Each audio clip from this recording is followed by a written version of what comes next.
Okay, we're live. Hello. We're live. We're We're live. live. We're live. We're live. We're live. We're live. Panic. Hi, chat. Hello, chat room. Chat. How are you doing on this fine Sunday afternoon? Actually, question. Is it afternoon if it is noon? Yes. Is it Sunday if it's Saturday? Questions for the philosophical mind, truly. Much to ponder. Much to ponder. Do you think we'll get any answers in the final episode of the Answers arc? No. We got all the answers that we needed now. We're done. No more answers. So you're Why are saying we we have all the pieces then? We have all the pieces. Yeah, we have all the pieces. What do you mean? We have all the pieces. Jigsaw's done. We're done. Like, what do you mean? Now we're just sitting back and enjoying the picture that we made. I mean, there is also all of Angie left. Who cares about Angie? Well, I care about Angie. Excuse me, I care about Whoa. Angie. Hold on a minute. I care greatly for Angie. Episode 4 is still my favorite.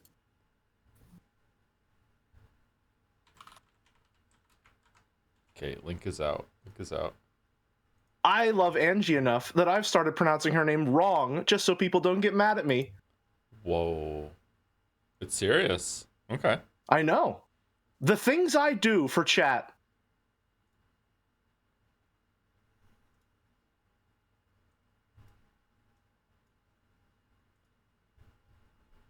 Is noon party after? There's a poll? Okay, 1 second. Okay, last window set up. Link is out. Okay, let me fix OBS.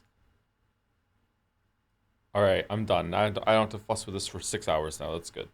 How's it going, chat? Perfect. How are the sound levels? Should we do a calibration? Sucker Mary Barrels? Sucker Mary Barrels. Sucker Mary Barrels. Joe, I'm 40 tries into 9 Souls final boss, and I only managed to beat the second phase. Am I cooked? No, the tries for that boss could be pretty quick, right? You're fine. You can get it. Don't worry. Don't give up, Skeleton. You can do it. Don't stop thinking. Don't stop thinking. I almost followed that up with a Keiichi Maibara. That's the wrong Ryukishi work. Sounds good. Jelly can afford to turn volume down 1 or 2 dB. Should I do it? Should I turn it down on my end? Oh, you're capped on my end. And by dB, I mean Windows %. Okay, hold on. One moment, please. Let me adjust from 80 to 78%. Whoa. Jelly knows Keiichi. Yeah, Jelly and I both know Keiichi. I was just talking about how Shiroya from Sekimea is the only character in all of fiction who's stupider than Keiichi. Some peak stupidity in the fucking dumbasses in the fiction I'm reading recently. You haven't read Keiichi... VLR and it shows. I mean... Well, here's the thing. Everyone in a Zero Escape game is selectively the smartest person in the room. It's just whether or not they decide to engage their special interest. It's whether or not Uchikoshi has assumed control Mass Effect 2 style in order to puppet them to read a Wikipedia page. Then they're smart. But if they're not doing that, then they're really fucking stupid. Yeah. Which is kind of the vibe I got from Sekimea at the beginning. It's gotten away from that to some degree. But I very much had that feeling whenever you two were starting out. Jumpy, do you know? Did you know? Okay, I'm sharing my screen with the two of you so you can see the dolls.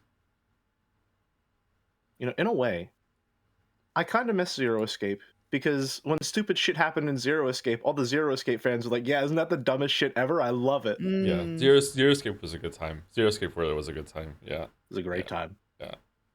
No one hates their game more than Zero Escape fans. They know. Especially Zero Time Dilemma. Zero Time Dilemma was amazing. Chat, this is really fucking stupid. Yeah, we know, isn't it great? It's just so fucking dumb. Honestly, chat was usually doubling down like, no, you don't understand. It's way dumber. Just hold on. I wonder how the Sekimea fans are gonna tank tomorrow's doozy of a stream. Holy shit. Oh, Oh God. no. I don't think I've ever heard Mouse be that angry.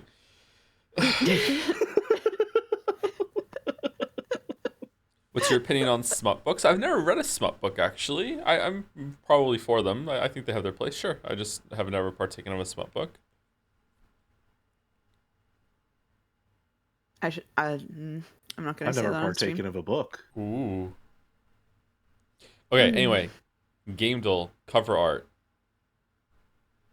All right, I gotta say, is this? Oh, I've seen this actually.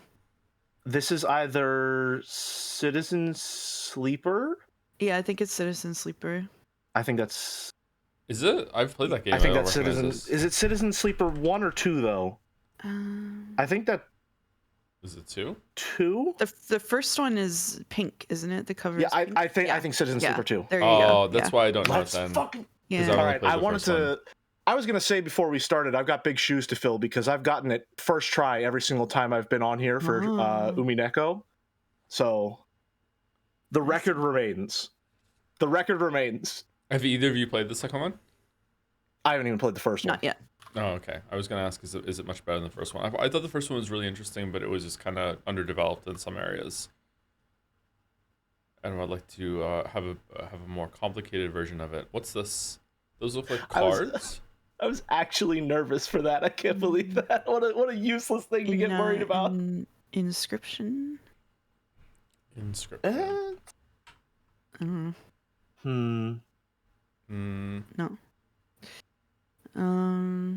Hand of Fate? Hand of Fate. Oh, what's the fucking the game that all the fucking wait, what's this? It's Citizens of Catan, the board game. I have no idea what the fuck this is. It's just tabletop sim? Tabletop simulator? No way. It is just fucking tabletop simulator. Just tabletop sim? Well done, Renez. Well done. Very moody. It is cheating, isn't it? Yeah, it is cheating. Okay, Bandle. 1995. I was 10 years old. Okay. Jelly, were you alive? 1995, I was not alive. It's before my time. Okay, 140 million views. Very hard. All right, can we hear it? Oh, it's quiet. Let me turn it up. There we go. Oh shit. Oh shit. Do you know it? Is this 99 red balloons or whatever? 99 red balloons? Well, Isn't it 99 Luftballons? yeah, I don't know. What is it called? It's not? I don't think it's in here if it didn't say 99. Okay. Oh, Heartbreaker, you got the best of me. They Mariah sound Carey? I think it's Mariah. That's not here either. What's it called? Should have known right from the start. What other you were Mariah gonna songs are in break here? my This is what? I can't Fantasy? help it. Sweet yeah. It is. Wow. Those songs sound really damn. similar. Wow. I would not have gotten Wow. that at all. Can I hear Glorp? Would I've got it there? The Glorp has to go hard. Oh yeah. Oh yeah. I've listened to so much Mariah in this era when I was 9 because my mom loved her. The Glorp is actually really good. Sometimes I dare say the Glorp can go harder than the regular song. That's crazy. That's crazy. Not in this case. No Glorp is better than Mariah. I mean, do we have to pit two bad bitches against each other? Yes. Yes. Jodel, maniacal laughter. I don't understand what just happened. She was never a captive. Is that what it was? Joe slams controller and walks away. Oh, it could be any game. This could be any hold game. on. The controller slams predate tea sipping though, right? So I feel like this is going to be a baby Joe. I don't remember when this is. It's Death Stranding? When the fuck does this happen in Death Stranding? She was never a captive? Is that what it was? Oh, it's about Amalai. Okay. Yeah, it is. Okay. I don't want to play this because it's late game spoilers for Death Stranding. So sorry. We're not gonna have a Baby Joe. Yeah. Can you do an impression of Baby Joe saying this instead? I don't understand what just happened. She was never a captive. Is that what it was? Slams controller and walks away. It sounds just like him. If I watched like you're VODs, in I the would be room so with us. nostalgic right now. Burning sword. That's the voice I used whenever I wanted one of my kids to speak to me when they were a baby and couldn't talk yet. Oh no. All right, Steamdle. So that really is baby voice. All right, Steamdle. $3 cocaine, now $5 cocaine. Okay, so it's Cookie Clicker or Vampire Survivors. Which one? Probably Vampire Survivors. Vampire Survivors. Vampire Survivors. I also love Vampire Survivors. It is I've never Vampire played Survivors. Vampire Survivors. That was Nice. a really good guess. That was really impressive. Crunching through the doles. I've never played this. Speed I've heard good things, but unfortunately, anything even vaguely bullet hell-esque is, I'm allergic to it. I break out in hives. I think that you would fuck with this game, Jelly. I highly recommend that you do not play it because Gotcha. it will just take over your life for at least a couple of days. Yeah, Vampire So Survivors is really what you're fucking saying good. is I would really love cocaine. Yeah. Yes. You would Okay. really love cocaine. Yeah, you probably would really love cocaine. Yeah. All right, now for the heavy hitter, the big event. Will my co-host please do the honors after I get us started? Can Mouse we choose it? Yes, we scram! All right. Woo! Are you happy? So oh god. All right, easy left, fuck. right? Easy left. Easy left. The right one is gray. The right one is gray. Yeah. 14%. What even is 63? that? That's a good looking hot dog. Okay, Chicken parma loaded chips. I'm going chicken parma here, although I do enjoy the simplicity of the fish finger sandwich. don't know, I the did fish think it was finger a peanut sandwich butter is and looking pretty jelly good. at first. So what do I we mean, think? it's probably the parma, but the It's fish finger probably the sandwich parma. like looks good. Yeah. People love their cheese. I think if you get like stadium food and it comes in like the foil container like that to keep it nice and warm, I think that's always going to be more appetizing personally. What do you mean parma? Sorry, it says parma. says that Yeah. literally on there. It's chicken parma, but it says parma on there. Yeah, chicken parma What do loaded you- chips. It's got to be left. What do you mean, Boulder? Wow, 93. Wow. Really? That's pretty high for that. It is sausage, chicken, and bacon skewers versus lemon garlic chicken flatbread. No price data is okay. Just because there's no price data doesn't mean that it's free. Scrandle. This costs something. This is rough. I think it's left. That looks delicious. You can't go wrong with barbecue. As awesome as the one on the right was, I think the vibes of the one on the left make it more appetizing. You can smell it looking at this picture, huh? Like it's Yeah. telling a story. Yeah, You it's can't left. tell what the portion is, though, is the problem. But I think it's fine. I think it's fine. I mean, if we're looking at the prepared ones on the left there, they look pretty hefty, especially for $1.40. I mean, I think it's left, but yeah. Wow. It's probably left. It was Yeah. close. 95. Easy right. Easy right. Easy right. Don't Easy even right. Oh, the Get this meatball sandwich. get it out of here. Nothing on it. Just a meat and meatball. Oh, French hot dog. I've seen. Okay. Okay. Left is making me It's not- uncomfortable. It's not the expedition on the left.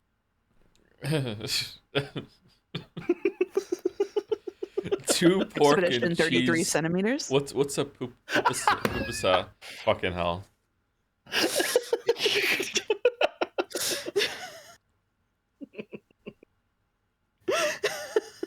Fuck. I failed the roll. I mean, I think it's right, but left is really cheap.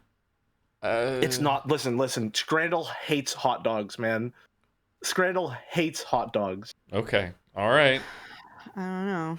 But, Hold on. yeah. Oh, but that's American on the right. No, we're good. We're good. We're good. Oh, All right. okay. I All get right. it. All right. Ooh, the cone. Okay, I think pizza like this on the right is a waste of time. Like, it's just, what are you doing? It's just a vehicle for tomato sauce. I think it's a waste of time.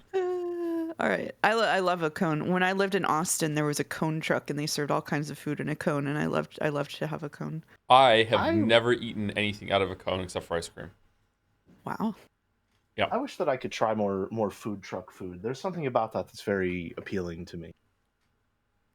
It's more about the experience than anything like that. I've only gotten like food trucks once or twice, so anytime I see something food truck-esque, I get very envious. Do we think that the female presenting hand buff is real? I don't think I've ever encountered this concept before. I don't know if it's real, but left just looks better anyway. So I'm going Left with left. does just look better, and Scrandle is very critical of pizzas, and that pizza doesn't look perfect. That is remarkably high. Is it just because it's from Italy? People are afraid to downvote it? From my understanding, and Chad is welcome to murder me in my sleep if I'm wrong here. My understanding is that what we call a margherita pizza is like the default pizza in Italy. Like that's just what you get if you order a basic pizza. And so I think that as North Americans, we have a skewed perception of pizza compared to someone in Europe. Oh, I call it standards, but okay. Yeah, skewed perception is a way. Yeah, okay, we can do that. Yeah. See, it says Joe just invents buffs and debuffs on the spot. You have to understand, he worked at Blizzard for 6 years. Yeah, that's true. We have to do a buffs Had to get and really debuffs. good at this stuff. Excuse me. In this case, chat invented this one, not me, and I am ever chat's servant. What are you talking about? So to me, left looks amazing here. Yeah, I think so too. Left looks pretty good, and the right has a hot dog. Yeah. So that's a sausage. It's hot dog presenting. Okay. All right. I'm not a fan of the green stuff on left. The chimichurri? Yeah, I'm not a fan of that. But the rest of it looks really good. Green. It's very baby food-esque. Because it's green. Yeah, I don't really like eating green things. What do you mean it's a baby food-esque? It's a sauce. What, you look at pesto and think it's baby food-esque? I mean, pesto is baby food-esque, yeah. yes. What? Yeah. I'm not saying it's not delicious. I love a good pesto, but it is baby food-esque. Any puree. Green mush. Yeah, puree, yeah. Good Lord.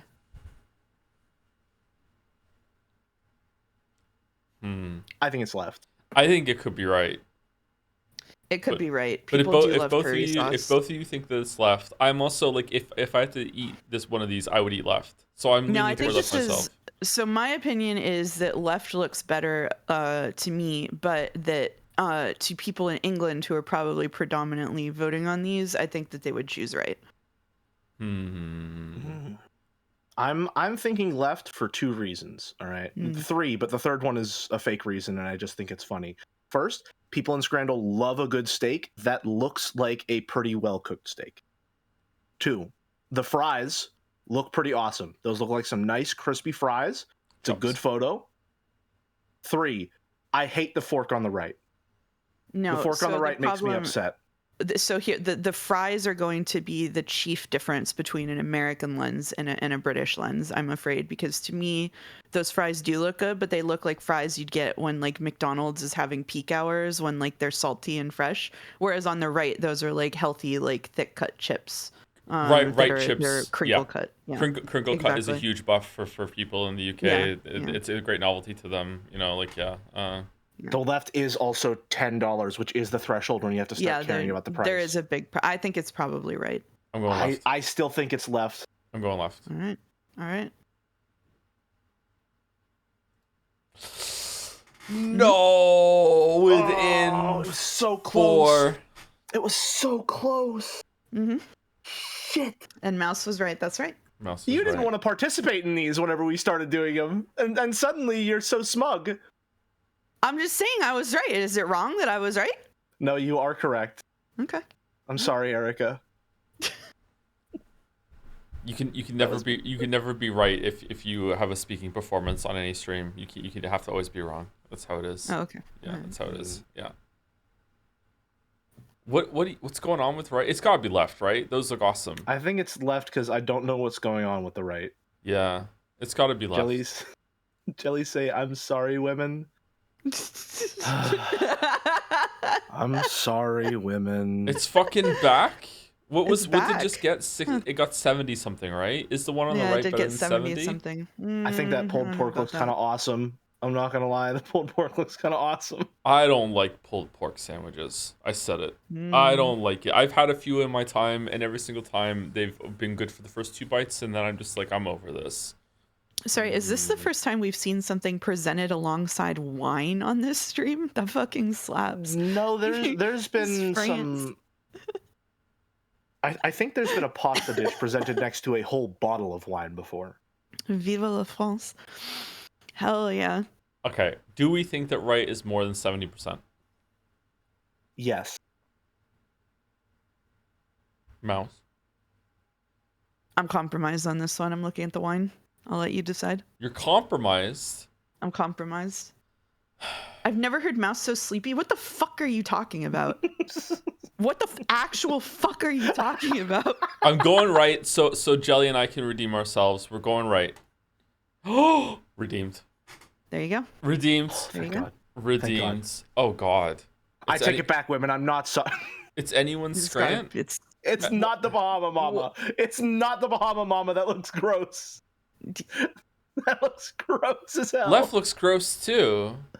Okay. Is that a slice of bread? Is it wrapped in a slice of It's bread? wrapped in what appears to be a slice of rye bread.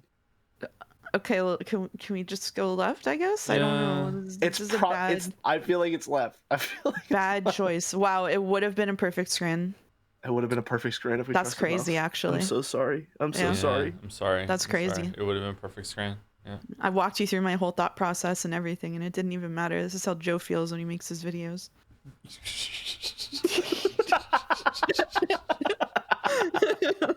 Well, I can't touch that one. All right. Okay, let's keep this.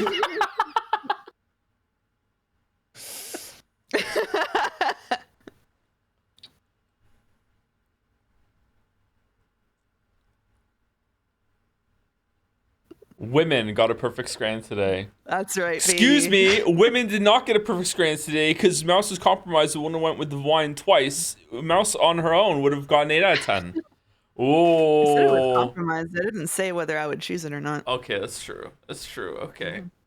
Okay, Fi.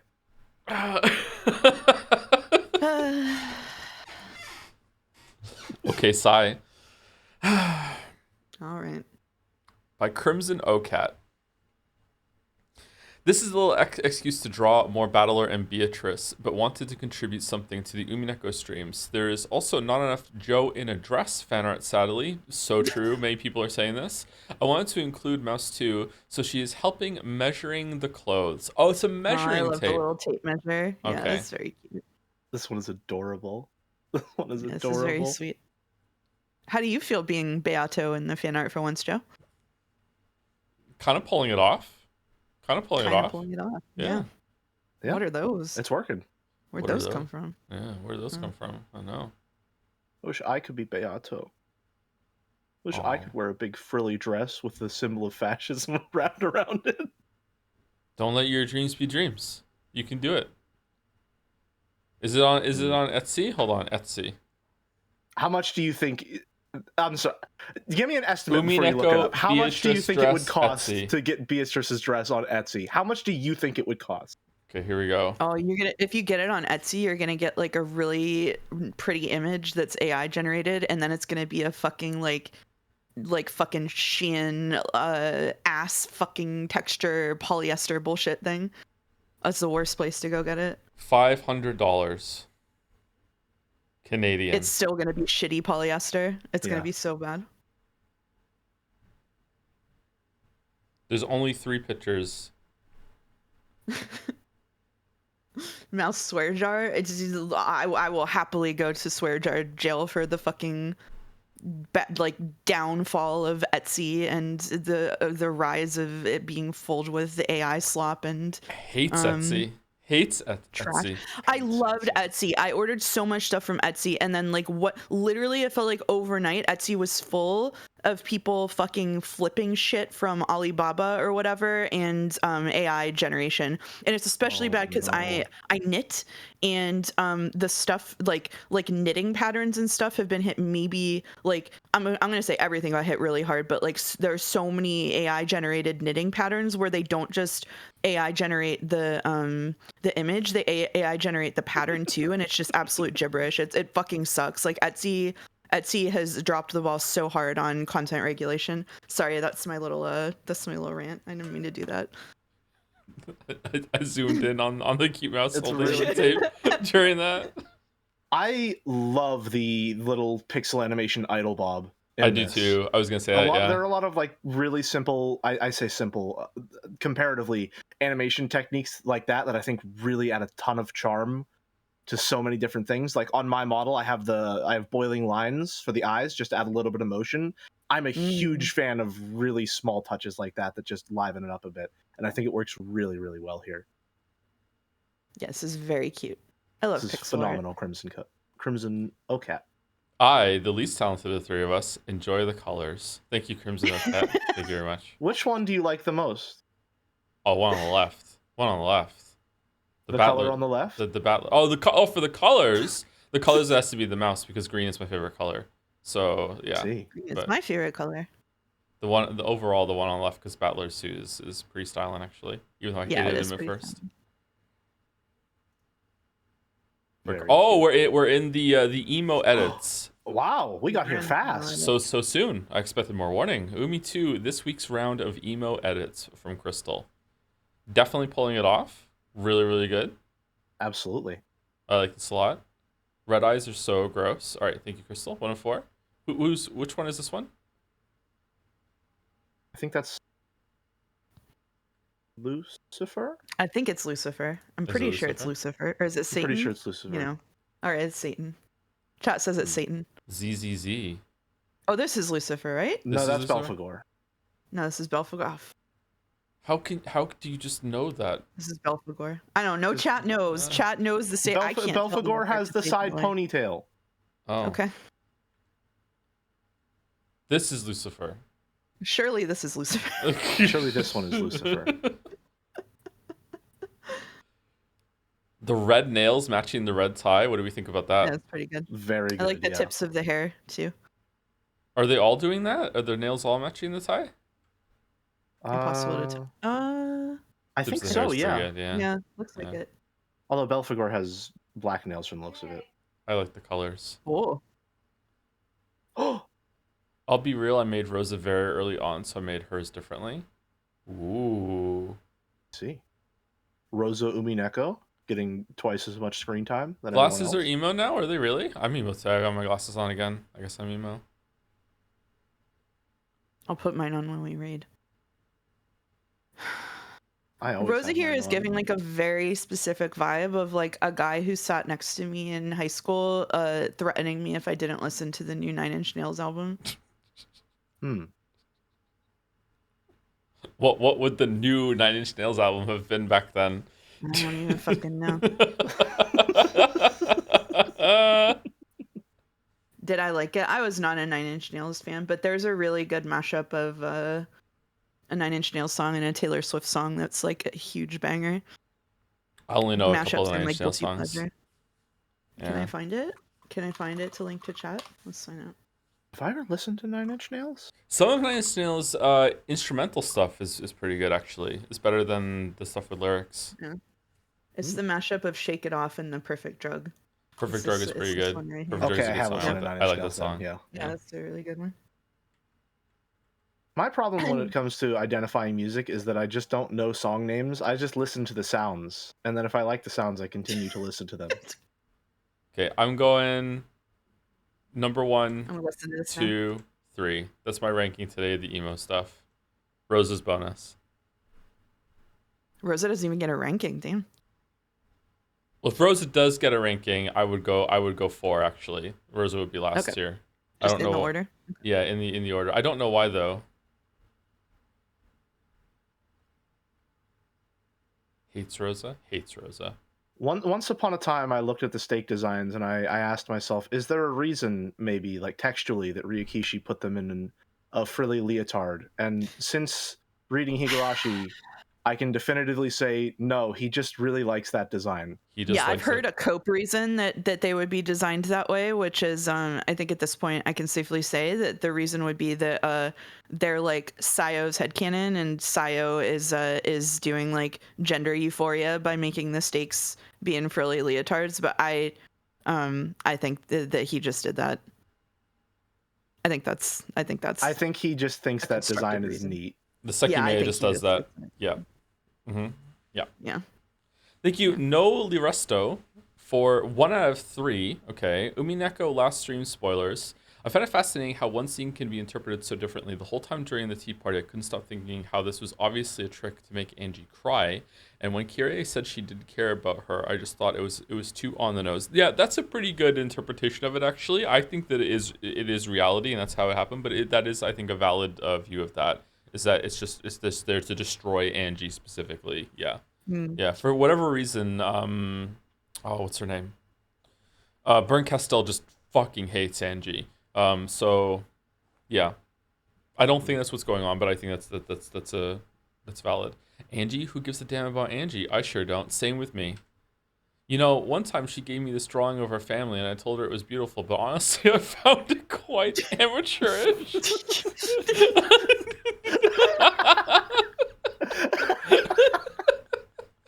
You know, I had a quite interesting thought myself that I never had about Umineko before rereading it, which again, I'm pretty sure I'm at liberty to say this now, but it occurred to me that I'll cover my headset just in case.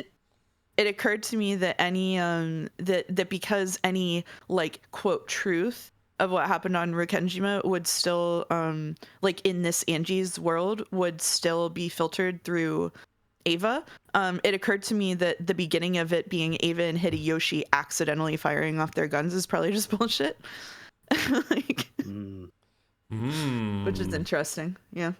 I definitely think that everything that happened there is at least subject to some level of scrutiny, because Byrne says that it's all the truth in red, but if nothing else, I think Umineko has taught you that just because it's in red does not mean that's the whole truth on its face.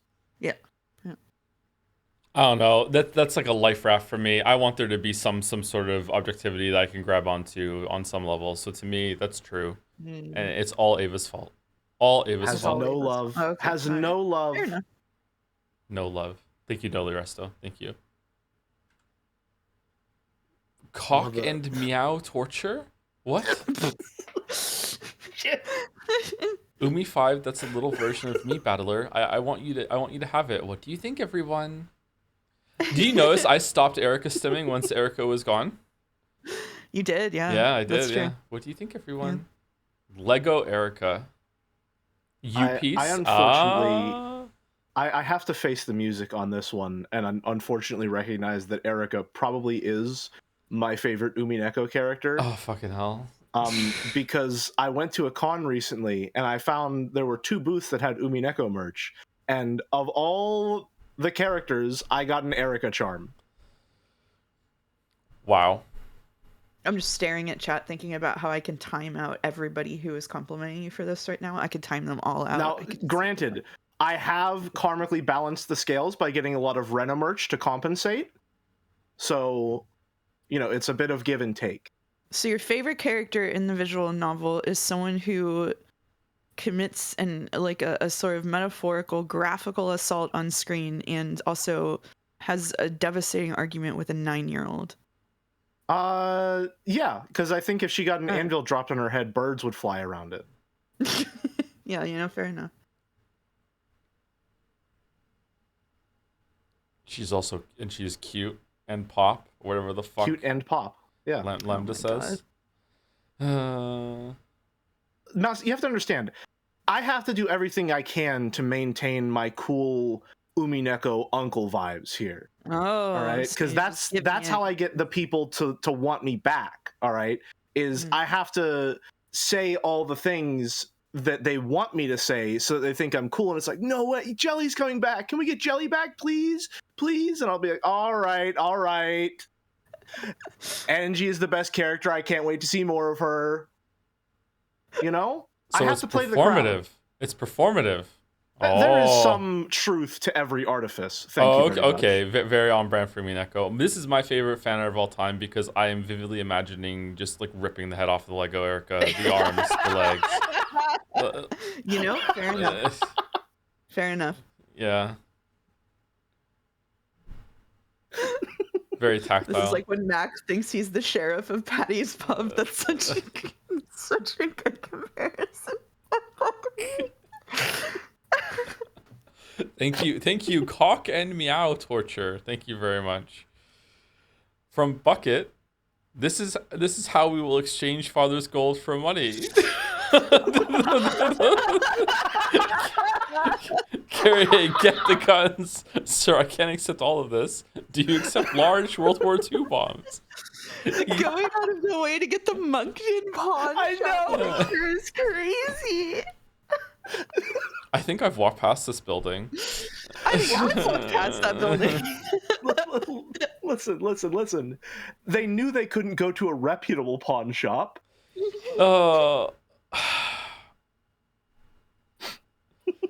Kraus is stupid enough that he this might have been his plan. Yeah.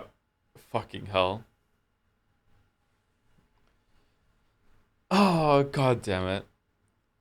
Oh, I haven't said thank you to anyone yet. Hold on, let me scroll down. Who's the first person today? Rami Elf. Thank you very much, Rami Elf. Follow the little streams down. Welcome, Rami Elf. Thank you very much. Thank you, Goat Lord 03 for the new sub 2 right before the stream started. 2 new subs while the stream was down. Shy new subscribers, maybe? What's the meta on subscribing while the stream is down for the first time?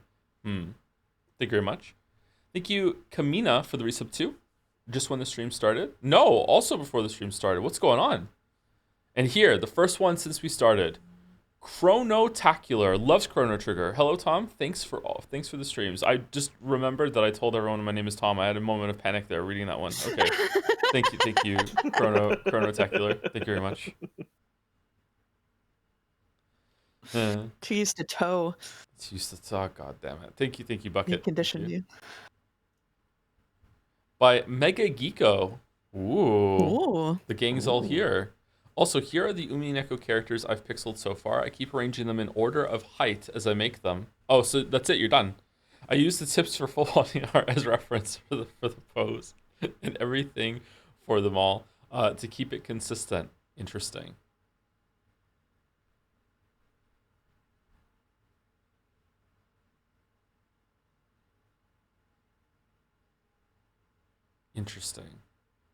Is Battler taller than? I'm examining. Is Battler taller than Rudolph and Co, or are they taller than Battler? That's a good question. Massive no one is taller than Goda. Yeah, the largest on the island. Yeah, the Goda is the largest one. Yeah. Yeah. Are the goats taller than Goda? Probably. The goats are big. They're of exactly equal height. Interesting. But it's a coincidence. Interesting. There's no way Lambda and Burn are that tall. Are they really? I'm telling you, the PS3 sprites did them dirty, man. You did show me, and Burn Castle especially looks a lot better in the pachinko. Is that what they are? Those sprites. I refuse to acknowledge the existence of the pachinko sprites. I refuse. She's that tall too? What's her name again? Nox. Delanor. Thank you. Is Delanor that tall? Apparently. I do like that they gave Delanor pants. That's good, yeah. Or at the very least, a longer skirt. Why is Shannon Cannon and Beatrice different heights? They're not. 2 of them have hats on. Yeah, they're the same height. It looks like they're the same height, yeah. You know, we should have been suspicious of them from the start. Everyone knows hats are untrustworthy. Just very true. It's very true. Oh, you agree with my hat take, Jelly? Not really, but I said it because I thought it would be funny. Okay. All right. What we're learning today is that we can't trust anything Jelly says because it might just be people pleasing. Whoa. Obviously not, yeah. I'm an entertainer, first and foremost. One of the first things that Joe ever said to me when we talked was, I'm a streamer first and a human second. And I was like, damn, that's a lot to drop on me right now, man. I just wanted to talk about Umineko. Holy shit. It's true. True colors. True colors. Anyway, I think I said, well, we can talk, we can unpack that one later. Anyway, about Umi, bro. What the fuck? It was a joke. It's also true, but it was a joke. Again, some truth exists in the artifice. I will say, I can't abide by your hat theory, if only because Ryukishi gives his silliest soldiers his best hats. That's true, yeah. Zero is okay. Hold on. It's not like I said it just like out of nowhere. It was relevant to what we were discussing about how Umineko was going to be presented on the stream. God damn it. We had also not reached the rizzing stage, I would say. That's true. We hadn't reached the rizzing stage, which I'm so fucking good at. Thank you, YSF, for the bits. Morning, Joe. Morning, Jelly. Morning, Mouse. Mouseketeer reunion for episode 8 start. Cinema. Emoji. I agree. Thank you, YSF. That was a nice message to read. Nothing. Minus Riz plus Aura. Mouse, does this abide by the descriptions you've given? Don't ask me. Don't ask me. I don't know if I have any Riz whatsoever, but I know I have no aura, so it's okay. Don't worry about that. Thank you, Nozo2727 for the resub. Fucking negative aura. Time for episode 8. I'm very interested to see what you're going to think of this one. It's definitely interesting. I've really enjoyed re-experiencing Umineko through these streams. There really is so much to discover in a reread. I'm curious, the best way I would want to re-experience this, would it be through watching someone else read it? Would it be just reading it myself? Would it be reading it myself on stream again, like a year or two from now? Or would it be re-watching my own stream? I wonder what the best way would be. I think it would be really good to go back and reread it yourself without an audience so that you can like sit and think about things without having to like articulate them. I mean, you could listen to the voice performances better too. Yeah, that's true. I also think the manga would be really good for you. Rewatching it or rewatching someone else read it. Isn't that Umineko 3? That could be Umineko 3, yeah. Umineko 2 is going through yourself again, yeah. I just think it's so interesting. Ooh, you could rewatch the VODs with chat.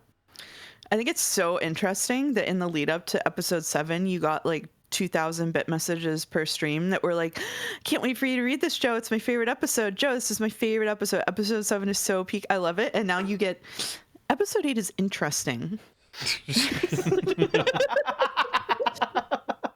I'm interested to see what you think.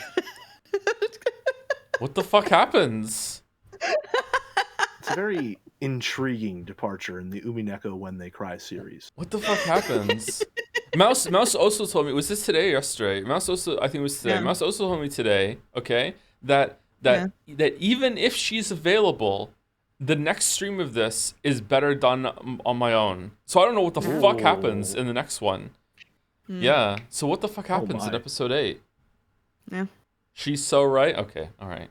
Thank you, GoatLord03 for the bits. Hi, Joe. First time using Twitch. I've watched more your stream VODs than I could ever begin to count. Thanks for the happy times and comfort. Excited to see the end of Umineko. I'm excited too. I'm also kind of sad. It's bittersweet. It's been a part of my life for a while now. But I also am excited to also have it done. It's like cognitive dissonance. The experience. Yeah. Thank you, GoatLord. Very appropriate name.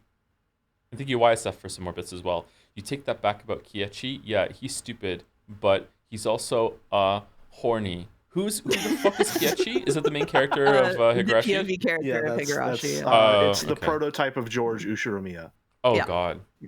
Yeah, George the First. Does George have a mustache? No, those are his glasses. Oh, okay. Thank you, Mega Geeko. Chat is so mad. By Ganoko, Family Conference 83. My personal headcanon is that Kyrie was on a hair trigger the entire time. I would have gone sicko mode on her entire extended family. The second it seemed even slightly advantageous to do so. The fact that the killings didn't occur until 1986 was a minor miracle. True. Family Conference 83. Maybe we could skip the calf steak today. Oh, of course, dear Rosa. I will let Goto know right away that you hate his cooking. I think Eva treats Rosa like chat treats a streamer. Yeah, That's true. Yeah. Yeah. I just think Goto's wonderful food would be wasted on Maria. Baka Rosa, this attitude is why we don't invite you to the Krause's investment seminars. the knife. Really good. Kyrie has become one of the most interesting characters in the whole story to me now. Rereading, I'm going to be very, very scrutinize her very heavily to see if there's any cracks, because again, like what I said last stream, I'm not sure if this holds any water or not, but it's like sometimes something that is realistic is not always good writing. In the same way, it's very realistic in terms of like history. If you look back and like how the world works, sometimes people just drop dead, man. Like, but that is such an unsatisfying conclusion to a story. It's like, yeah, so it's just this big build up, and they try to do something. Oh yeah, and then they just failed because they got sick or whatever, and they couldn't ride out to battle that day because they were too busy like shitting their brains out or whatever. Like yeah, like that realistic writing is not always good writing. So here, like with her, she is so good at masking the fact that she is absolutely a psychopath that it almost loops around into being bad again because it's too good. It's too good of a performance. She's too good at it. Mm-hmm. It'll be interesting on a reread if you pick up little hints or something at it. I've never gone back and read for that, but it's possible. Yeah, I'm curious if you are really scrutinizing it, if you can see it, or like maybe it's because I liked her so much. She fooled me so much that a lot of the stuff that she said, I was like, yeah, that's fine. Sekime character and characterization spoilers for one image next. Ooh, Sekime spoilers. Ooh. The Seki spoilers. Before that, thank you to the Krakonis, or the Krakonis, for the resub. Ubi Pico 8 hype. Can't believe it's already ending. I'll be sad when it's gone, but thank you for creating an environment in which shadows can constantly bang their heads against each other in the process of theorizing. Been a wild ride. I think Mouse deserves more credit for that than I have, actually. Mouse has been coordinating a lot of stuff on Discord, not just on my server, but also creating a whole fishbowl for them to swim in. After that, yeah. I think Mouse deserves more credit than that for me. Thank you, Mouse. A whole episode 2 aquarium. I really like reading Umi's stream chat because you can see it's like a petri dish. You can see all of the discourses that are now 10 years or whatever old in the Umi community just forming again. Like it's like replicating. It's like replicating an experiment. Like it just forms. It's really fun, actually. Has there been any like truly divergent strand? The violent reaction to George is actually pretty it's not like people loved George, but like people's revulsion toward George I think is reflective of age differences and stuff being really, really particularly reviled at this particular cultural moment, probably in reaction to a lot of cultural stuff that's happening right now.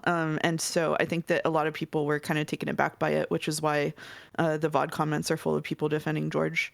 I think it was Jelly that said too. I think Jelly absolutely hit the nail on the head when he said that like as a society at this moment we seem incredibly just completely done with incels or anything adjacent to incels.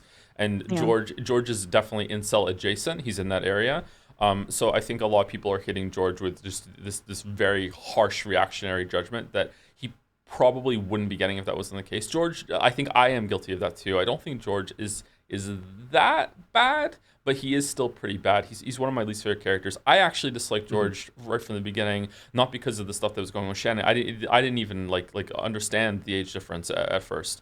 The reason I disliked George at the beginning was because he seemed to be the kid, one of the kids that had like already been bought into the ideology of the adults. Like when he said, like, I hated George the moment he said to Battler, "No, this is none of our business. Let's just leave Rosa alone," like smacking the shit out of Maria in the rain. And it's like, whoa, George is at that moment George became one of the adults to me. Like George is one of them at that point. That's why I don't like George. I think if I had to guess, because we also had a throwaway line a couple of streams ago where Ryukishi basically said that George and Battler were really similar in age in the same breath. And my suspicion is that George was written in order to represent like he's like the next generation of the family standards. Like he's trying to keep the family order in place, right? Which is somewhat compromised by his relationship with Shannon. But like he is like in the new generation, the establishment Ushiromiya. And I think that Ryukishi probably bumped his age up a couple of years at some point just to make that sort of drive home the point. But unfortunately, that had like kind of cascade effects. I don't think he designed it to be quite as weird in the age differences as it ends up being, especially when he's talking about like being 16 or whatever and watching a 10-year-old have like a little romance, you know, like that's a 12-year-old, like that's like extra weird. Like I really don't think that was intended. And so I think unfortunately there were like some writing choices that exacerbated this. And then we have like a moment where people are pretty intolerant of conversations about men's loneliness that revolve around the men, especially when the men are being kind of weird about it, as well as like a lot of reaction to you know, stuff like his age differences that in the extreme, right? Like I don't want to get into it, but yeah, like it's definitely a case where the reaction to George is shaped by this cultural moment, which kind of sucks. Kaylee Gal says, so it's bad on accident. No, you don't understand. It's not meant to be bad. Like, it's not meant to be this bad. No, this part's meant to be good. Like, it was an accident, okay? Like, sorry, there's just one little tweak you have to do in your head, and then it's good again. It's not, okay, all right. Yeah, like you're supposed to like it. Yeah. Yeah, I do think where Ryukishi really dropped the ball, probably like I think that the age differences is probably just an oversight because of a late stage change that he made. But I do think that where he really did drop the ball was not addressing like the power dynamic of of a person and his family employee. Yeah, that has been consistently my most scathing criticism of George, and probably like the biggest point of failure I think that Umineko has is George as a character. I understand that I'm supposed to sympathize with him because he is in essence like he has no control over his life. He has been groomed to just be the next link in the Ushiromiya family chain, right? He doesn't have any real agency in regards to any of that. But the only way that he really expresses his personal agency is by essentially taking control of someone else's. And it's not really considered by the narrative how much power he has over Shannon. And so it kind of feels like leaving that unaddressed, especially when it's this very blatant, like, pauper and the prince trope. It feels like a very, very, very, like, strong sore point in the narrative for me. Bonjour. Never mind, he's hot now. So all is forgiven. It's fine. That's hot. That's Chad is roasting me for saying without the mustache, that Merrick made him way hotter here. He just did. Fixed. I think Merrick just gave him more handsome eyes, is all. Yeah, that's enough. He also cleaned up his hair a little bit. That's more like a side tussle than like the center part. Bro got glammed. Glammed as fuck. The glow up. The glow up. Jelly talks like how Ryukishi writes. Hey, I mean, you're exactly right, but you can't just say stuff like that. You're going to ruin people's image of me. Like when a couple streams ago, someone said I sounded like the ES guy. I can't unhear it now. Is this the one we were on? This is the one we're on, right? This is the one we're on, yeah. There's Sekimea spoilers. Sekimea spoilers, chat. Not enough Sumaris? That's because you have to pay attention to every word. I don't summarize. It's all worth hearing. Whoa. Wow. Yes. Yes.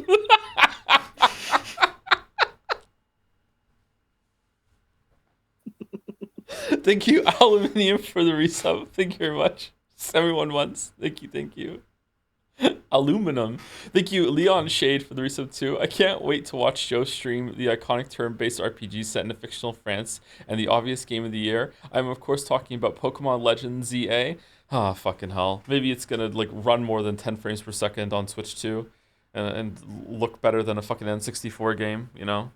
Fucking like Arceus was actually not that bad of a game. It was interesting, but like my god, it doesn't do enough. Anyway, let's try and stay on topic. Let's try it. More fan art.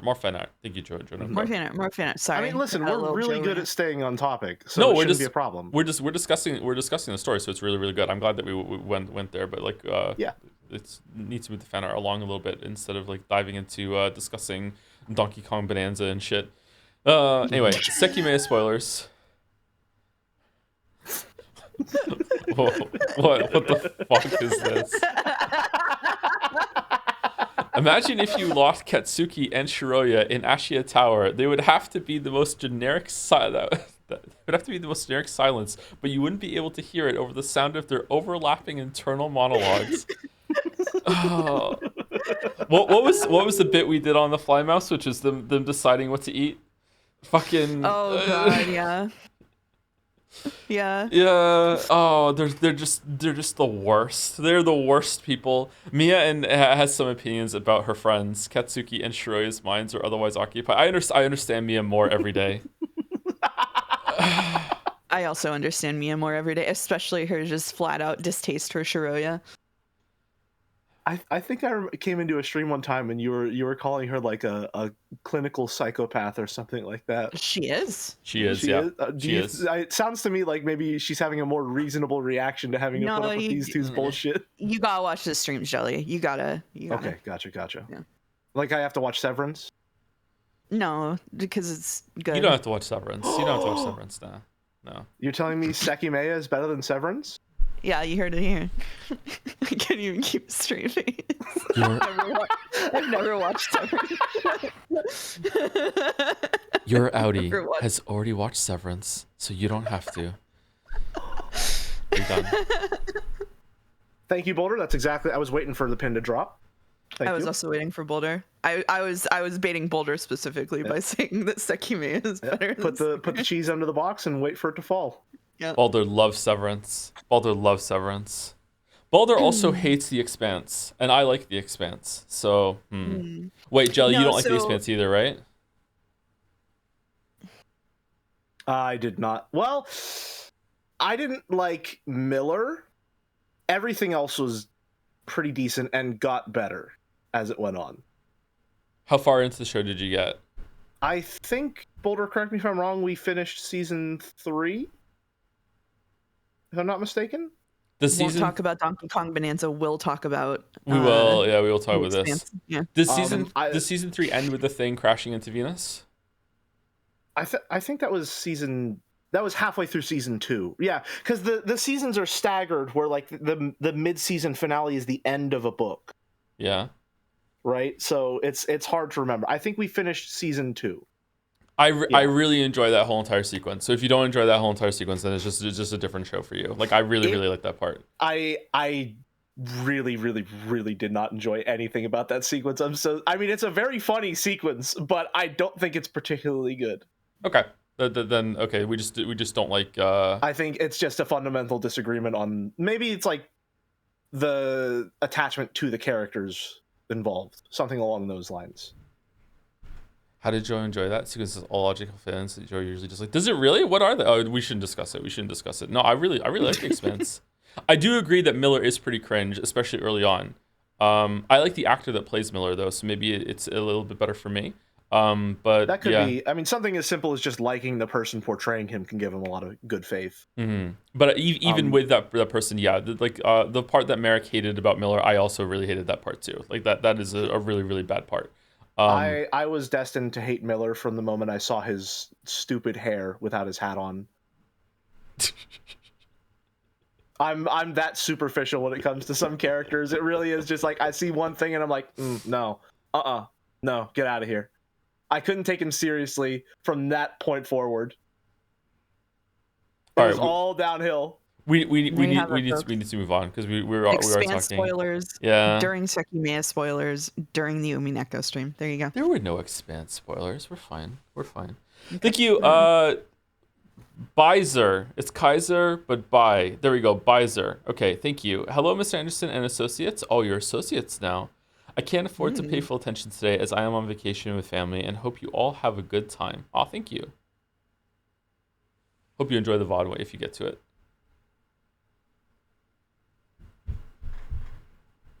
You spoiled something, crashed into Venus. This shit crashed into Venus every day. Every day shit crashes into Venus. Thank you, Caramel, for the resub. 22 months. Thank you much, Caramel. And thank you, Super Paper, as well, for the resub too. All right. Sekimea spoilers are over, I think. 4 tags for Sekimea. Is this the last Sekimea thing, or is there more? I have no idea. Who's to say? Oh, God. This one is for you too?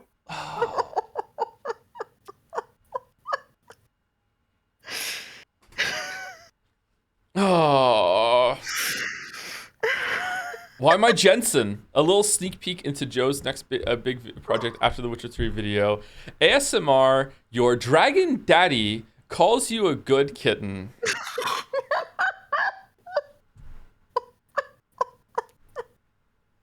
These are the gym goals right here, man. These are the gym goals. Yeah, those are pecs. Do you want to tell them? Okay, so. Oh. I have called Mouse kitten exactly one time. One time I have called Mouse kitten, okay? It was very, very early on into the relationship, and I had just left the gym, and I called her on the way back from the gym, and I thought it would be funny if I opened the conversation with, "Hello, kitten." And when I did, she literally threw the phone on the floor and made a sound like a dying dolphin.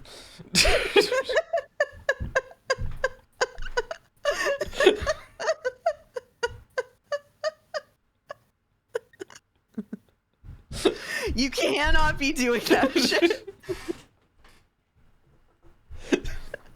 A pretty reasonable response. Pretty reasonable response. Oh, just to be clear, I called her just because I thought it would be funny and to see what she would do. I have no interest in calling anyone kitten. But yeah, it was worth it. That's it wasn't like, "Hello, how are you? By the way," no, that's how the conversation started. It was like phone call answered.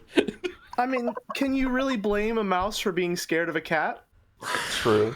Very true. And now you've gotten it out of your system, because every time chat has made a joke about you calling people kittens since then, you've been tempted to tell them this. I've wanted to tell them the story. Yeah.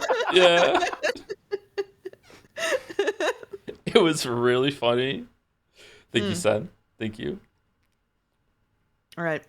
Thank you also, Supreme Cool, for the resub. I've been falling behind on watching VODs lately. I was just watching stream 1 of Expedition 33 when you went live. But luckily, Umineko is the one thing I'm able to keep up with watching live every week. Keep the peak streams coming. Oh, you're welcome. I'm glad you're enjoying it. Expedition 33 has been going pretty well so far too, I think. Yeah. I'm enjoying it. I actually really want to stream some more of it, maybe tomorrow or Monday, but I don't know if that's a good idea. Maybe too many streams. Thank you, ISF, for some more bits. Yes, we scran. Wow, we are really behind on saying thank you to these. It's funny because not only is it late, it's also early. Ooh. Viewing the bits with love. Thank you very much. And thank you, Bibrosco, one of those for the resub with a Joms buff. Thank you very much, Bibrosco. And thank you, Sen. Okay, Joe Jensen is off the screen. Phew. It's time for peak. 1 of 8. What? By 4G? Greetings. After watching the Chan collab, Joe briefly pitched the idea of a Chan who had the power to combine with other Chans to make new Chans. So here she is, 5 months and 4 weeks after the stream she was first conceptualized in. I was doing preemptive chanting. How often does a new Chan get a whole block? What? Combiner Chan? Holy shit.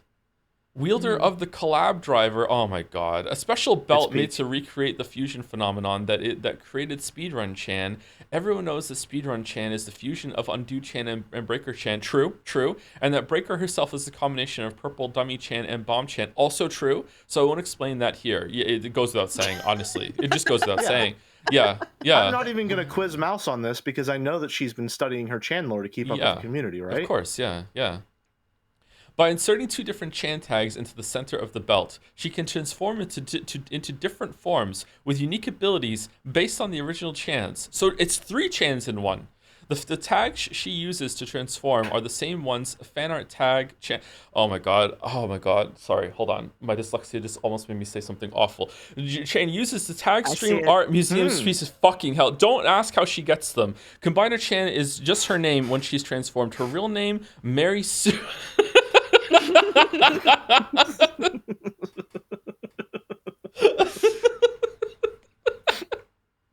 What's this down here? That's why, even though Blanket Fort Chan was born during Umineko, she should really be marked as a stream type Chan. Ah! This Chan's all the way down. Okay, all right. So let's see. We're gonna have examples of examples of what is going on up here. You'll find out. This is Trolley and huh. Have you ever seen a fan art showcase before? You scroll through the images and information is revealed. I'm sorry. You know what? You can read these ones, Shelly. Go for it. Oh, absolutely. Base form. Aside from a belt that lets her transform into superpowered forms based on various Joseph Anderson Chans, she's basically just a normal woman. She doesn't even really know what a Chan means. Uh-oh. Playtester Chan, a combination of Breaker and Dev Chan. Master of discovering and destroying glitches. Get your fucking scarf out of the way of the text. So she's Mega Chan? Okay. Feebok Chan, a combination of Fia and Affinity Chan. Finishes every bit of content. She beat Tetris. She beat Tetris? She beat Tetris. Leah Chan, a combination of Phyto and Main Story Chan. Loving every aspect indiscriminately. She's just here to have a good time doing whatever. Aww. That was me. Aww. Deranged Hypotheticals Chan, a combination of Anne French Fry and Infinite Coin Chan. This form gives her the power to come up with stupid hypotheticals, and that's it. She's just flipped heads a million times in a row last week. I don't know why this is still a discussion. I'm this Chan. This is me. I'm this Chan.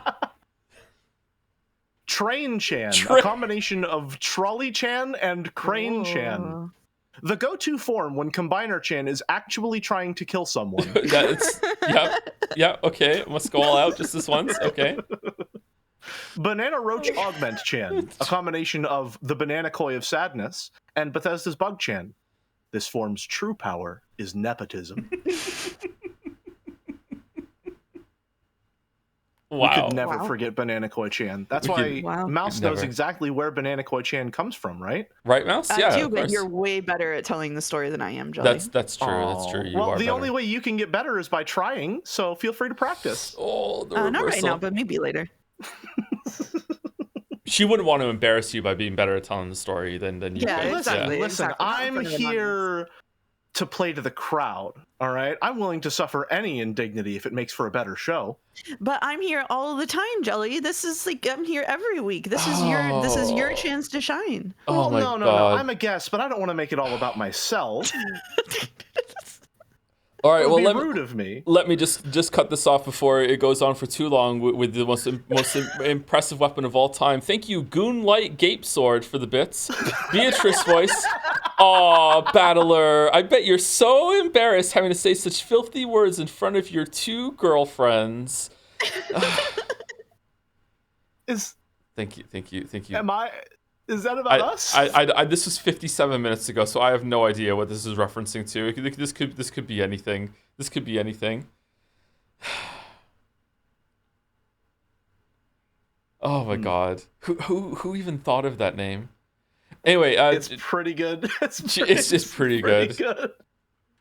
New tech is dropped for Chan artists everywhere. Enjoy the power of combining two Chans into one with base form Combiner Chan. You'll notice that despite this being an 8-part fan art series, there's actually 12 tags for Combiner Chan. Oh. I just thought that was interesting. Oh. Okay. It's already happened. Does it happen immediately? Reading right the tag afterwards? explains the tag. Okay. All right. Combiner Chan spoke to me spiritually, so I tried my best to give her a cool transformation, though the drawing did not cooperate with me at all. What are you talking about? It looks good. By Ash Ashir. No, I would like to say. Do you have to like fiddle with the belts? Is it it's like a D-pad thing, or like with clock handles, or okay. Smile. I would like to say that this is a fine example of Chans being used in a way that is like an in-joke, but is really cool and creative and is not alienating at all. Since before I said that the Chans can be kind of rough coming into the community, I think this is a really cool use of them. So as long as it's for aura and hype moments, then. Oh. Sure, we can go with that. It's a profitable merchandising opportunity. Okay, all right. +2. Ash, combined chant spoke to me. Okay, so why does she keep taking the tags? What a pain. Bomb and Bethesda's bug? Uh-oh.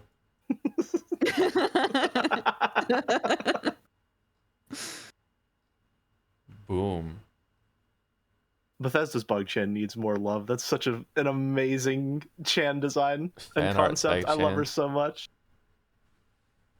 I am secretly very proud of coming up with the term Bethesda's bug. All these years later, I'm still really happy with it. It's really nice. Thank you, DL7 or Deal7, some might say, for the resub. Joe wakes up. It's 11 a.m. before the Umineko stream, and he's exhausted. I woke up even later than that today after going to bed actually early. I don't know what the hell's wrong with me lately. He has a DM from Jelly. Don't forget to eat today, heart, and a DM from Mouse. Wake up and test audio with us, fuckhead. Yep, it's time for the Three Mouseketeers, and of course. Tweedle Tom is still in bed. Hey, Joe, your voice sounds way too deep today. A mouse is a little bit loud. Jelly sounds great, though. Hi, Jelly. Damn. Aww. Wow. Wow. Flattery will get you nowhere. Flattery will get you everywhere with me. Thank you. Bar loves you, too, for the resub with Yes, We Yes, we scran! Yes, we scran. I don't know why every day there's the delayed Yes, We scran in this messages. It just kills me every time.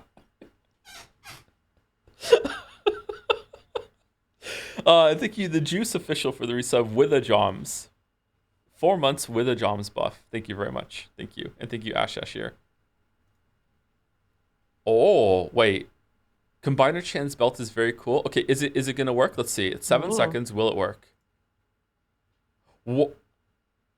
Yo. Whoa. Oh, it's not working. God damn it. Broke at the end. No. Let me refresh. No. Why does it do that? Okay. Boulder is sabotaging us in our moment of need. True. Do do do do do do do do. Whoa. Cool. Very, very cool. By your chance combined, I am whatever she turns into. What does it say?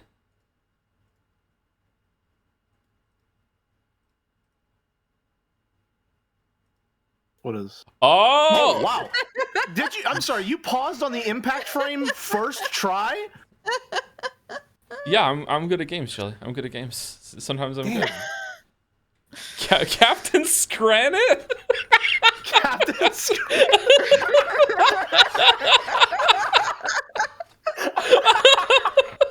Incorporating all 5 elements of the Scran food tree: the mushy peas, pies, gravy, hot dogs, that weird onion bread that keeps popping up every single time. Tub of insects. I am Captain Scranit. So it's a Leon. Okay, cool. Oh man. Hold on. Why can't I go off full screen? What's going on? I think you opened it as its own tab. I did open it as its own tab. Thank you. Oh, you guys can still see it. Yeah, that's why. Okay, thank you for helping me.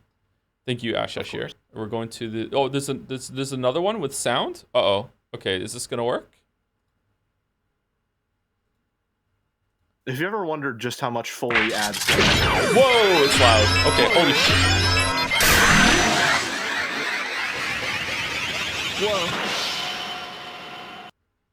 The sound does add a lot. Okay. It adds a lot. Yeah, the sound does add a lot. I'm kind of scared to play it again because it might be too loud again, but like we'll try. Hold on, let me turn it down to like here.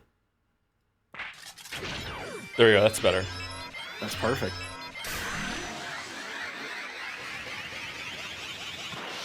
I feel like I recognize this sound. Where do I know the sound from? Anime. I don't watch anime. Probably anime. I don't watch anime. It's very fucking cool. Thank you, Ash Ashir and 4G. But wait, there's more. There's more. I can F11 this, right? Oh shit! I F11 the wrong thing. No. Will you get this name first try? Fifi de Fi Fessel. Thank you very much. I really like Combiner Chan. Fucking hell. Almost as much as I love puns, there's chat, Combiner Chan, Gray Arrow next to the wheel Chan, Squeaky Chair Chan, and Tutorial Chan. Lots of combinations here. Tutorial and like Gray Arrow. backseat Chan. Pointers Chan. Ooh, and Chat and Squeaky Chair. Ah, because of the chair to make backseat. Okay, that is a good really pun. nice. I like that Very a lot. cute. Yeah. Yeah, very that's, good. That's really Very cute. good. So she keeps the belt, so you know that it's a combination Chan. Okay, interesting. Interesting. There's lore to this Chan. Okay, I'm learning.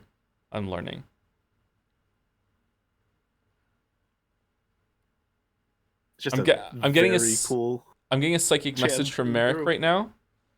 Oh, Can Combiner Chan combine Chans? Can Combiner Chan combine Pointers and Backseat Chan? well, not until the season 2 finale. Okay. All right. That's he has to learn that. Okay. All right. The power It's up. apparently a message from Godot too. Is it really? Oh, okay. Is it possible at the same time you did. for a Few Chan accident to occur? To turn into OC Chan? What? Oh god, I'm imagining like a Chan fusion gone wrong, and they're just Oko, you're the right fan artist to draw the Chan fusion gone wrong with Combiner I'm Chan. sorry. Let's go. We're just reinventing the fusion dance with extra steps. Decrepit Chan. Wait, does Backseat Chan have a prosthetic leg? That's Squeaky Chair. That's Backseat. Yeah. Oh, sorry. Yeah, that's Backseat. Yes. Because Squeaky Chair doesn't have legs. She's a chair. Ah, interesting detail. Just hiding in the background there too. Interesting. These poses are really good. They are really good. It would be a good cover. Thank you, Quixotics, for the resub. Hi, Hom. That's new. I haven't been on stream in like a week. Just want to say thanks for not doing Umineko on Tuesday, so I had time to catch up. In other words, Sumari, the 5th most annoying chatter, is back and turning 19 in Canada on Monday. Well, oh my God, people are so young. Happy birthday in advance. Happy birthday. Happy early birthday. Happy birthday. Happy If we're birthday. streaming on Monday, I will try to remember to say thank you on say happy birthday on Monday. Say thank you. Yeah. Happy birthday, Quixotics. Thank Early you. birthday. Thank you. Call me mute or call me mute for the resub too. With a Mario. That's pregnant. Okay. Thank you. Call me mute. Huh? Yeah. Huh? Yeah. Pregario? Oh. I thought maybe he had just eaten a lot of lasagna, but no, no, he's pregnant. Okay, all right, I think you would probably pronounce it Pregario. Oh, for fuck's sake.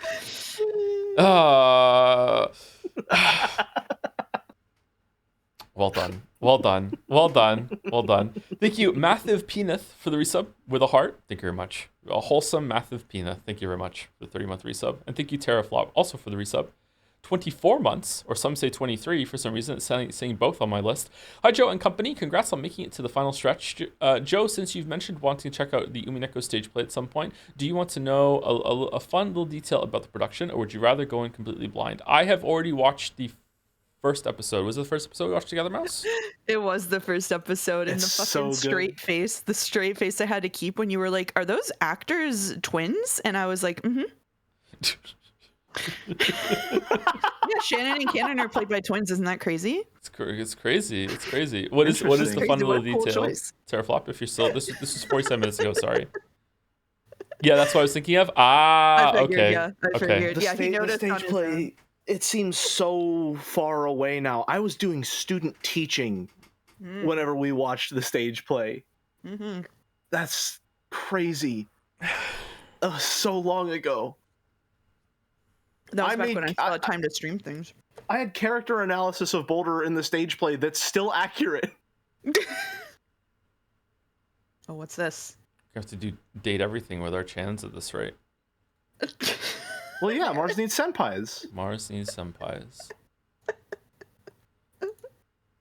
How does it feel knowing that whenever you do eventually...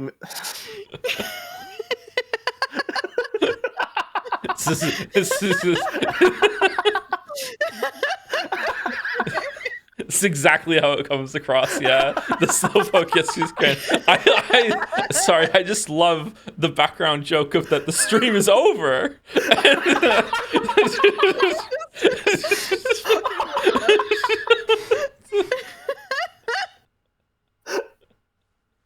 I think slowpoke is probably one of my favorite meme formats because of how it's structured, it's evergreen.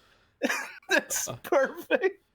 I love Slowpoke. Slowpoke is Finn's favorite Pokemon, really and we sing the Slowpoke song all the time.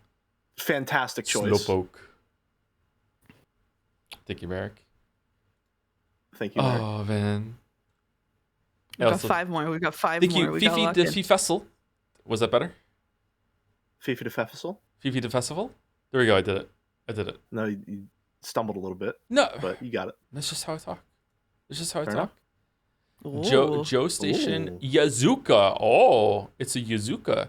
Denny Slim Jim. This is the original Yakuza 1 cover with Tom instead of Kiryu. This is meant to be me? This is not me yet. And Joe's original channel logo in place of the original dragon's head.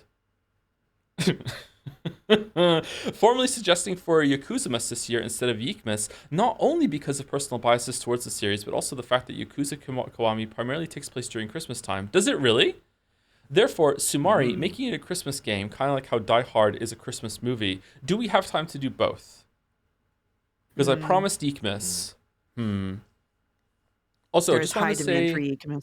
Yeah, there is. Also, just want to say that after watching through Chrono Trigger and Final 6 streams, that you might genuinely enjoy the turn-based Yakuza games later in the series for both the characters and the combat mechanics, so looking forward to the possibility of you streaming it sometime in the future if it happens. P.S. I don't think anyone should fault you for using heals in Kiwami, especially on hard difficulty, because some of the... We're already backseating. Okay, because of the fights are already pretty nasty as is, even with healing IMO, and I wouldn't want for a repeat of something similar at the end of your Yakuza 0 streams. Anyway, thank you, Joe, for all the streams since your return. They've all been great so far. Oh, thank you. Even the Persona 3 one, even the Persona 3.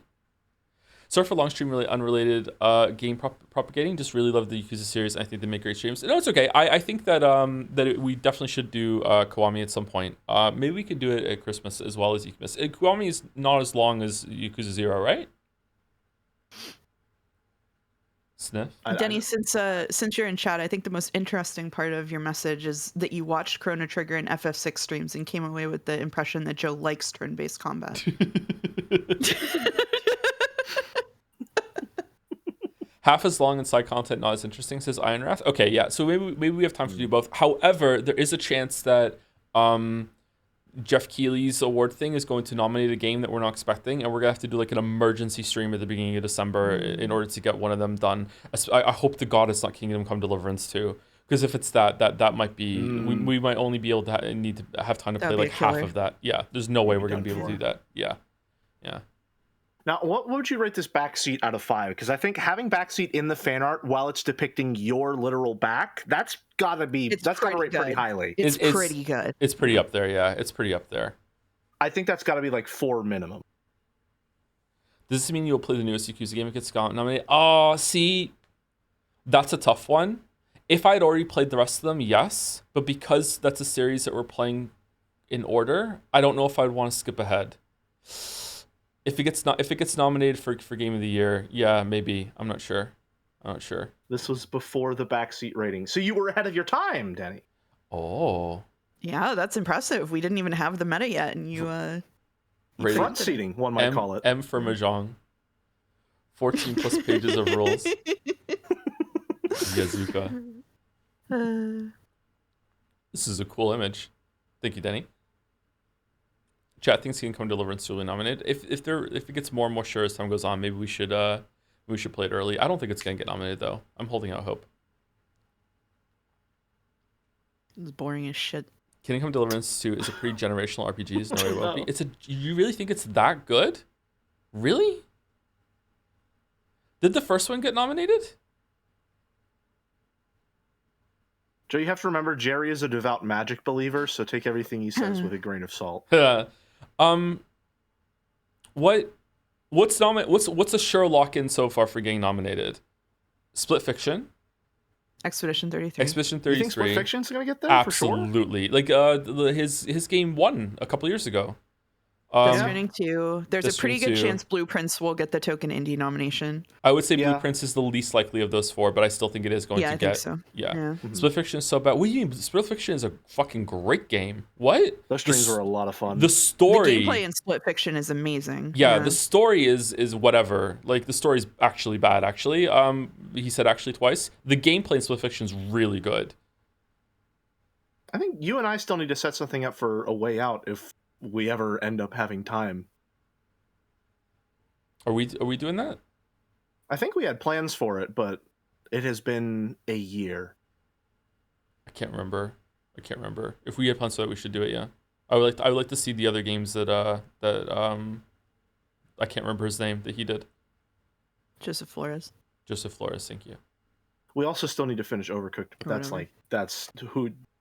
that's Overcooked is so stressful. Silent Hill F is probably gonna get nominated. Fares, sorry. Probably. Joseph Flores is someone I knew from a different place as Fares. Dude, I don't think Doom is gonna get nominated. I feel like I feel like I like Doom way more than most people, so I don't think Doom is gonna get nominated. I feel like it's already been kind of forgotten a bit, which is sad because I think that game's really good.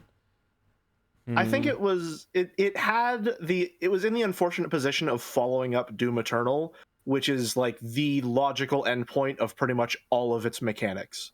So it had to go in a completely different direction while still trying to one-up what was essentially a perfect product. Yeah, like Doom Eternal is still better than Dark Ages, I think. I'm curious to see how the Doom Eternal DLC handles that. Yeah, I wonder if they can. It also sucks that it also sucks that Indiana Jones released in the dead zone of after last year's Game Awards, but before this year, and so it won't get nominated even though it was good. Yeah, that game looked really fun. There's no way Silent Hill is getting nominated. Do you think so? Okay, so Silent Hill is a really big series. I don't really like it as much as most people, and Silent Hill 2 is a very beloved game. Silent Hill F has all of the makings. I guess, again, obviously, this is going to be a stupid statement I'm about to say, but it depends if it's good. Like, if Silent Hill F is good, I feel like it's going to get nominated. I feel like it has a very high chance of being good. Like, Ryukishi is writing it. Ryukishi is a very good writer. And it seems to have very high production values, so I feel like it has a chance. I want to throw a wrench in the works here as Ryukishi's biggest hater, because I saw someone point this out on Reddit. Ryukishi is a good storyteller when he has like 120 hours to work with, but Silent Hill games are typically less than half of that. Yeah, that's true. That's true. I don't know how that pacing is going to work, Chief. So it depends on what kind of editor they got to work with him then. Yeah. Okay. And we all know that video games have great editors. Of course, yeah. And they really understand colonialism. Mm-hmm. I think his horror writing is genuinely quite good. Yes. I'm very excited to see more of it. Anyway, let's move on. But before we move on, I want to say thank you to the next 2 subs because one of them is relevant. First, thank you, Magical Bacon, for the resub with 4 months. Hope you enjoy episode 8. I love it even though it doesn't have the best pacing. Oh my god. Really? At the end, the pacing is the bad thing? What the fuck? Oh no. Squeakle E. And thank you to Kiru's Big Naturals for the resub. Happy Umineko Day with a smug. Thank you, Kiru's Big Naturals. And thank you, Denny, again. All right, last 4, I think. 3 or 4. Numbers are hard. By Foss. Jexel, Matshocks, and Usmo enjoying some sea salt ice cream in Kingdom Hearts 1986 8 days. If there's fan art, then it has to be played at some point, right?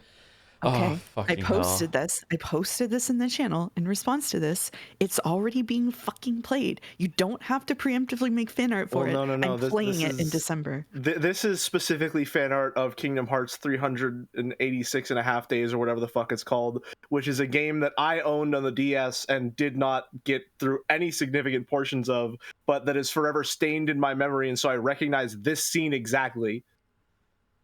Mouse, what do you think the phrase "birth by sleep" means? I don't fucking know. Oh, you're good. Okay, you're right there. Okay, it's gonna be a great time. Okay, good. Yep. Okay, all right, yep. fine. Correct response. You win. Correct response. Thank you to Ari Alice for the new sub. Welcome, Ari Alice. Thank you. Thank you to Critical Woe for the bits. Does Jelly have a favorite episode? Episode 4. Episode 4 is Jelly's favorite. Interesting pick. Thank you, Dominic. Sorry, go ahead. Episode 4 is, I think, where a lot of the emotional highs of Umineko like reached their peak for me in a lot of ways, and I really enjoyed Angie's character and a lot of what they were setting up with her. I think a lot of the implications of having a character like Angie in the text and following her story years in the future, but not many, is really interesting and got me theorizing a lot on the overall trajectory and destination of Umineko. So it's probably where I was the most engaged with the text. And so I think even if some of the other episodes are of higher quality in a lot of regards, episode 4 will probably end up being my favorite overall. That's a really good answer. I like that answer. Yep. I agree with a bunch of what you just said, but I just can't get past the pacing. But I also agree, very engaged at episode 4. Yeah, that was a really good answer. Under normal circumstances, I would probably say I'm immune to pacing issues. However, I've read episode 1 of Higurashi now, and it's good. However, Ryokishi has certainly improved as a writer since then. Oh. I will say that much. Thank you.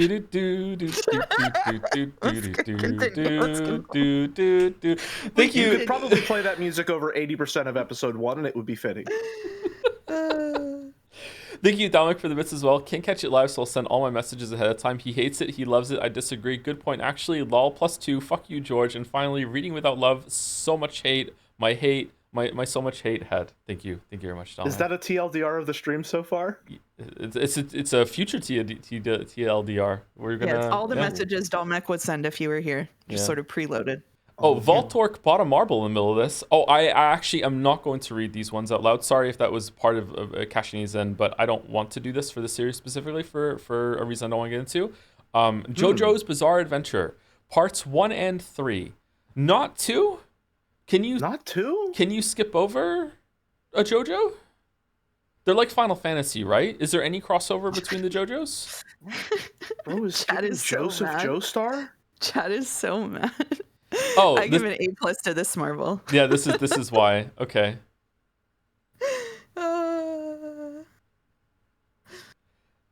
They didn't want to do 2 because someone did only 2, which is crazy. Wow.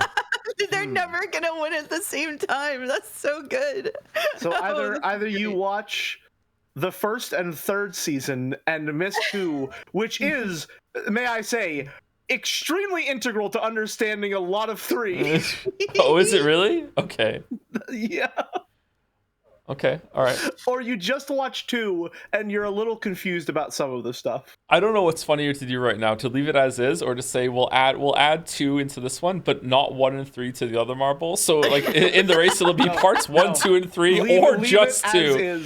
Leave it as is. The idea of someone watching. I'm cheering for this one. The idea of someone watching part 1 and then skipping directly to part 3 is insane to me. Yeah, I love this. Let's keep it this way, please. Okay, we'll keep it this way. Thank you, right, Voltork. Right, lock it in. Clap. And then I'll sentence you to part 4, which is slice of life hell. Oh God. And then I think to really just to be the cherry on top of this, I think that this should win. And then afterward, you should criticize how you didn't understand anything that was happening in part 3, and you felt that the story didn't explain itself well enough. Yeah, it just introduced a lot of characters out of nowhere, and you're just expected to know what's going on, even though it's all really, I mean, dare I say it, bizarre. Remember to mark marbles on your dashboard. I should do that. Yeah, I'll remember. It's fine. It's fine. People are really good at keeping track of this stuff. So usually when I say, "Hey, did we do that one?" Usually at least 3 people in chat know. Yeah. I learned something else about Twitch yesterday via mouse. I learned that I have I can run my own sub discount promotion. I didn't know I could do that. Yeah, I found out about that the other day too. Yeah, I didn't know I could do that. I would have done that. Feature. I would have done that at the beginning of Expedition 33 if I knew I could do that. I didn't know I could do that. Maybe we'll do it next week. Yeah. Thank you, Selena. Are we not worthy of it now? Nope. I see how it is. No, Umineko doesn't get it. No.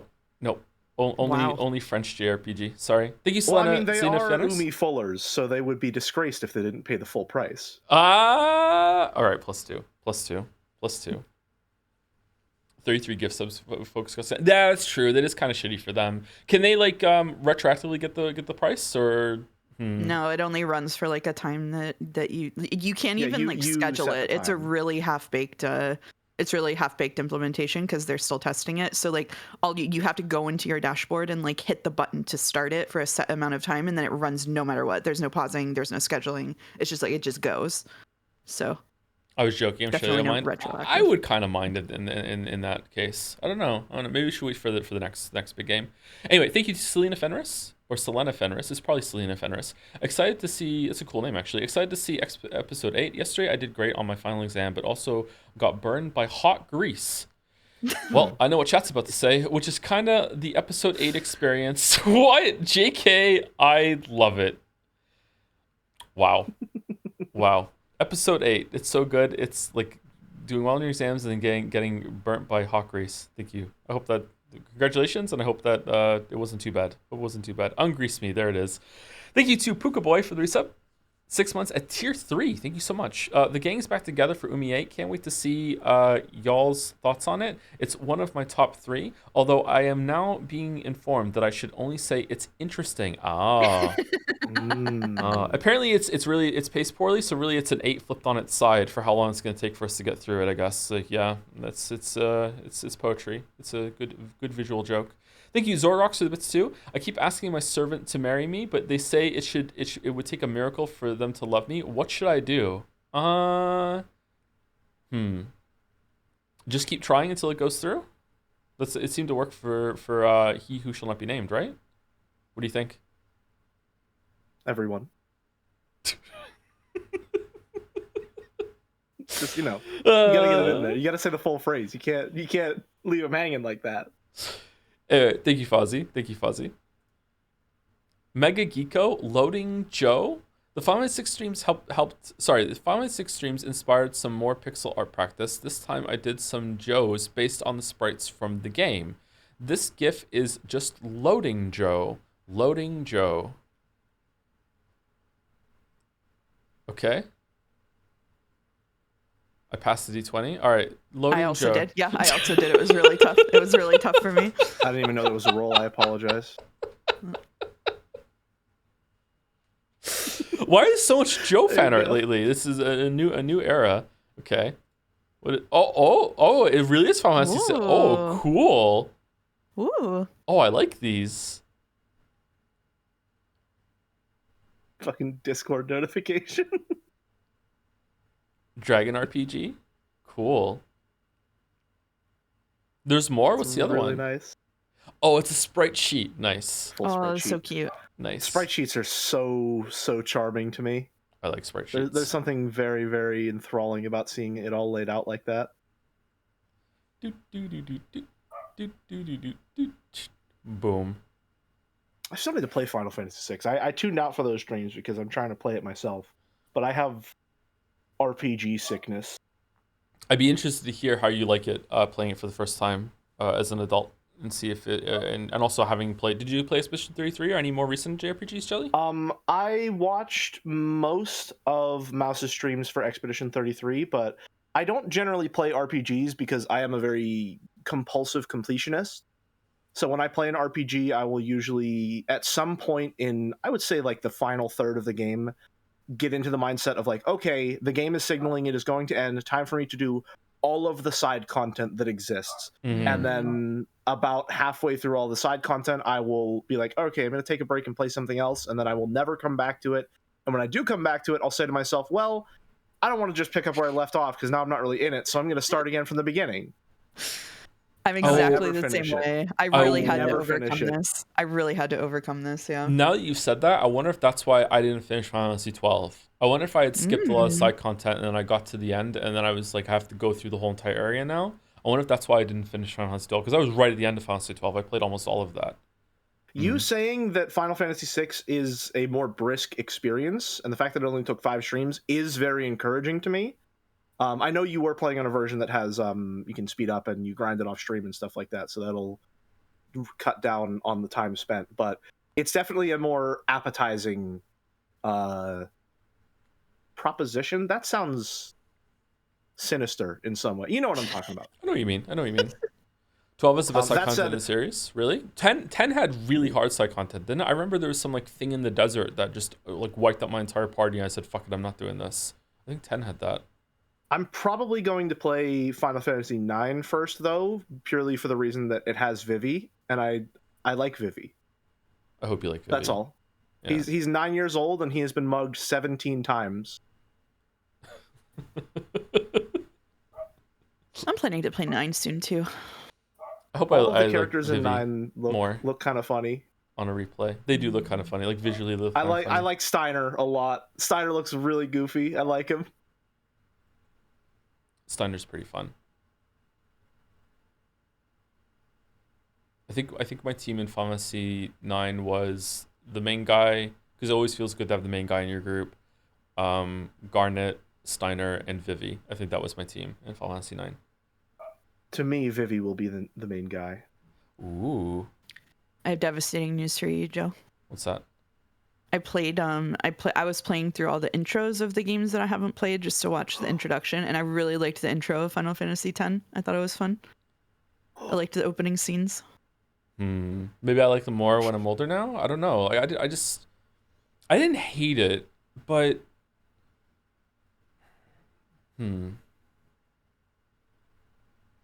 Someone said Jelly is just a Kingdom Hearts 2 fan then? Okay, so here's the deal. I might have told this story before. I have played through all of Kingdom Hearts 2, but I was a kid who didn't have a lot of experience with games that like just sort of end, and when you beat them, you don't get to keep playing them. And so when I beat Kingdom Hearts 2 and it rolled the end credits and then went back to the title screen, I was like, oh, did I do something wrong? And I replayed the end of the game 4 more times. Oh my god. Oh no. Before it finally set in like, oh no, the game just ends like that, and then you go back to the title screen. Just double checking. Quadruple checking. Oh, I was not a very smart child. Oh. Poor Jelly. So. Okay, let me say some rapid fire. The ending was pretty good though. You know, I remember it ended well. If there's one thing I remember, it's that. And then we will take a short break, and then I think we can get into the game. I think we're done. I think we're over fan art. It's the Pixels, right? So it's the last one. Merrick said that explains a lot. Can you elaborate? What does that explain exactly?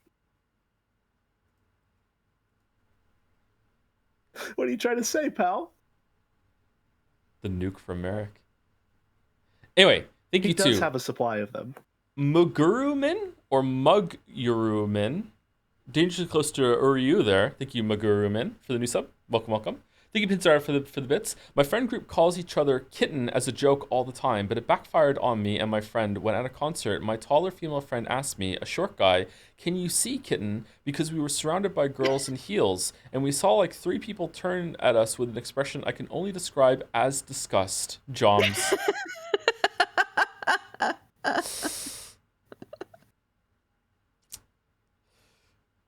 Someone asked me to do an Uryu, but I think given the current topic of conversation, it may be dangerous to do so. Do it.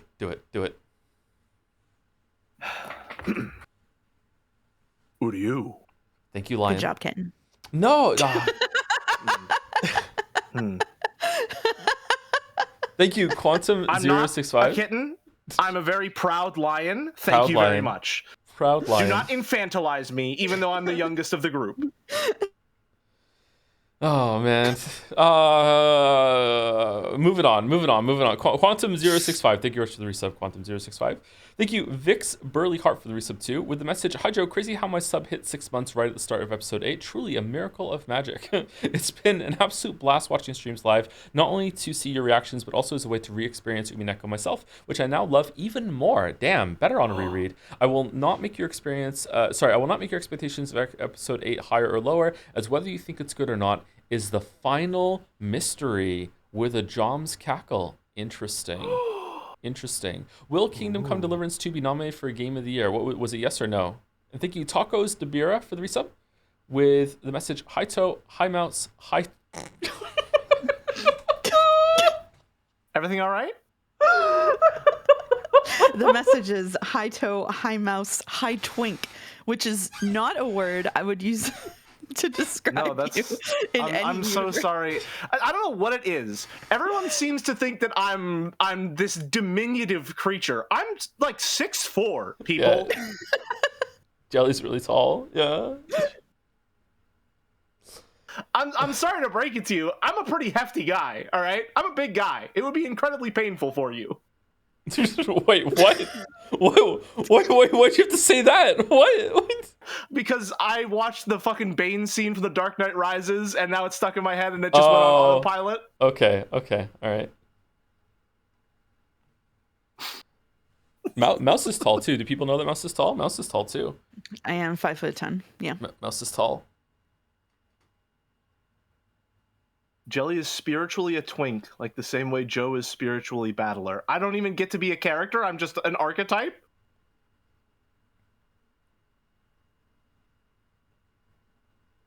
Taller than you. Depends on what heel she's wearing. If she's taller than She's me. an ROUS, a rodent of unusual size. Good Princess Bride reference. I did while hanging out with Joe put on shoes that made me taller than him, and then I felt bad about it and put flats on instead. It was fine. Aww. It was fine. Mm-mm. Anyway, thank you, Tacos Debira. Thank you, Thanatoast. 13, I think. Thanatos 13. Yeah, Thanatos 13. I like that. That's a cute name for the new sub. Welcome, Thanatos. Thank you, Pouse, for the bits. Amelia Clark voice. I don't know how to do Amelia Clark voice. Best episode ever. Amelia Clark is the one from Game of Thrones, right? I think I've heard her in interviews a couple times. Is she faking a British accent in the show? Best season ever? Okay, I don't know that meme, sorry. Best episode ever. There we go. We did it. Thank you, Donkey 2012, for the bits as well. As someone who has read all three When They Cry VN stars like Wizards of the Coast, I am happy to report that Ryukishi's writing continues to improve even after Umineko. The pervy jokes in Sekonia are actually funny sometimes. I hope Sekonia is done at some point and we can read it. There are some other ones that Ryukishi has written that we might want to stream at some point. Yeah, absolutely. You should stream Loopers and Jirokasu. It'll be amazing. Not sure. Now just watch chat. Just watch chat. Oh, okay. All right.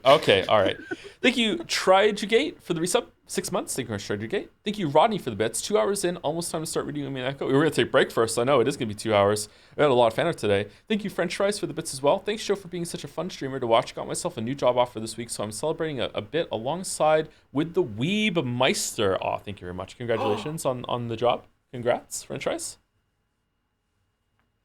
Congrats. Congratulations. Best JoJo part after 3. Sorry, no JoJo lands. What the fuck is JoJo lands?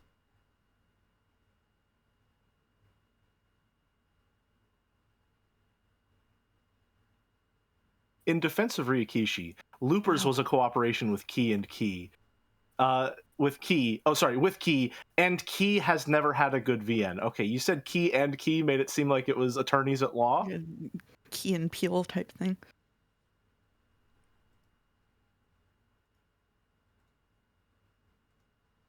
Do Rosegun Days and Hijibana have Higurashi type jokes? I hear Rosegun Days does not. Rosegun Days is not. You cannot stream Higanbana. That's like by Twitch TOS probably. Oh, it's that it's good? It's not a stream game. Okay. Yeah, it's so good that Twitch won't allow it because it's actually art, unlike most other games and visual novels. So true. So true. Yeah. Okay, let me get Umineko on. Do I have to share my screen for you, Jelly, or do you have it you will, on your yes. end? I will? Okay, all right. Do.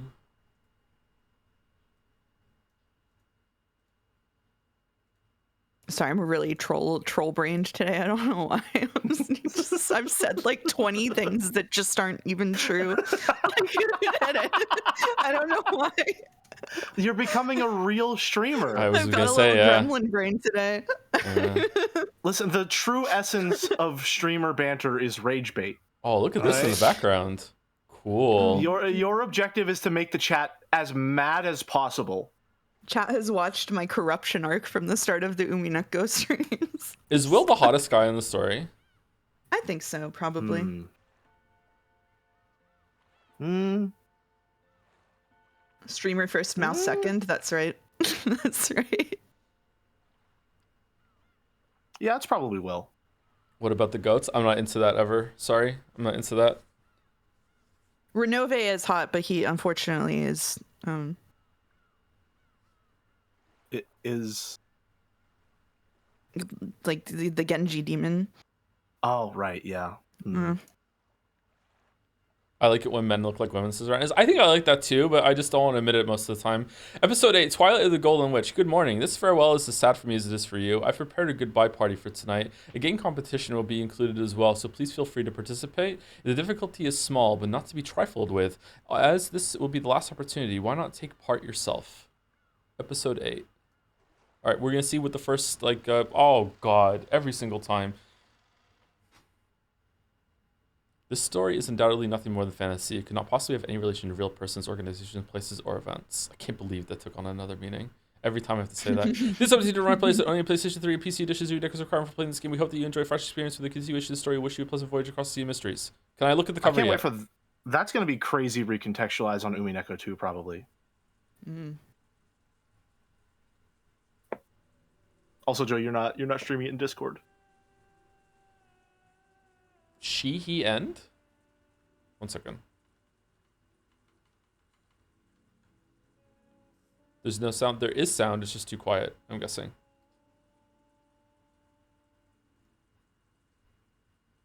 There you go. Thank you. Oh, sorry. It's the opposite. I thought I have to turn Umineko down when we stream it, but actually I have to turn it all the way up, I think. I think Umineko goes all the way to the top. There we go. 2 silhouettes can be seen in the chapel. Already. And that's the stream, everyone. Thanks for coming. What do you think, everyone? What do you think, everyone?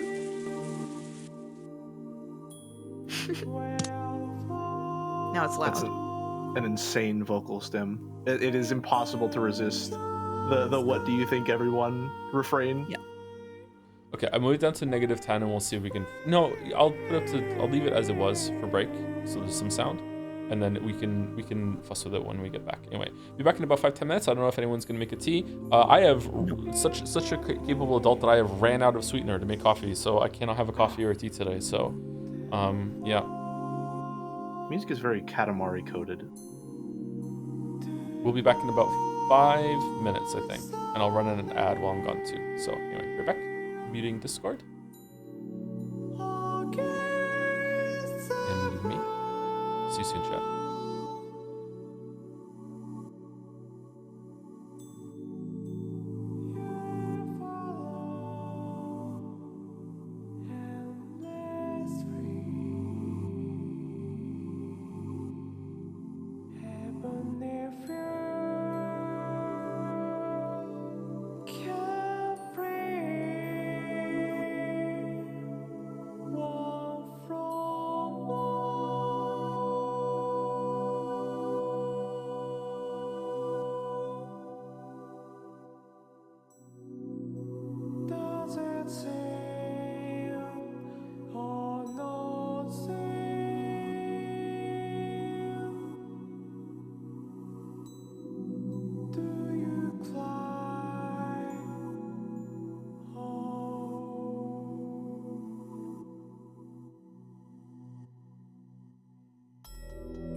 Hello, hello.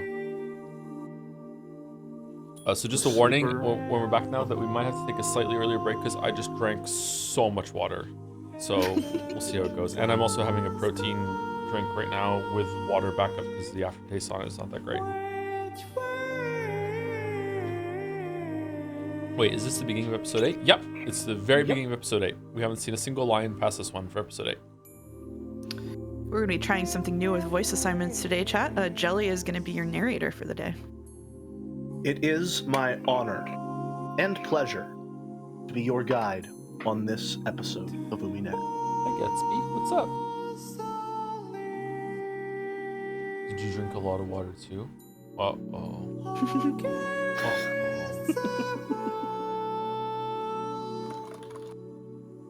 Thank you to the last curry rice for the resub, and you tempt 6 for the resubs before we get started. With the message, "Hi Joe, it's been a great time experiencing Umi for the first time through your streams. Sad that it's almost over, but looking forward to how it ends." I think we have maybe 3 to 4 weeks left of Umineko.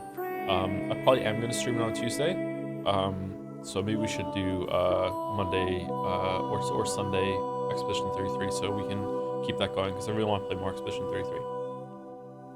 Is it too loud? Oh, let me go down to my -10, and we'll see if that's too quiet or too loud once we hear some voices. Anyway, let's start. Whenever you're ready, Jelly.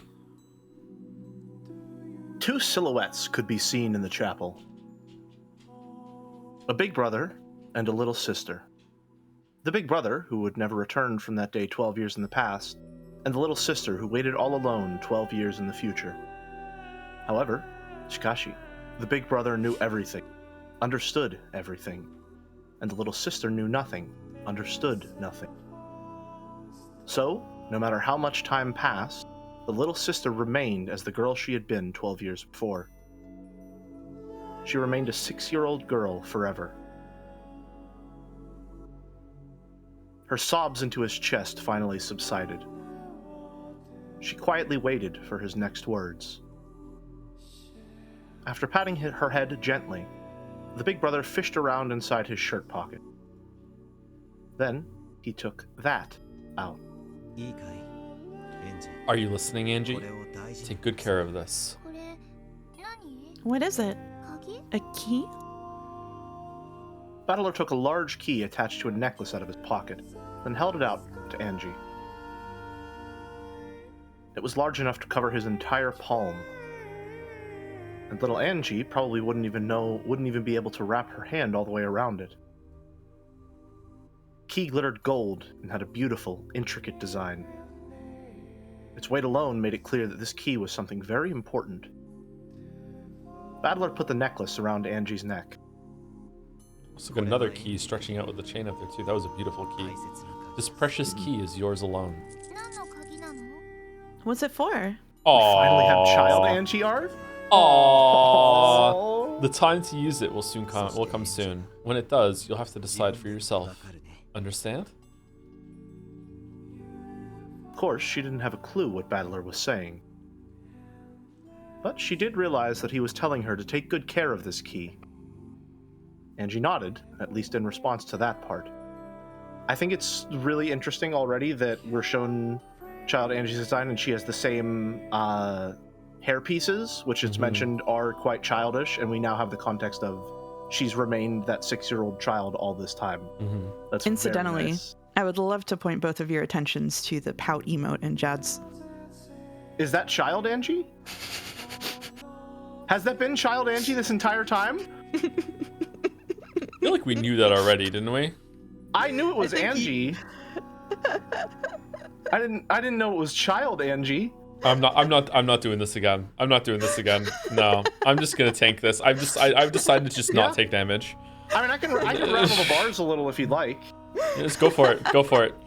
How could you do this to me? What the fuck? Again? In episode 8, there's still stuff we're finding out. Okay, we're good. All right. Thank you. That's all. That's all I've got. Hopefully that was good enough. It was good. Yeah. In her hand, the key had felt heavy. However, Shikashi, now that it was around her neck, it felt as light as an ordinary necklace. How strange. Okay, let's go. Where to? She had been sure that her brother was about to sit down. After all, just a second ago, he said he'd tell her what happened on Rikenjima on that day. She'd expected him to tell her here. On that day, on that island, just what is it that happened? I thought you were going to tell me about that, Oni-chan. Absolutely, and you'll be given the chance to listen. However, to you, it may not feel as though you're merely listening to a story. What does that mean? What you really want isn't to know what happened on that island on that day. So, he does understand, after all. What happened on the island that day? Trying to answer that question was all I was capable of, so I wished for nothing more. But I'd want to go there. To that island. On that day. To Rikenjima, on the day I couldn't go. To the Ushiromiya family mansion. To Mom and Dad. To all the cousins, all the relatives. And everyone else. I want to go back to the island on that day. So I remain the way I was on that day. My heart and soul stopped, stuck as a 6-year-old's forever. I want to go home. I know. Mom, Dad, Oni-chan, everyone. I want to go home to where everyone is. That's why I've decided to invite you there. Huh? Your Oni-chan is the game master now. Only those who know everything about the game board can open it up and invite pieces in. So I'll invite you to come to the game board. So sorry, I had a thought when I was reading that and made me stumble. Is Battler the game master for episode 8? Or is Berncastel the game master for episode 8 and there's like a framing to it? Or does because Berncastel said she got the chessboard, right? Is Berncastel doing her own side thing, and that could just turn into like unlimited stories that we're never gonna see Berncastel again, and she's just there chewing the pieces forever?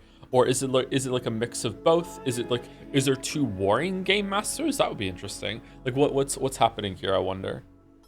I'm wondering if we're going to get their 2 perspectives on what happened that day in episode 8, and it might be switching between the 2 or something along those lines. Could be, yeah.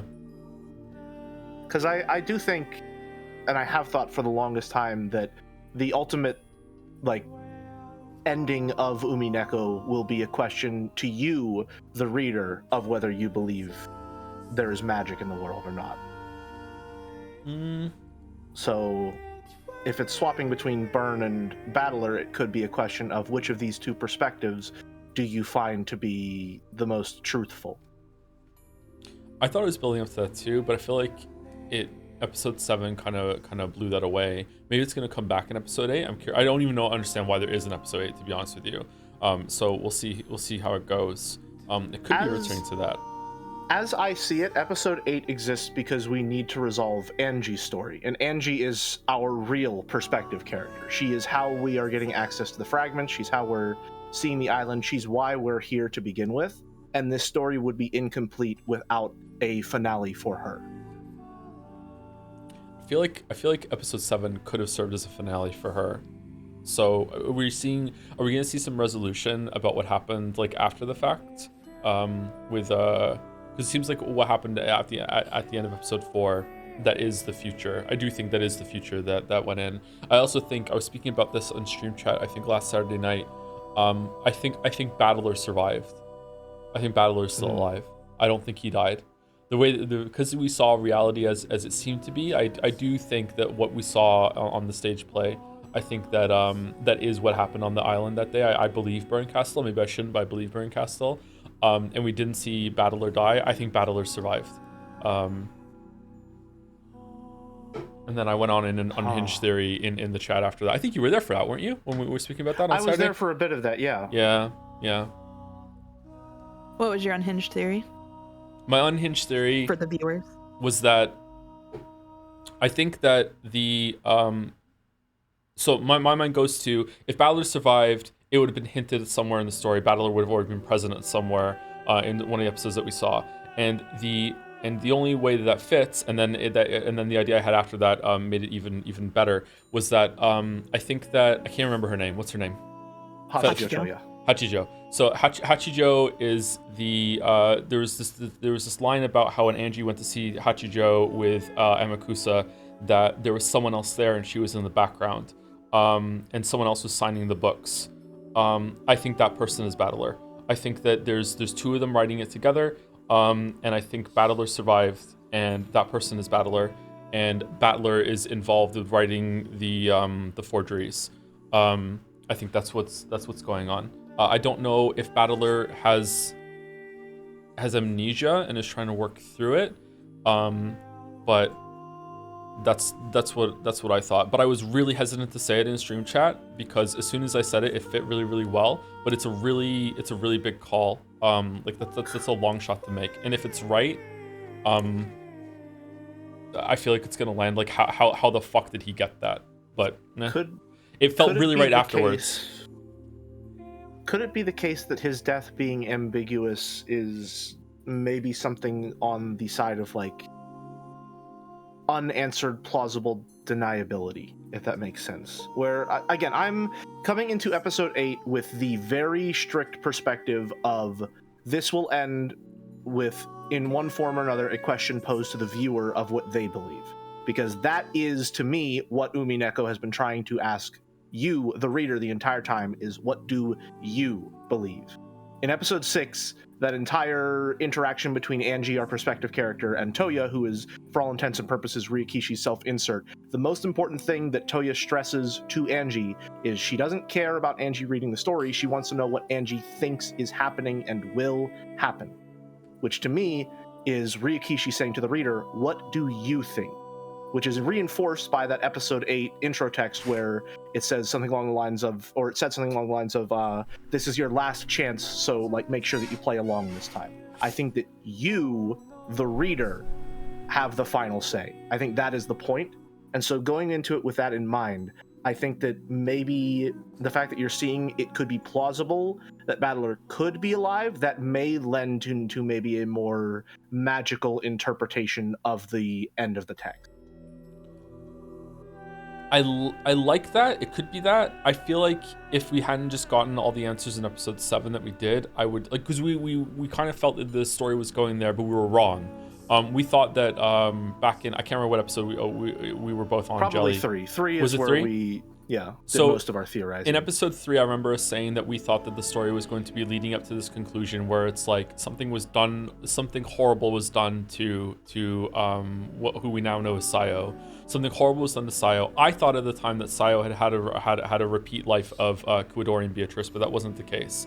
And I thought the story was going to lead to, hey, you can like have a firm line in the sand you can draw and be like, no, reality is reality, you have to accept reality.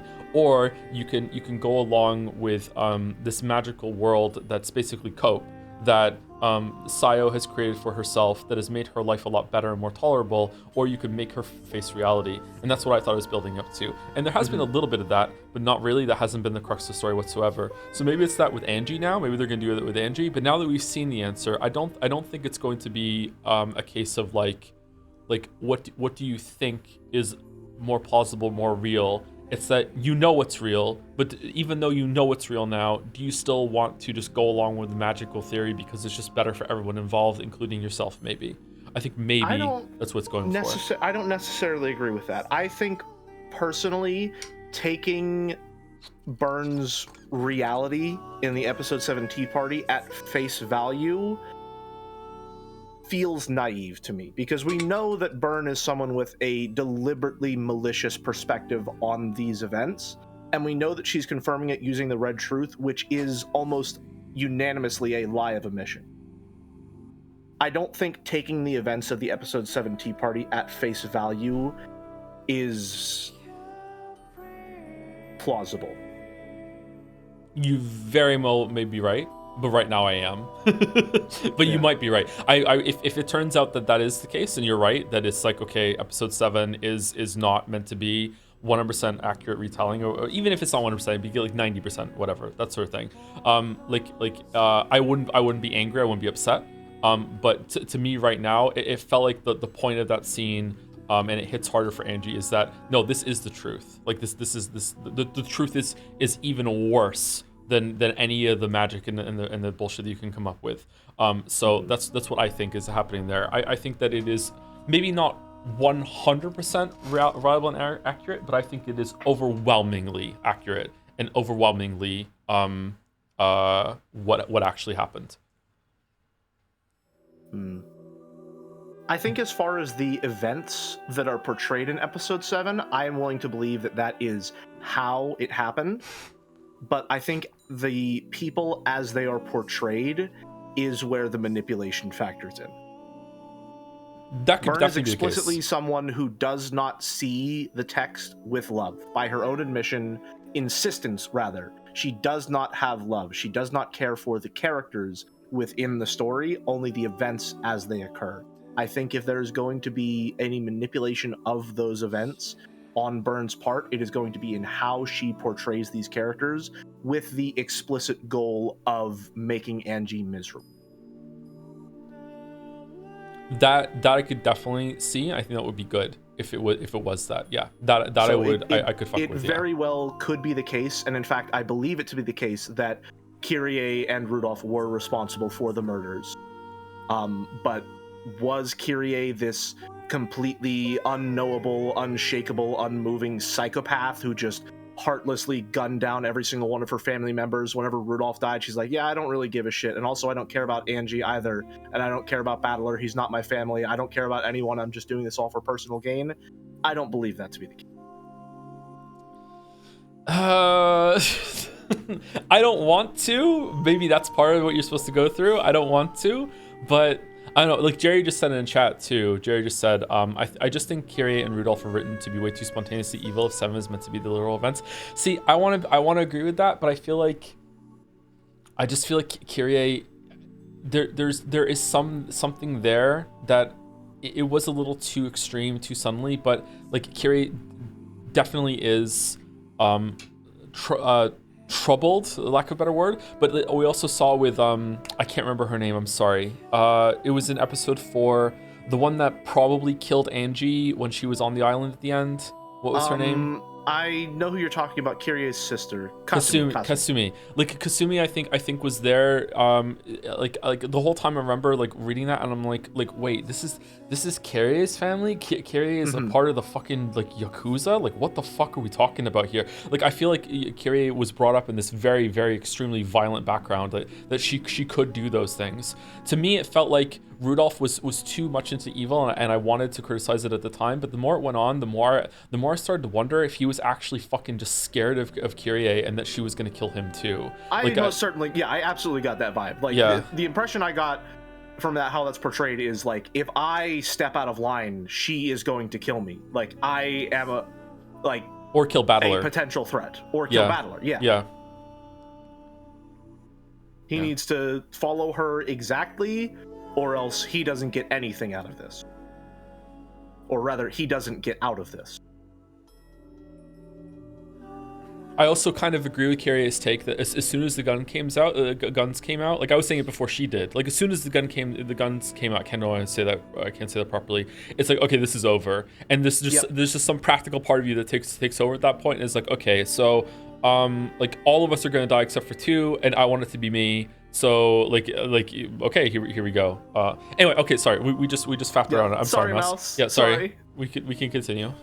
It's okay. I was complaining about Higurashi and Umi full chat while you were busy. I did have the intense urge to say, "Don't be so naive, Keiichi Maibara," while Joe and I were talking. So know that your brain rot is not. I'm with you there, in spirit at least. There you go. Now that I've called it absolute trash, we can continue. All right. You'll take me to Rekenjima on that day? That's right. I'll invite you to the Rekenjima of 1986. Will I be able to see everyone? Of course. even though my memory is vague and I can't remember anyone's face clearly? You'll remember soon enough. And though it'll be a reunion after 12 years for you, it'll only have been a short gap for us. Everyone will welcome I apologize. you. That's Ruby. It's okay. When you finally if return, anyone from my stream is in chat, I have an emote just for Ruby barking. When you finally return from that distant future, everyone will welcome you. Will I be able to stay there forever? This way, I can be with everyone forever. This is the goal I'm supposed to reach. Angie, listen to me carefully. Battler spoke in an admonishing tone, as though warning me that this was a dream that wouldn't be granted. The Rekenjima family conference usually ends after a single night. Because of the typhoon that day, the boat couldn't come, and it lasted 2 nights.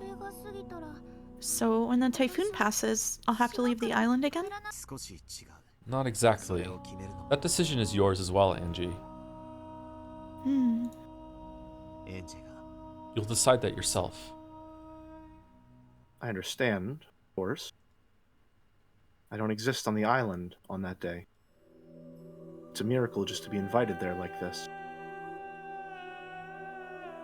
Just the 2 days before the typhoon passes. Just getting those 2 days to myself is already the sort of miracle that will never come again. I'm greedy enough to ask for more, that faint miracle might vanish. Even though I thought this, my young heart, still 6 years old, wasn't satisfied with such a short-lived miracle. I don't want to leave. I know. I'll be with everyone forever. I'll stay with my family. Even if Oni-chan says I have to head back, I'll stay on Rekenjima. You can stay or you can leave, but it's not as though one of those is the right choice. That's not how it works, Angie. Even so, you'll let me choose?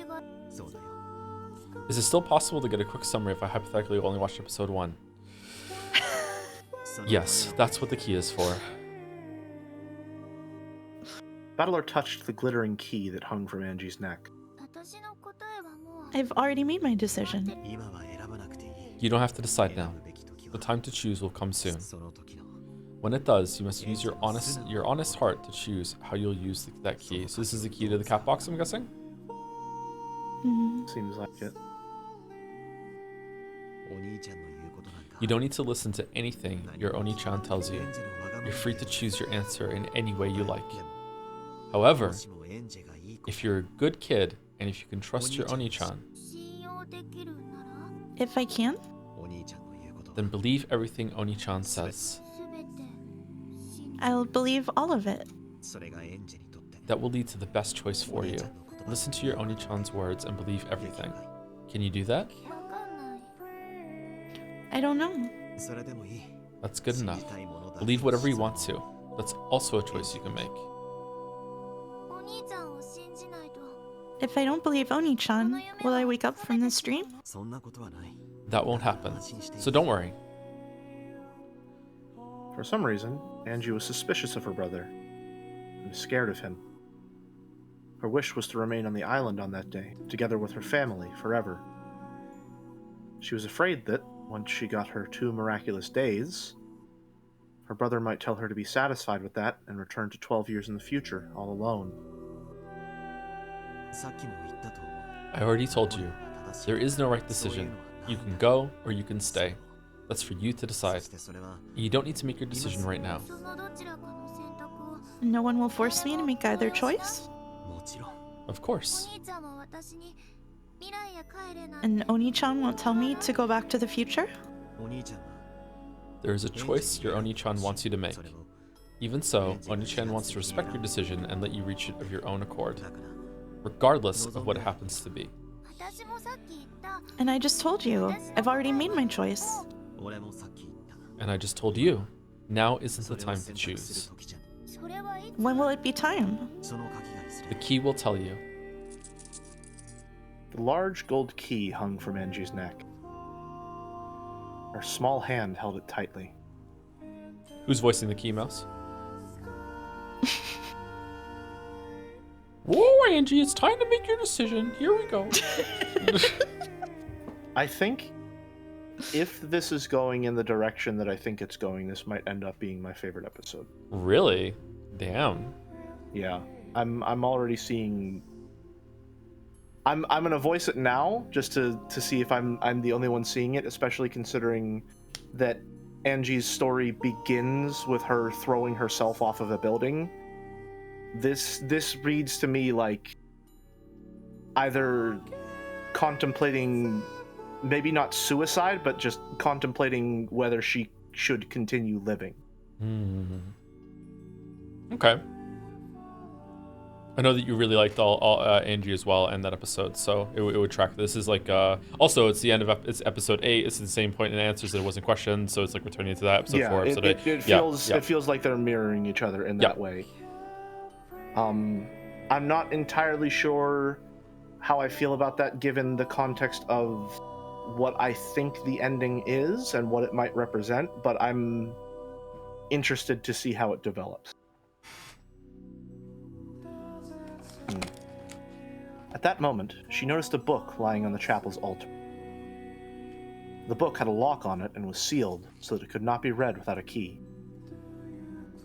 Angie looked between the key hanging at her chest and the book on the altar. Will this key unlock that book? Don't touch that book. His sudden, forceful response made Angie flinch. Battler, realizing he had scared Angie, softened his expression. Come on, let's go. I'm inviting you to come back to October 4th, 1986.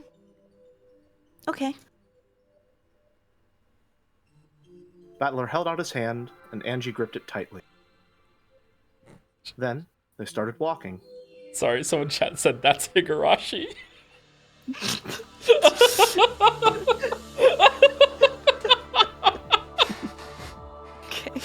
Oh, no. Oh, this is a beautiful shot. Can I hit escape? There we go. I will say, the episode 7 Tea Party did remind me a lot of episode 1 of Higurashi. Aw. So I'm really in that mindset of looking for parallels between Ryukishi's previous writing and the finale of Umineko. In that same way. I think it's pulling from a lot of his previous work, both in Umineko and before.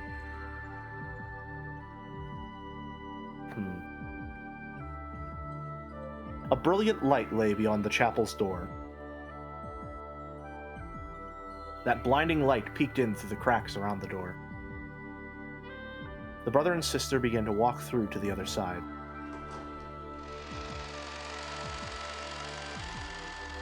I've only read chapter 1 of Higurashi, if people are wondering. And if you want more elaboration on why I thought episode 7 was like, or Tea Party 7 was like Higurashi 1, I elaborated in Umiden a couple days ago.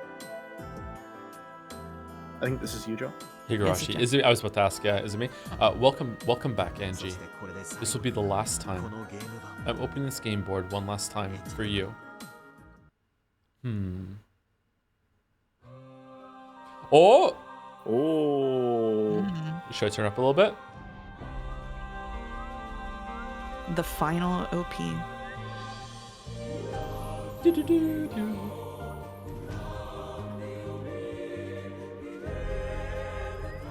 Different music. Oh, maybe it's not.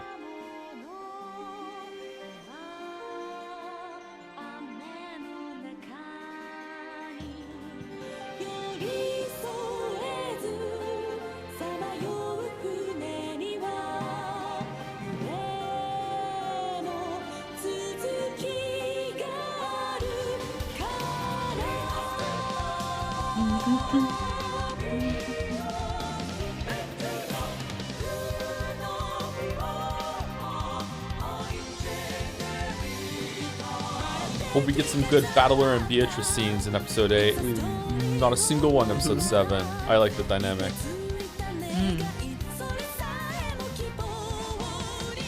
I hope the Chiesters come back because I think they're silly. Maybe? Yeah.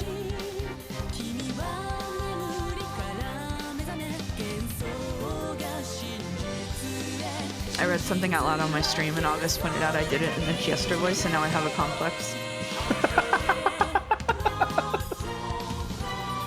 Is that so? Yeah. As you collect voices, you can just slip into them sometimes, like without knowing. Yeah. Mm-hmm. Yeah. How has the sound been so far now that we're into the intro? We just started seeing. It was a bit of a quiet scene. Was the sound okay? Does it need to be turned up a little bit or down? It was good? All right, let me turn it back down to what it was then, because I just turned it up for this opening. Okay. There we go. New voice assignments.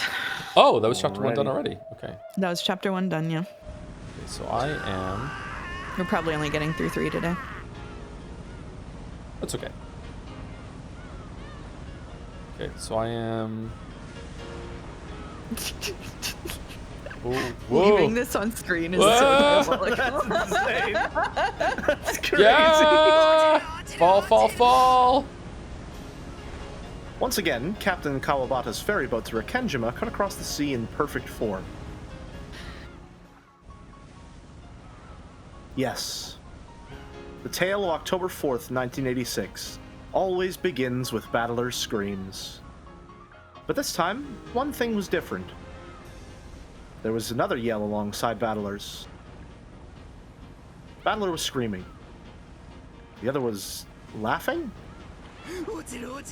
Fall, fall, fall! No!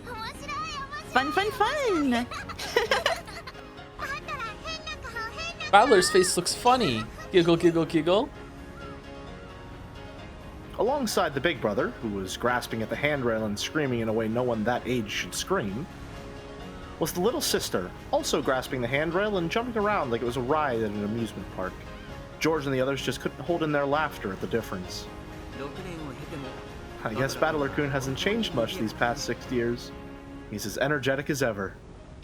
Can't believe I have George again. Plus, Angie and Maria look more cheery than usual this year. Could this be the first time we've had all 5 cousins together? Oh, is it? I get it. That explains why it's noisier this year than any year before. George and Nikki! This is way too fast, right? I'm begging you, ask the driver to slow down before it's too late. Yeah! This is too fast? Battler's so pathetic. I want to go faster! Faster, faster! Any faster than this and I'll fall right off the boat. Will that make you happy? I'm gonna fall. Going by popular vote, I'd have to say Battler-kun's proposal is... Rejected. Look out, Oni-chan. Look, you're gonna fall. Scaredy cat battler needs to be punished. Tickle time. Oh, wait, stop, Maria. You too, Angie. No. Thank goodness. I was worried about Angie's health, but...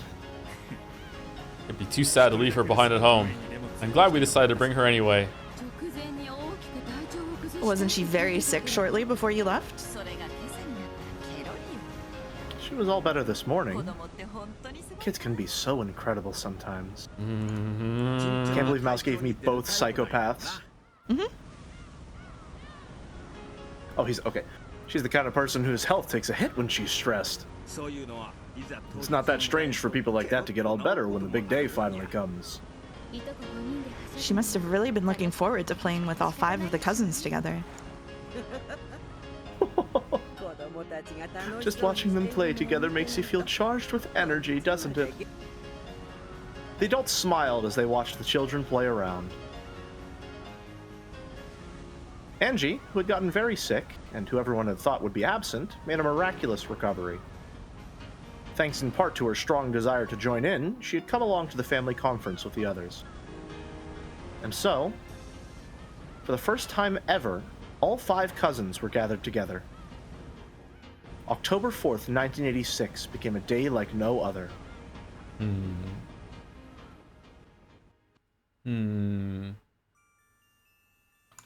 If you looked away from the screen, the motion sickness inducing stuff is over now. Chat, just so you know. Thank you, Mouse. Thank you, Mouse. What's gonna happen here? Are they all gonna work together to fight off the evil? The goats and shit? What's gonna happen here? Anyway, sorry, The continue. kids dashed up the path leading from the harbor to the rose garden. No problem. They were probably so charged up that even walking was too boring for them. Wahaha! See that? First place. Battler was the first one to reach the rose garden, which was the goal. Apparently, he was trying to make up for the dishonor he had suffered on the boat by proving his superiority on land. A short while later, Angie and Maria reached him in a dead heat. I'm second. I'm faster than Angie. Ooh, ooh, ooh. No, you aren't. Maria One-chan cheated. I'm second. 3-year gap between Angie and Maria was large, especially since both of them were growing kids. It was only natural that Maria was faster, but Angie seemed to be complaining about a shoulder bump at the start line. Maria One-chan cheated, so she gets last place. Teacher always says you get last place if you cheat, protested Angie. Come on, no need to fight. Still, both of you are really fast. It's been a long time since I've run that much. Breeze feels so nice. Are you out of shape, George and Nikki? You know, anyone who has to run the race to make it to before the bell every day gets strong legs by default. Okay. In other words, Sumari, being a fast runner is proof that you sleep in a lot. Oni-chan always sleeps in. He didn't wake up today either, so I had to wake him up. Right? Stomp followed by a flying elbow, and that body flex on the top rope at the end there just about finished me. That sounds more likely to put you in an eternal sleep. Sounds fun. I want to do it too. I'll bet Oni-chan sleeps in tomorrow too. We'll wake him up together this time, okay? I'd recommend against staying up too late tonight.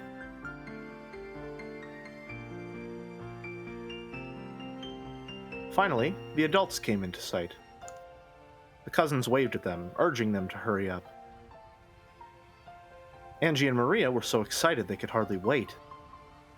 Just by having all 5 cousins together, just by adding Angie into the group, look at how energetic this day has become.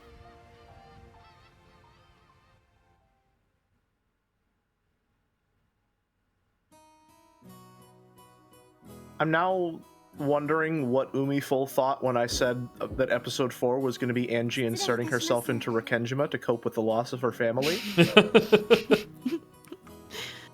Excuse me, the family members have arrived. So, they made it. I must let father know.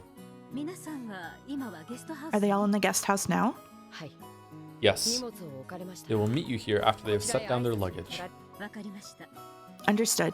Cannon, please show them the way. Shannon, quickly get some tea ready. As you wish, madam.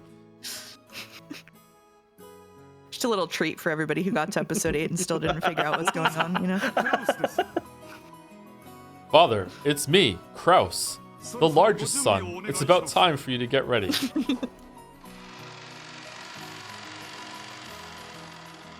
After Kraus knocked on the door, it opened from the inside. Oh, Dr. Nanjo, how is father doing? No need to worry. He's changing as we speak. I think he's just a little nervous. Who are you calling nervous? No, I cannot find my favorite one-winged necktie pin. How many times must I tell Natsui? My possessions must never be moved without my approval. Apparently, Kenzo had been running around for some time just because he couldn't decide on a tie and a tie pin. Kenzo, who felt that the dignity of the family head must always be preserved, usually made a big deal about the head's attire being equally dignified.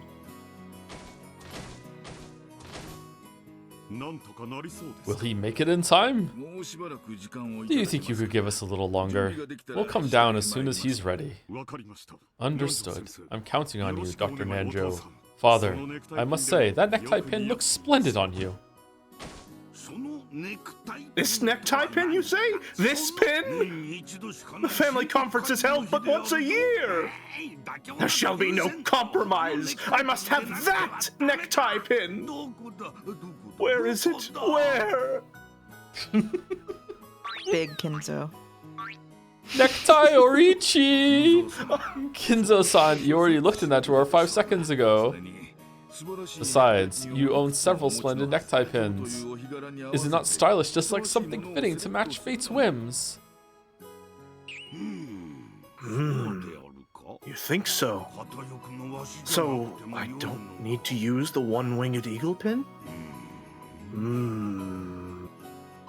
As Kraus watched Nanjo calm Kinzo down, like a child, he started finding it hard to believe that this doctor wasn't his own mother. Well, it was always like this. He always makes a fuss when no one's looking, but when the time comes, he makes his decisions with pride. After asking Nanjo to come down by lunch at the latest, Kraus snuck out of the study.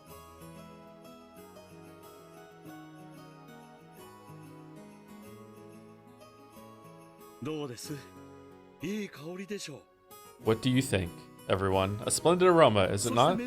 And a unique one as well. I've never had pumpkin tea before. Ooh.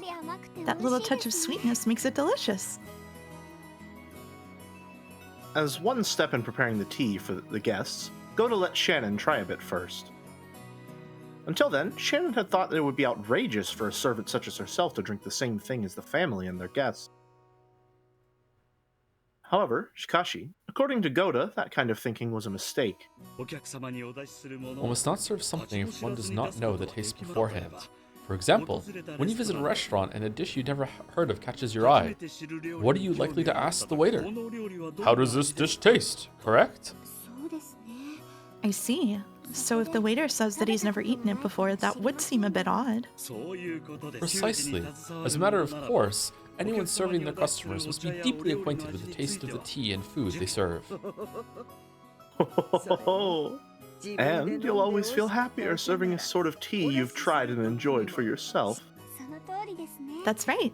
After tasting tea this delicious, I can't wait to let everyone else try it. And because of that, we servants must be very familiar with the taste of all sorts of foods. That's why sampling food whenever I can is part of my job description. It's a perk as well as our job. Do you understand? Yes. Everything is proceeding smoothly. Are there any problems with the tea? Everyone just cares about this tea. Oh, Genji-san, you must try some as well. Seeing as it's almost Halloween, I decided to make some pumpkin tea. Later, perhaps. The family will be arriving at the mansion very soon. It looks as though the children will be joining in. Oh, I legitimately just got the date from Sekime mixed up with the date of the island right now. Fucking hell. No. Yeah, it is almost Halloween. It's not the end of November. We never left the time egg. Yes, sir. The cups are ready to go as well. At that moment, the kitchen's extension line started to ring. Genji, who was standing right beside it, swiftly picked up the receiver before the second ring. I need you to know I almost instinctively said Genji, the largest of the servants, even though that's not correct. He's not. Shannon and the others always thought Genji looked like a samurai when he did that. Understood. Take care when guiding them. After giving that short response, Genji set the receiver down. That was canon. The relatives will be here shortly. Was it? The children are with them. Shannon, Kumasawa, go to serve them. Goda, hurry up with that tea. Yes, sir. The family conference. It was the largest event of the year for the servants. They were all excited and determined to make it through together once again this year.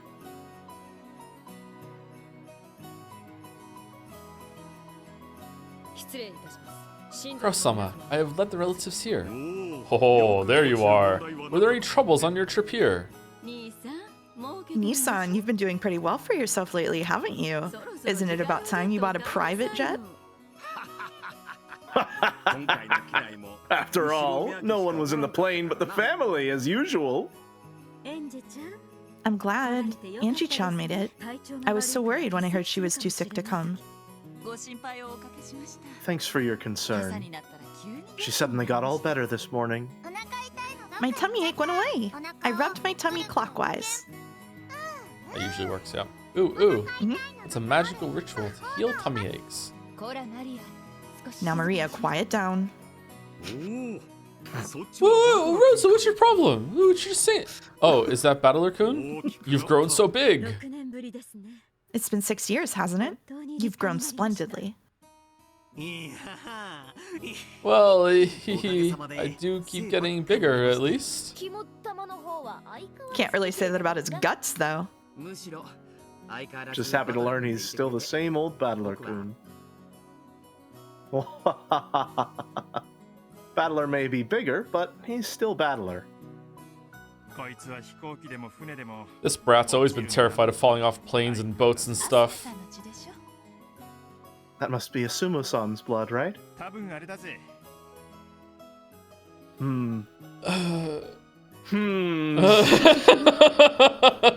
Hold on. Interesting. When he was a kid and we went to the theme parks, he always went on some of the wilder rides. That's probably what did it. Did they have height restrictions for those? No, I don't mean that kind. You know, those paddle boats and teacup rides, right? Looks like we took those a bit too rough back in the day. You've always gone a bit overboard on rides like that, Rudolph Nissan. I see. Poor Battler-kun. Poor Battler-kun indeed. Still, it's comforting in a way. Even after all this time, nothing says Battler-kun like a fear of riding things. Oni-chan isn't scared of riding things, D20. He's just scared of falling off them. Fall. Ooh.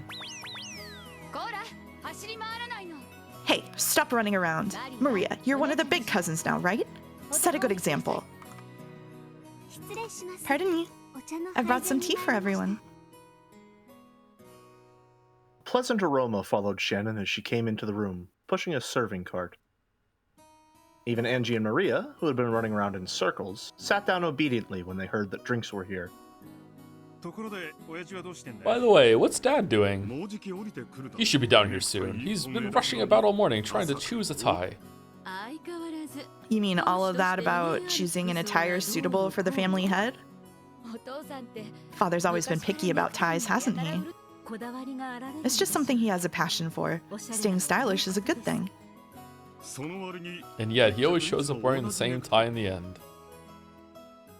The family members burst out laughing. The sweet scent of Goda's specially made pumpkin tea spread throughout the parlor, and the calm atmosphere grew more cheery and excited. Look, Mama. It's a pumpkin cookie for Halloween. Oh, that's right. The sweet scent is kabocha, isn't it? That's right. Today we have some special pumpkin-flavored tea for you to try. It really is delicious, so I suggest you try some without sugar first. Nason, watch your sleeve. Wow, so kabocha tea does actually exist. Goda-san really did his homework. Ooh. Delicious. This is excellent. You can taste the kabocha's natural sweetness. Kabocha tea, huh? Still, kabocha always tastes best in tempura. So true. Ooh, it's pumpkin, not kabocha. Yeah, pumpkin is different from kabocha. This is There it is. Yeah, there it is. There it is. Maria was apparently speaking in English, but Angie, being normal, was not.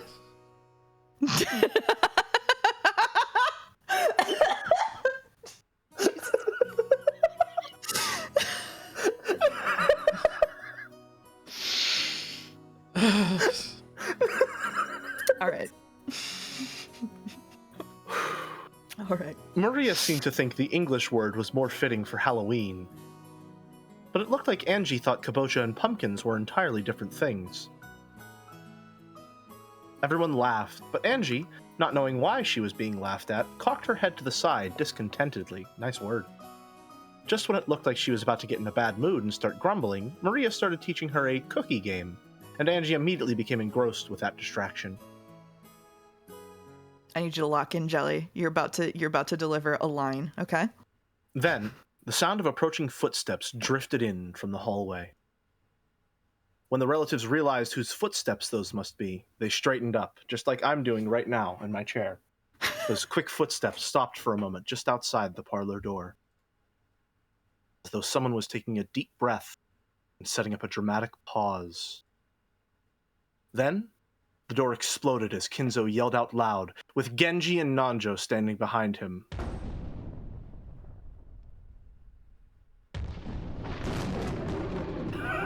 Happy Halloween! And trick or treat! Trick or treat! Trick or treat! The cousins shouted it back.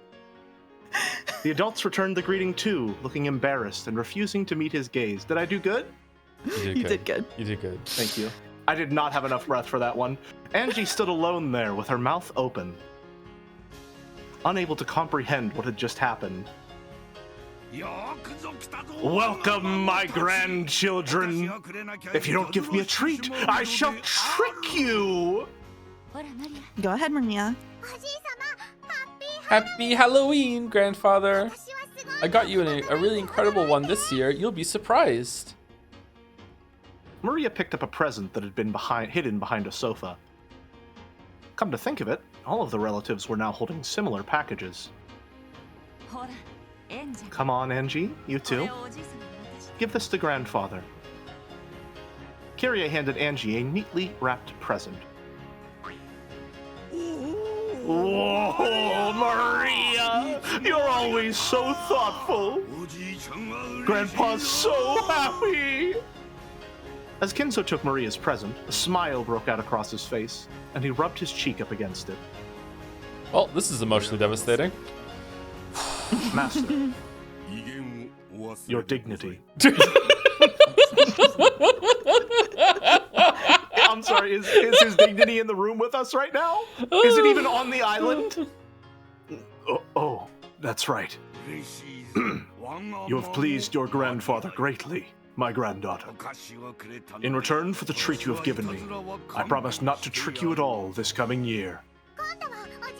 Now it's your turn, grandfather. If you don't give me a treat, I'll prank you. Indeed, I'm well aware. Genji.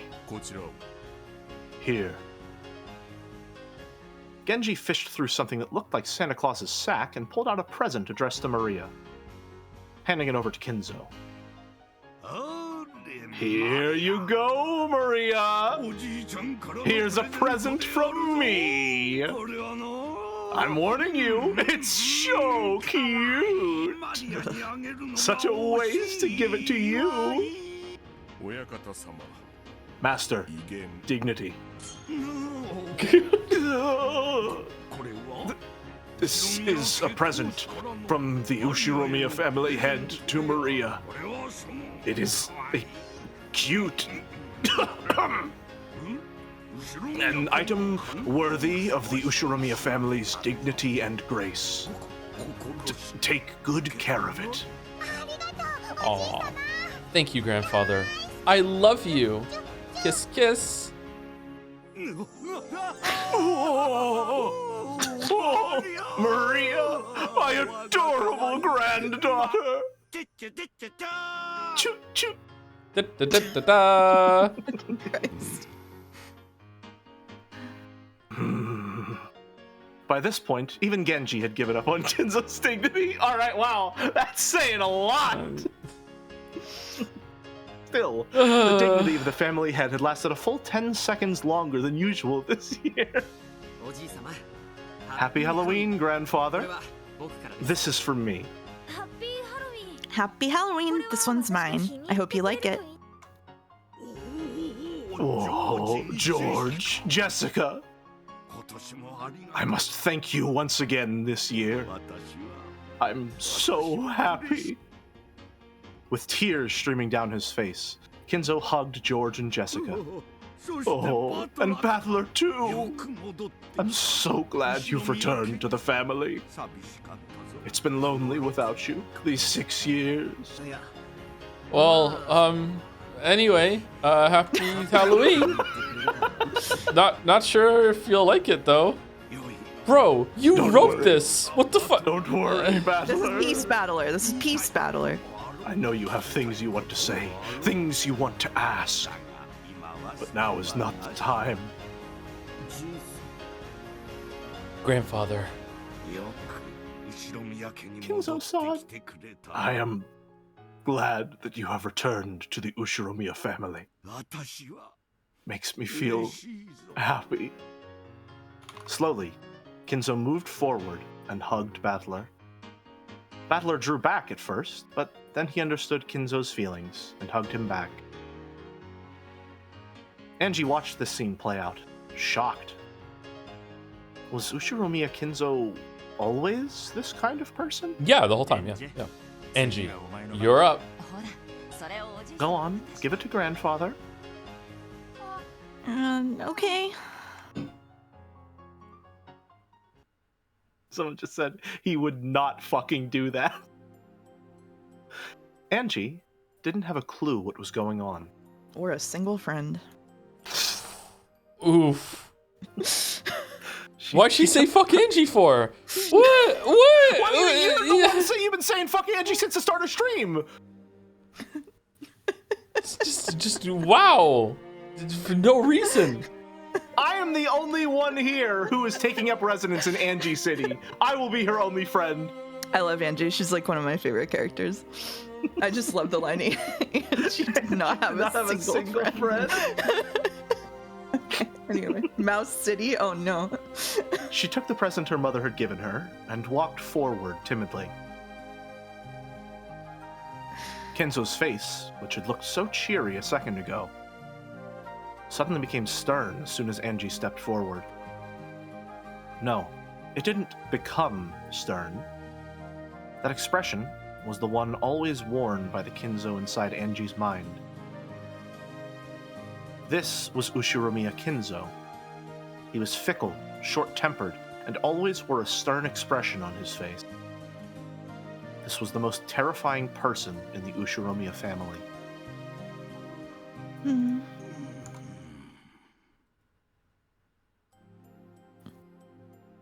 It felt as though the world suddenly went quiet, and it only did it when I stepped forward. Why? Why only for me? But isn't this how it should be? Isn't this the Ushiromiya Kinzo I expect? The Ushiromiya Kinzo I understand? I was like a puppet carrying a tea tray. I walked forward, bewildered, with the present held out in front of me, and stopped in front of Kinzo. Without letting his expression change in the slightest, Kinzo slowly reached out and touched the present. Angie! No. In an instant, Angie was caught in a firm embrace, present and all. Kinzo's white beard rubbed against her cheek. Fuck you, Ryukishi. Fuck you. Fuck you. What do you say? Sorry, let me ask this inquisitively. What do you say fuck Ryukishi for, Joe? This is absolutely devastating. This is devastating. Mm-hmm. Like not just for Angie, for everyone here. No one here got this. I had a thought during the episode 7 tea party that I felt like somewhere in episode 5, and it manifested finally, which was like, all of these people are dead. Mm-hmm.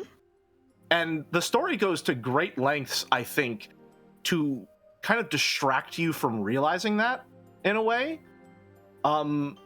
And episode 7 Tea Party just made it feel real. I feel so fucking bad for Natsuhi, man. That is just like, I don't know. Something about being the first one out of all of them to die, knowing what we know about her is heartbreaking to me. I feel like so many people in this family just got an unbelievably raw deal. It's rough. Yeah. Grandpa. It's fucked up, man. Fucked up. Sorry, go on. Grandpa is so happy. I'm so glad to be blessed with such lovely grandchildren. I feel happy. So happy the tears just won't stop. Master, your nose is running. That and your dignity. Oh, Genji, forgive me. I hope.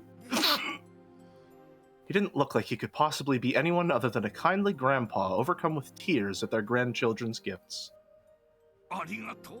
Thank you, Genji. I heard that you chose to come, even though you weren't feeling at all well. I'm so glad. Here, this is for you. He pressed a large gift box to Angie's chest. She finally realized that all of Kinzo's presents were wrapped differently and in boxes of different sizes. I wonder what he got you, Angie. I hear the grandfather always personally chooses what he'll give each one of us. Pretty incredible with all these people. He picks them himself every year. He does...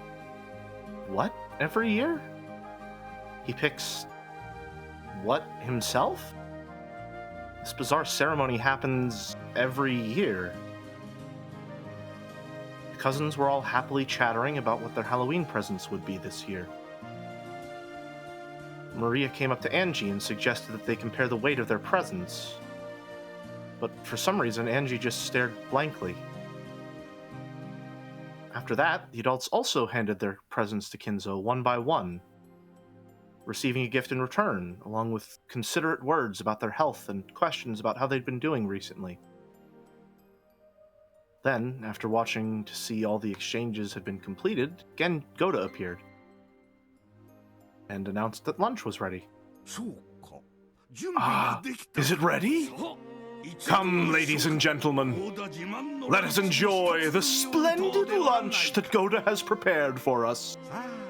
Quickly to the dining hall. This way, everyone. Follow me. We will carry your presents to your rooms in the guest house. Please, feel free to leave them here as you leave for lunch. The relatives stood up, leaving their presents where they lay on tables and sofas, and followed Kinzo out of the parlor. Only Angie remained standing there, stunned, as she clutched the present Kinzo had given her. Can't believe I fucking morbed episode 8 during episode 4. It's a good morb. Goda's lunches had never betrayed expectations before. When Hideyoshi said that these meals were the only reason anyone ever came to these family conferences, everyone laughed and nodded. The delicious food caused conversations to erupt all over the room. You've gotten so big. How have you been lately? Pretty good. It was a fun meal, with everyone asking each other about the latest and laughing together. The Ushiromiya family sat at meals in a specific ranked seating order. So the adult siblings, the cousins, and the spouses all sat together in groups. So conversations sprung up naturally. Angie had withdrawn slightly from the cousins' chat and was looking around the dining hall. That's a really interesting... sorry to interrupt, I know I'm taking a lot of time. That's really interesting that in episode 1 we have this very rich description of the seating order just to describe how it relates to the hierarchy of everyone at the table. And in this one, it's treated merely as grouping similar people together to encourage conversation. Mm-hmm. Yeah, it's reframed. They're being a family. They're actually a family now instead of a business. That's really good. Yeah. It's really good. Yeah. Angie had withdrawn. I read that one. What are Kinzo and the adult siblings doing? Their conversations seemed to be peaceful and fun. Most of the time, the siblings were mothers or fathers of their own households. However, shikashi, when they gathered together by themselves in front of Kinzo, the burden was lifted from their shoulders, and they became young and bright, as though they'd gone back to being kids again. Rudolph, who was usually an easygoing father who nonetheless had a sense of dignity, became so bright and cheery in this group that it almost looked like there was another battler. Even Kinzo looked peaceful and relaxed. Didn't say a word about money or the inheritance. In fact, he didn't even insult his children or call them incompetent. He just looked like a happy old man, genuinely pleased to have his whole family together for the only time this year. The group of spouses was just as harmonious. Why is Nanjo in the group of spouses? Who is Nanjo married to? Honorary spouse. Hey, when you say something is for the spouses of the Ushiromiya family, can you also include me in there, just like the spouses of the Ushiromiyas and Nanjo Teramasa? Thanks. The mothers kept bringing up their problems with education and household matters, as well as family health issues, which Nanjo was very knowledgeable on. Hideyoshi and Nanjo happily joined in on their conversation. He's married to Walrus?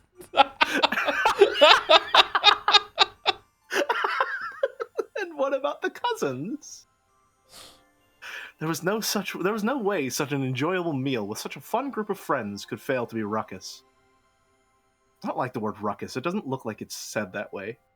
Raucus? Is it raucous? It's raucous. Yeah. Raucous, I see. That's probably why Ruckus I don't like it. is a different word. Yeah. Ruckus is a very different word. Maria was in her element, showing off her knowledge of Halloween trivia. George and Jessica would nod in understanding. Battler would say something stupid, and Maria would laugh at him. If I wanted to, I could easily join in on that conversation. Bounce, bounce. And if the dessert caught my attention, I could easily slip out of the conversation too. I don't know why that one caught me up so bad. It was happiness, both fun and natural. It felt like waking up from a daydream to be greeted by the rays of the springtime sun. According to the weather report, we can expect a big storm sometime tonight. What's that sound? That's like the talking? rabble. Yeah, them Final talking. Fantasy crowd sound. Wow. Final Fantasy 14 sound if you assemble enough people in Wow. Lim Solomon said. Even that's a big change, that they feel comfortable enough to have small chatter going on in the background instead of accidentally talking over someone that has more authority than them. Holy fuck. Yep. Holy fuck. Also, This I'm behind on is- saying thank you to people, and there were a bunch of gift subs actually. I don't know how long this chapter goes on, so let me see some quick thank yous. This Thank you- chapter is over in like less than 10 minutes, and you could say thank you and do an early break if you want to. Okay, let's do that then. Let's do that. All right. Yeah. It's supposed to be a typhoon.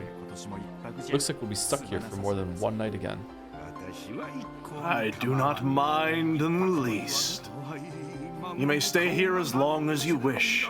If it would mean seeing my adorable grandchildren's faces more, I would pray for rain every night. Give us a break. We do have work to get back to. Why don't you leave the island, Father? That way you could see your grandchildren whenever you wanted. True. Living on a remote island may have a sense of majesty, but haven't you had your fill of it? It's too noisy in the city. I much prefer a quiet island, with no one on it but my family. I like it here. But on Rikkenjima, if something happens, it would take some time for a doctor to arrive. We all know Nanjo is no help. I agree. At your age, I think you should at least consider moving to Nijima. Ava agreeing with Rosa. Wow. Oh no. I am old now. I want to live in peace, surrounded only by my family. And I'm satisfied. I have this island to make that dream of mine come true. Your Kinzo is reminding me of Steve from Big Top Burger Jelly. I don't know why. Can you say back on Broadway in your Kinzo? I don't think I've seen the episode where he said, hold on. Back on Broadway. Oh, he says a little quieter, but the cadence is similar. Yeah? Back on Broadway. Wow. Father. There you go. Seems I've gotten you all down. Ladies and gentlemen, this ends Skoda's lunch. Grandchildren, it will probably be raining constantly starting tomorrow. Now is your last chance to see clear skies. Oh, that's rough. That's a rough line. Why not enjoy the flowers and then take a walk on the beach? That sounds good. Okay, everyone. Let's go. Ooh, I want to see the flowers and walk on the beach. We can collect shells and collect glass, too. Collect glass? That, sounds a bit dangerous. Fragments of glass get washed by the waves and become round, beautiful gems which drift to shore. Did you forget, Battler? Remember how we used to pick them up together? Oh, were those glass fragments? I always thought they were just pretty stones. I am terrified of the ocean and the beach. There are too many creatures in the ocean for me to ever feel comfortable encroaching upon that land. I like the beach, but the ocean is fucking terrifying. Yeah, it is terrifying. Even like at the shore, are they, like sea roaches or whatever? Like the really little crustaceans that are usually on the shore? What am I thinking of? Those things fucking scary. Like anything not crabs. No, they're. What am I thinking of? Lobsters? Not crabs. Sand fleas. Yes, I am terrified of sand fleas. Holy shit. That's crazy. We used to make little places for the sand fleas to swim around in buckets when I was a kid, and we would like make little houses for them. I would do that with real little like clams, like the real tiny ones. I would do that sometimes. These look cute. Yeah, they're cute. They just scrabble around and they're little guys. See. I don't know. Am I scared of them for no reason? Yes. Let me see what a sand flea looks like. Yeah, I just don't like them. Don't. Well, okay, no, they're kind of cute. They're cute at a distance. I just don't like crustaceans. I don't like being near ocean creatures. It's not my place. Okay. Let's continue. I must remember my station. Have you ever seen a glass gem, Angie? No. Then let's go. I'll show you. Let's go. But the first to see them gets to keep them. I'm gonna get them all.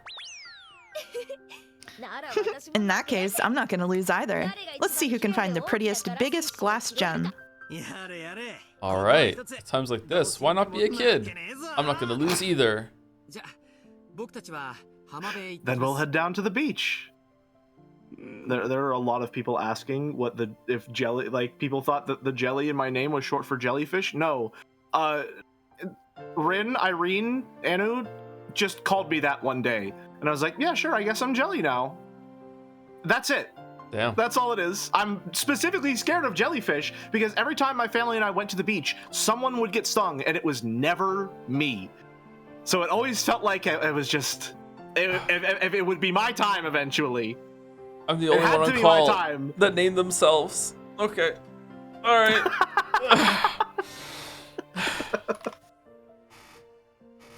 Indeed. Take it easy and enjoy your time together, grandchildren. The cousins rose from their seats and noisily left the dining hall. Maria grabbed Angie's hand and dragged her along. However, Angie's expression was vague and absent-minded, the opposite of Maria's full smile.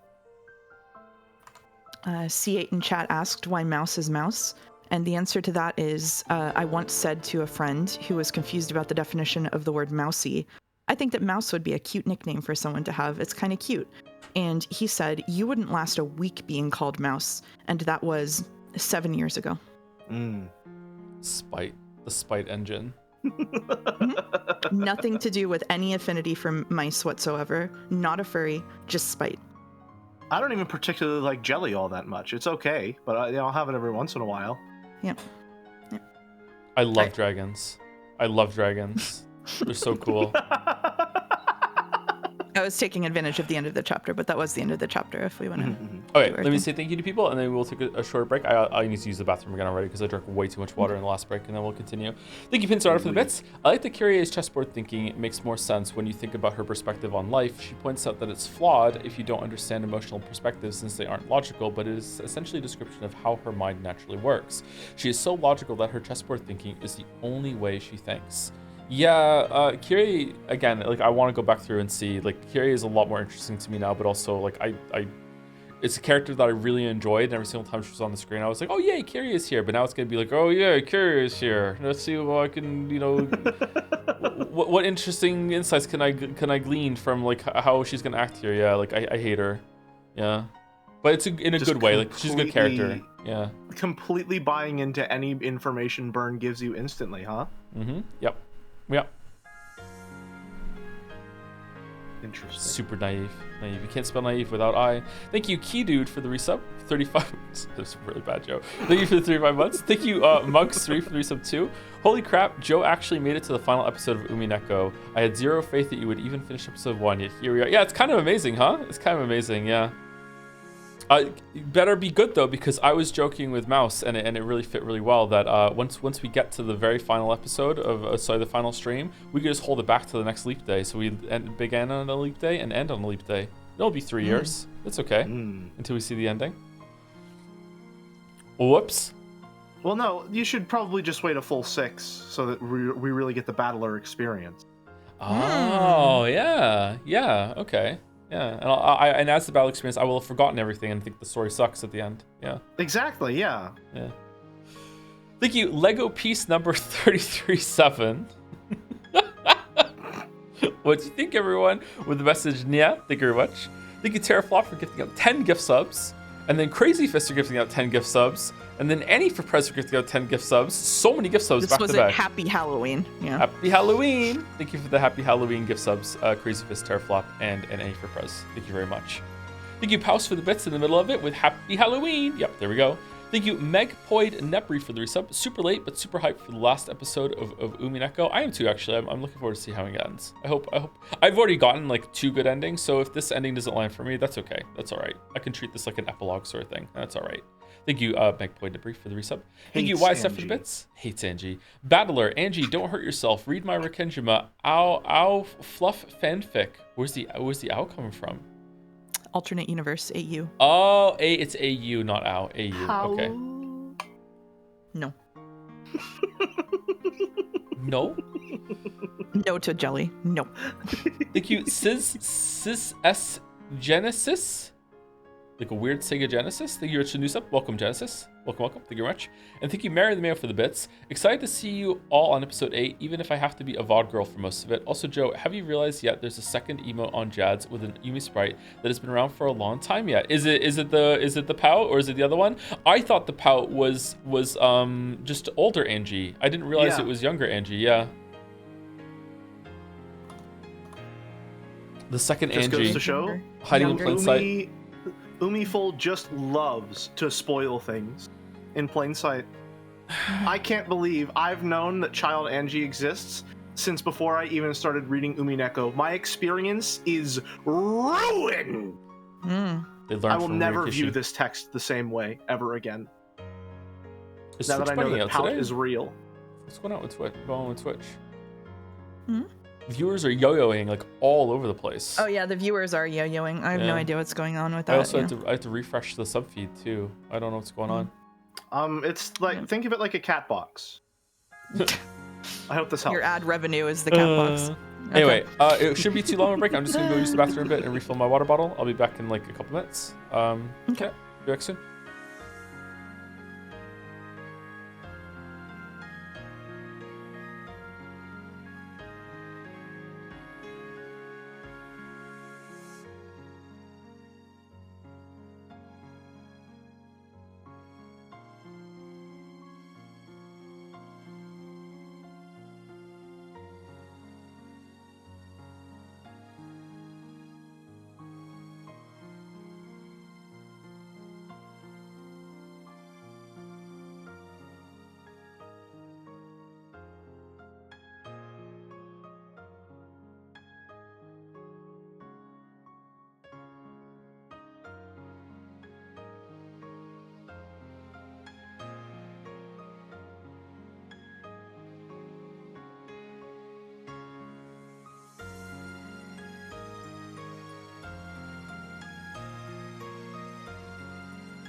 Okay, we're back.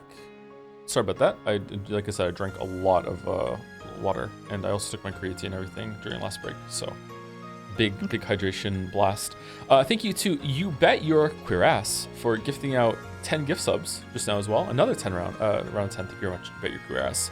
And thank you, You Bet Your Queer Ass, for follow-up for the resub as well. In true witchy fashion, I don a new title after completing powerful magic rituals, becoming a woman, getting a PhD. In all seriousness, I feel very hopeful these days. No hope didn't fit anymore. Oh, enjoy your subs, and thanks as always. Damn, the chrysalis is opened. Congratulations. You love to see it. That's awesome. Congratulations, Queer Ass. Congratulations. Congrats. Okay. Just some slight modifications for reading this chapter. Yeah. So it's what it was before with some additions. Okay. Mm-hmm. Okay. All right. Here we go. The cousins walked along the beach, playing in all kinds of ways. They searched for bits of glass, polished by the waves to become small and gem-like. They caught up on news of each other's lives and joked around. They wrote words in the sand. They chased the receding waves and ran away from the coming ones. The cousins enjoyed the time they had to themselves. Get back here, Maria. You won't get off easy this time. Wahahaha. Oh, this is me too. No way, no way. You'll get hurt if you fall. Be careful, you two. Feels like the wind's gotten stronger. Maybe we should head back soon. You're right. I think the sky's getting cloudier too. Batala-kun, Maria-chan, I think we should call it a day soon and head back to the guest house for the time being. Ooh? No way! I want to play more! Hey, don't ignore your cousin. Okay, that's all for now. Here, I'll give you my glass gem. Ooh? Really? Okay, so exchanging is something that's like fun for the cousins to do instead of the scorpion charm? Nice. Thank you, Battler. Now I have the most, so I win. Ooh, ooh, ooh. I like the way you enunciate each ooh so much. Ooh, ooh, ooh. Angie, are you okay? Yeah. What's wrong, Angie? You look a little down. She's just tired out. Come on, let's all head back together. Angie's expression probably did look tired. However, Battler alone thought he saw something else in it. What's wrong? Can you tell me? It's nothing. She said that, but something in her expression showed that she was unsatisfied for some reason. Since Angie didn't say what it was, and Battler couldn't think of anything, he was unable to guess anymore. So, he squeezed her small hand, silently letting her know that she could tell him whenever she was ready.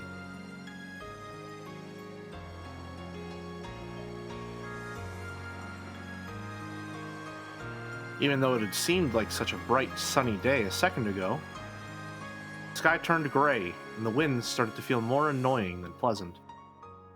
If they waited around, they would probably see scattered raindrops as well soon. I guess it'll be raining the whole time from now on. What a pain. Still, even though it didn't last long, it was fun to be a kid again. I can't wait to show Mama this glass gem. I'm gonna tell her I won. Even though you only won because I gave you mine. Ooh, I got it, so it's mine. So I won.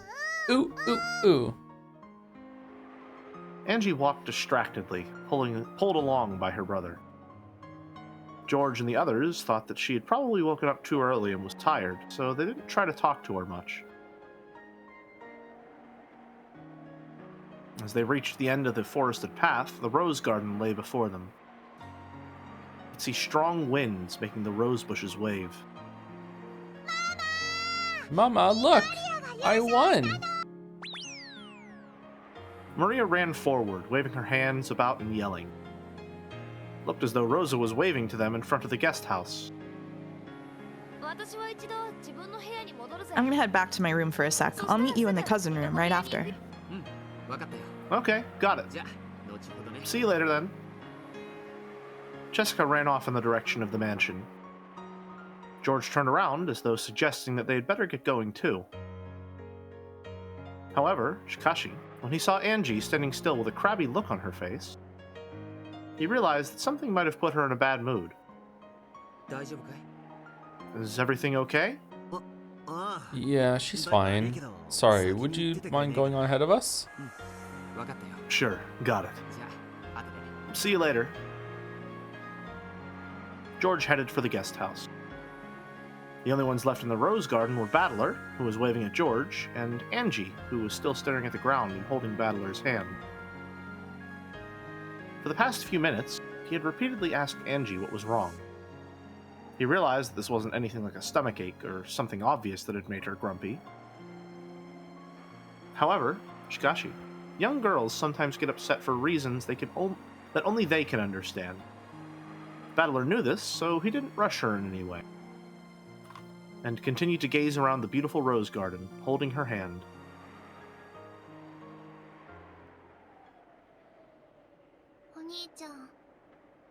Oni-chan, What is it? where are we? She asked the question as though she was talking about something on the other side of a silver screen. Though Battler understood what the question meant, he played dumb. Where are we? We're on Rikenjima, right? You're wrong. No, I'm not. How is this Rikenjima? This is the Rikenjima of October 4th, 1986. The Rikenjima you've wanted to see for so long. That's a lie. Okay, so this time, like the PC version and the other versions, like they can kind of like intersect sometimes, or is it maybe they can only do this when no one else is around? Okay, it's okay. It has different rules. Why do you say that? This is totally fake. Angie wrenched her hand from her brother's grip. That hand hit a rose and sent flower petals flying. I don't lie. How is this supposed to be the truth? Angie spat those words out. However, Battler's expression remained calm and composed.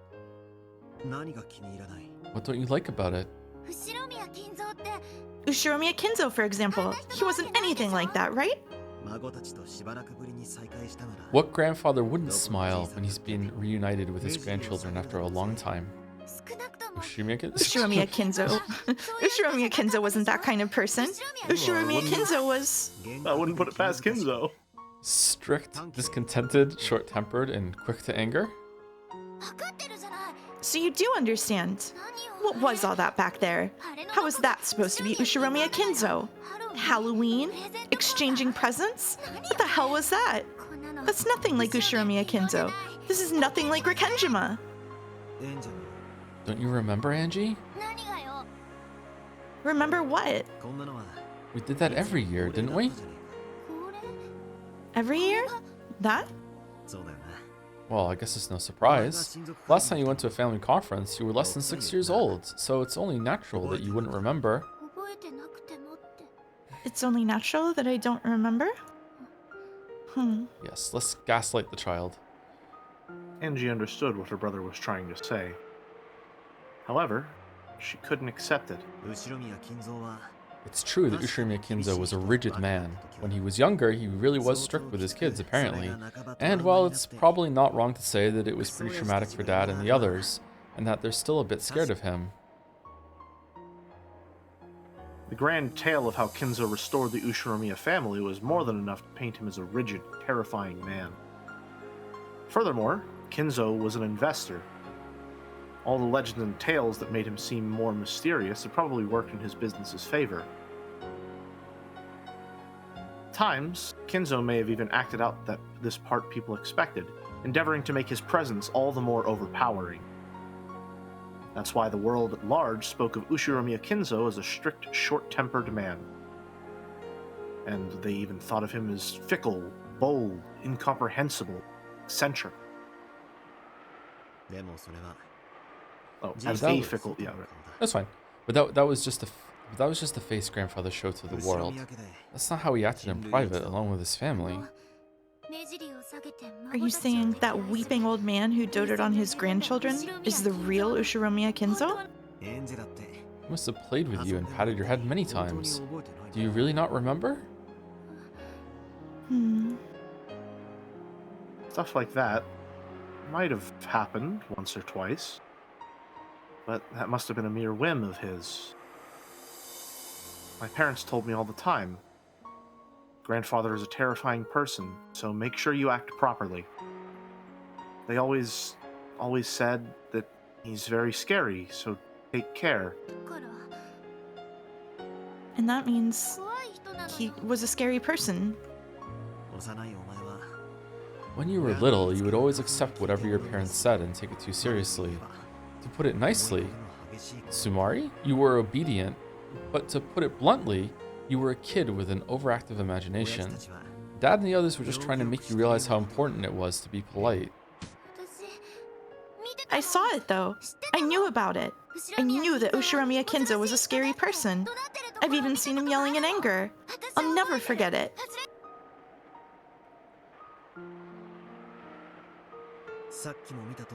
Well, like you saw just now, grandfather could be a bit abrupt at times. He might just have been trying to surprise you, or it might have slipped out when he was having a serious discussion with his kids. And you think I just got scared for no reason and got the wrong idea? That can't be true. I mean, I still remember it. I know I saw Ushiromiya Kinzo yelling and being scary. Mom and Dad were terrified too, so I know I'm right. Cattler is back. The impression you had of grandfather when you were young remained with you, and that impression grew inside you as you grew up. How many times did Angie see Kinzo in her life? How old was she the last time she saw him? Angie, who got sick easily when under pressure, couldn't have gone to Rikenjima often. And since she was absent from the family conference when she was 6, her last memories of him must have come from when she was just 5 years old. Is that a mistake in the art back there? This line that's between Rudolph and Kyrie? Do you see it? Is that showing up on stream? I think it's the power line, but yeah, it doesn't. Yeah, I think there's a hidden power thingy behind Rudolph's head. Is there? Okay. Yeah. Possibly. It's not the power line? Oh, okay. No. I don't know.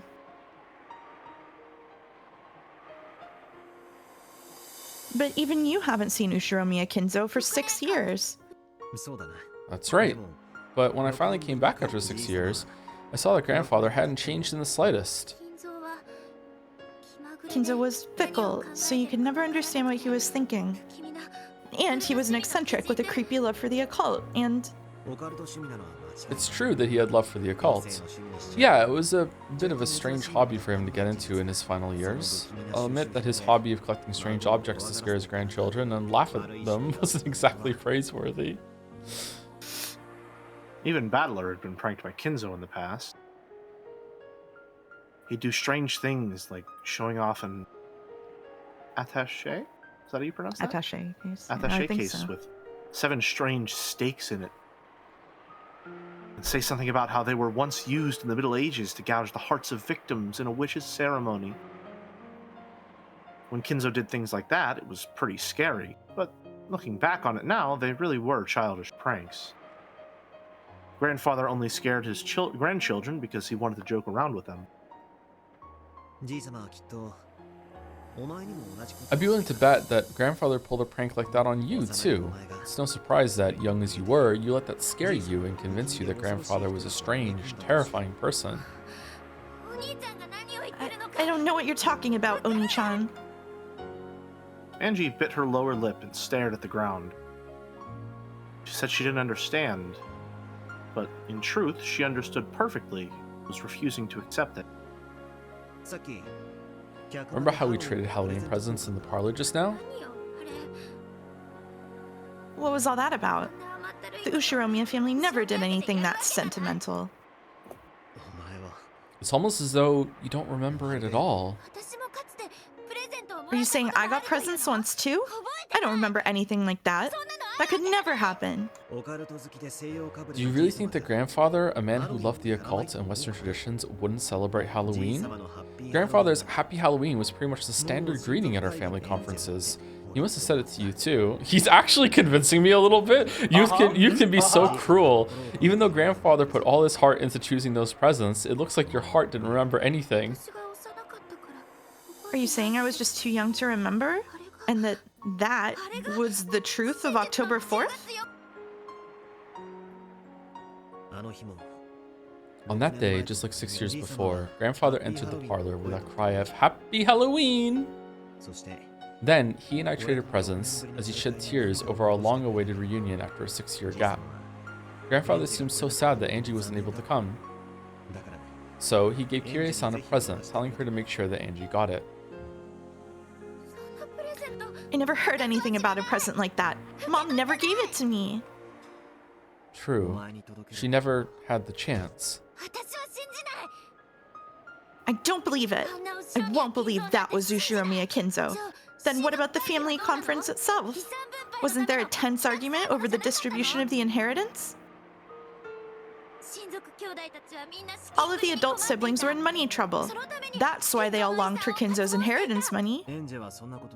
Angie, where did you hear that from? What do you mean where? It's the truth, isn't it? Do you think Dad would talk to you about financial difficulties with his company when you were that age? And not just Dad, even if Uncle Kraus, Aunt Ava, and Aunt Rosa were in money trouble and wanted Kinzo's inheritance money, do you really think they'd talk about it in front of you? But it's true, isn't it? In the end, it was true. Angie's words were not mistaken. Not only Rudolph, but even Kraus, Hideyoshi, and Rosa had companies in money trouble.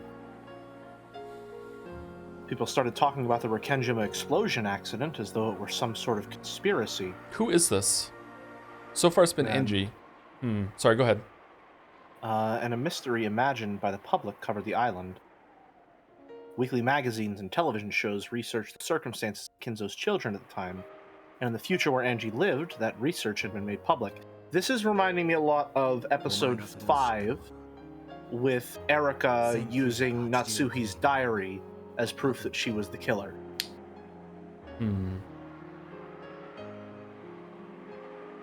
But in a good way. Sorry, not like good writing, in like a positive way.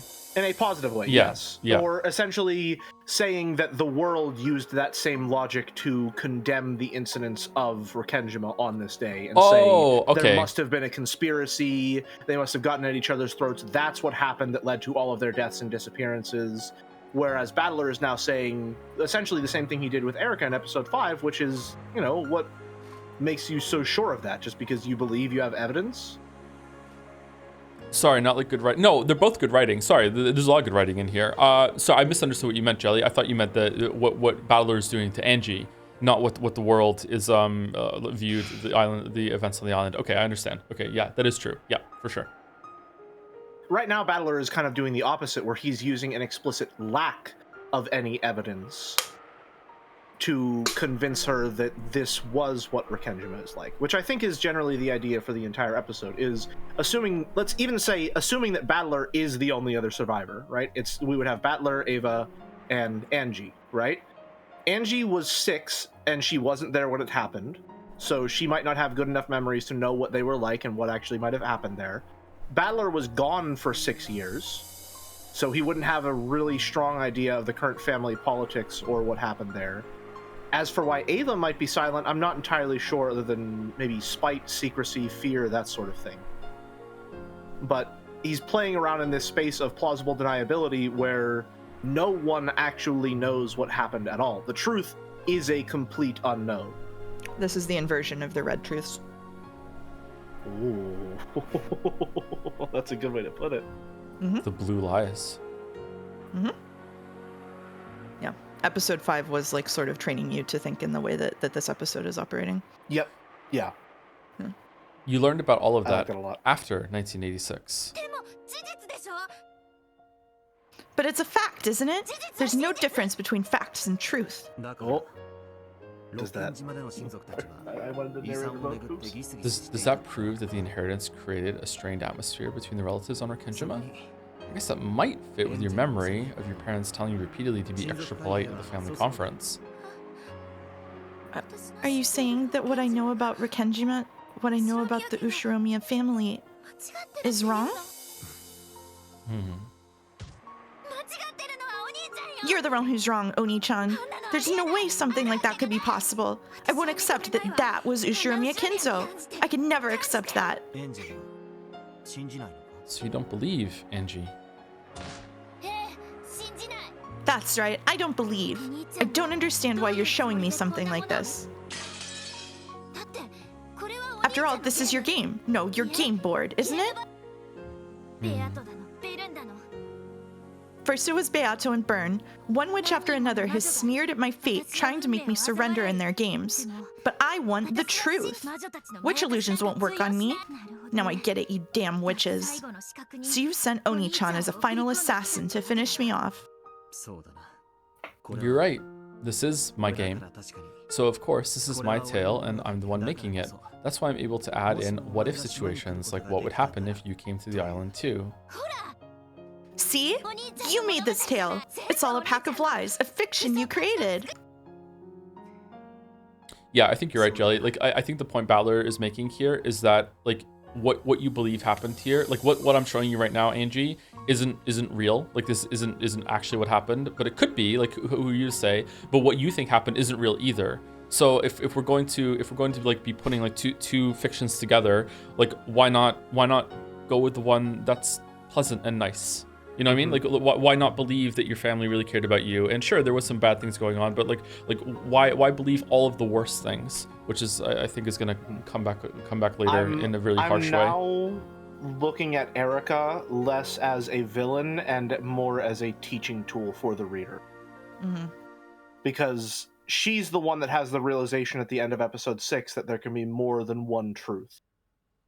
You're supposed to align with Erica's kind of thinking.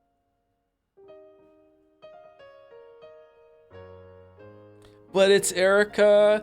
I wouldn't agree right. that you're supposed to align with Erica's line of thinking. I think you're supposed to align with Erica's character arc of maybe you're going in expecting to, like, really wanting the literal truth, and then by the end of the episode, she has shifted into, like, constructing a whole thing against Natsuhi, and then finds out that the golden truth exists, which is basically, hey, it doesn't matter what you think you know, we believe this to be true, so it is true. And then she's forced to acknowledge that that you can hold two things in your mind at this time. That's a much better way of putting it. Yeah, I'm thinking right now back to her episode 6 conversation with Delanor, where she was talking about being cheated on, and there was that point that Delanor said at the end, like, you have all of that circumstantial evidence, yes, but you still haven't countered my 4 points saying that I love you. Yeah. Right? Where it's really a matter of there is no way for the truth to be known. So what you need to do is pick the truth that matters most to you and decide what it is.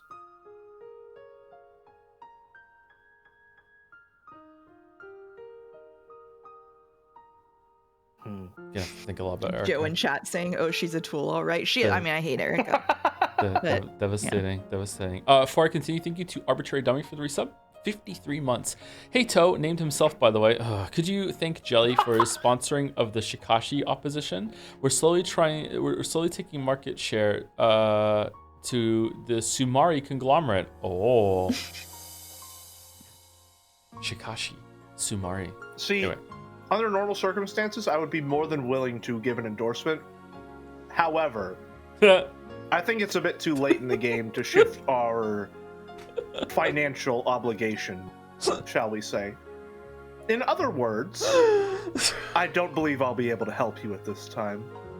Wow. Fuck off. Okay.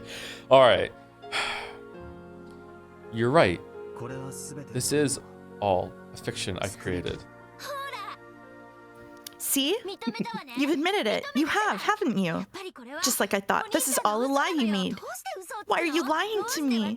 Why won't you tell me the truth? Because there's something I need you to understand. Something more important than the truth. Something more important than the truth? What the hell are you talking about? The purpose of my game is to make you understand that.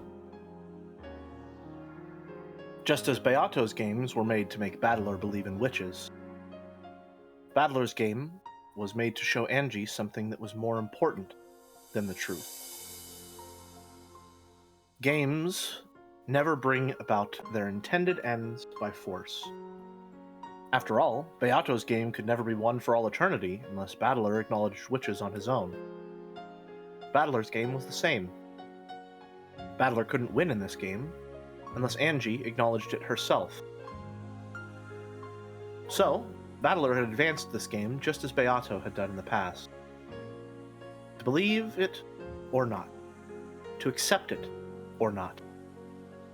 The decision lay solely in the hands of the opponent. And so, Battler was trying to enshroud Angie with his own illusion. I finally get it. This is a game between me and you, Oni-chan. Angie, I'm not trying to challenge you to a game. No, this is a game. I made a wish hoping to learn the truth of October 4th, 1986. And so you invited me to this game, saying that you'd show me the truth. And now you're showing me this strange illusion, trying to make me believe that it's the truth. Well, too bad. I'm already used to dealing with witches. I can totally tell you're trying to use that kind face of yours to trick me.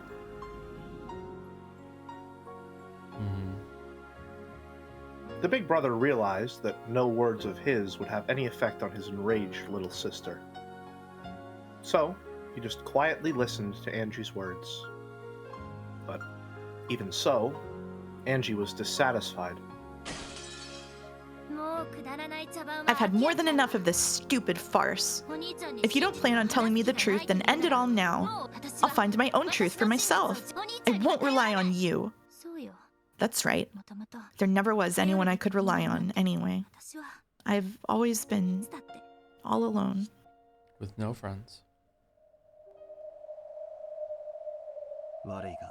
Sorry, I won't let you leave this game. Oh, that's right. Unless the Game Master admits defeat, the game never ends, right?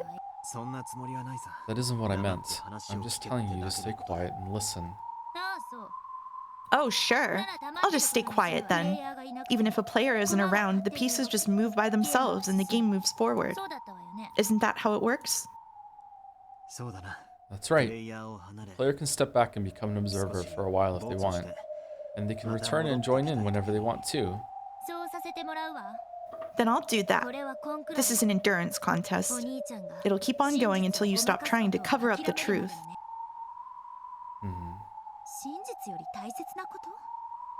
Something more important than the truth?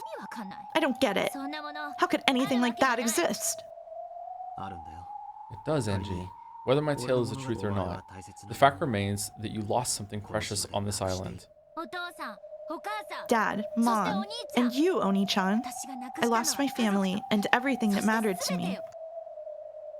She spat out those words as though no further questioning would do any good, and looked away.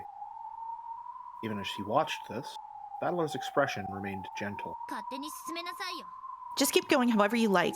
Later, Oni-chan. At least make sure you watch the tale. Even just listening is enough. If I feel like it. Later. Uh-oh. She Mithrid out.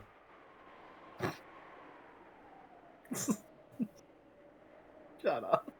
This is so stupid. Angie's eyes clouded. Ah, mine too. Fuck. Then, a particularly strong gust of wind blew by, sending her hair flying. The wind must have been carrying some dust with it. Angie's nose twitched, and she sneezed loudly. Oni-chan? What is it? How long are we gonna stand here? The weather's all weird. Let's go back to the guest house. Angie's eyes weren't cloudy anymore. Did you notice something, Joe? Yeah, does she early in the scene when they were talking more frankly and it was like older Angie, was that the older Angie voice actress and this is the child one? I think it's the same VA and they slipped back into doing the older voice as they were getting more serious. So it's the same VA is trying to be younger here. Okay, all right. Yeah. Oh, good job. Okay. Yeah. However, Gashi, the tone and atmosphere about those eyes seemed somehow different from before. In a manner typical of young girls, Angie signaled that she was too bored and wanted to go do something. This Angie was clearly a 6-year-old Angie. Good point. Then why don't you head back to the guest house now? I'm going to stay here. Why? It'll start raining soon. It won't be long now, so I'll wait here a bit longer. You're waiting here? Who are you waiting for? Huh?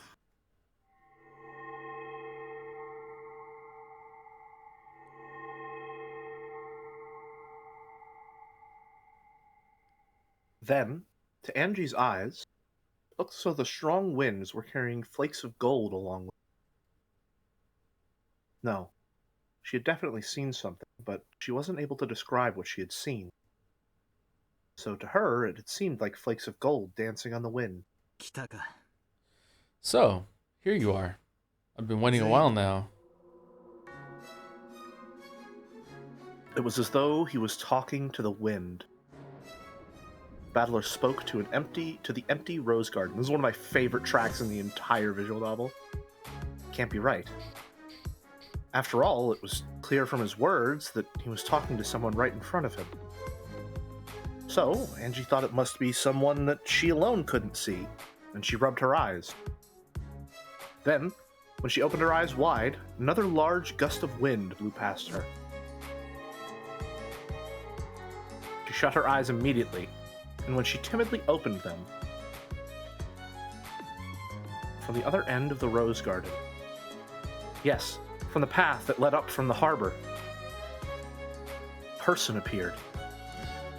To Angie, it looked as though she had appeared along with that cloud of gold flakes carried by the wind.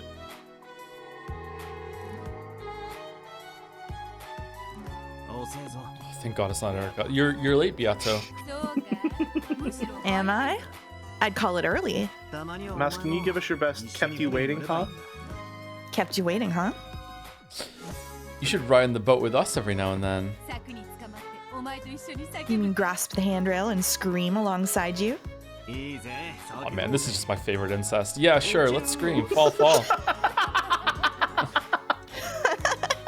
I see, how interesting. Yes, I suppose I did arrive too late. The pair casually walked up to each other and hugged. It looked like a pair of friends being reunited after several years.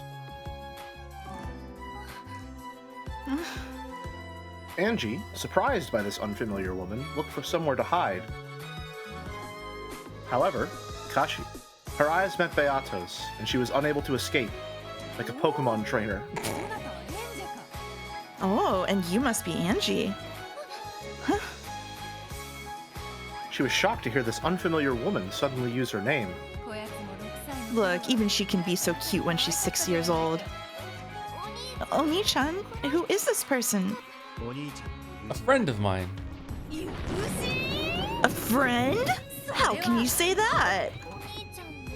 Oni-chan's friend? This is Beatrice. You've heard from grandfather, haven't you? About the golden witch who gave the Ushimiya family its gold. Haven't I heard that before? Friends? No, it's Cousin Zone, chat. The Golden Witch. Now I remember. That was the scary witch who would snatch you up and carry you off into the forest if you didn't listen to your parents or stayed up too late on Rikenjima. Umi Fullers have some weird cope about it not being incest that basically goes like Beatrice is like a fully constructed like imaginary person, and this is a message bottle version of Battler, and so it doesn't actually count. It's like the funniest cope they have. I love it. It's really bad. Anyway, Mom said that on rainy nights, if you look out of the window at the dark forest, you might see the witch looking back at you and get snatched away. Mouse, can I just say, it has been a delight as the episodes continue, like, and as we get further and further through and closer to the end, to see you open up more and be able to actually just say shit. Yeah, it's not a blatant lie chat. It's not a blatant lie chat. If you go to Umiful right now, I'm sure there are like 10 people there who will confirm it for you. I promise. There's another cope that's somehow worse. We're not getting into that one. It is such a treat. Which must mean that I'm supposed to be wandering about in the cold rain, looking into each window to find kids staying up too late? How pathetic that would be. Good point. Angie, your parents just made that story up to get you to go to bed on time. Beatrice doesn't do stuff like that. Very well. Allow me to introduce myself. I am Beatrice, the Golden Witch. Or her grandchild, at least. Grandchild? That grandchild part's a bit of a killjoy. Yeah, no shit. Yeah, well, it's true, isn't it? The person that grandfather got the gold from and called the Golden Witch was your grandmother, right? I guess. The grandchild of the Golden Witch, am I? Can't I get a better title than that? Descendant? Is this person a witch? Yep, she is. She's a guest who's been invited to the family conference today. She isn't a scary witch? She's not going to take me away into the forest? Damn Rudolph and Kyrie. Just what do they think they're telling this kid about me? I don't do things like that. I'll lodge a firm protest later. She looked like a fiercely emotional person. But she wasn't at all what Angie had expected the creepy Golden Witch to be like. She was very loud, overreacting to everything. Nothing at all like the witch Maria One-chan had talked about, who had lived for 1,000 years and had various servants from the demon world. She looked, well, like an energetic young woman, the kind Angie's mom might have gotten along great with. I don't know about that one. Her brother and the witch talked together happily like a pair of close friends. Dogs tend not to trust people they meet for the first time. However, Shikashi, people say they tend to calm down once they see that their owner is on good terms with the stranger. Surely, something similar to this was going on in Angie's heart, and Joe's from the sound of it. Angie kept staring at this pushy, temperamental woman who called herself a witch. She chatted happily with her brother.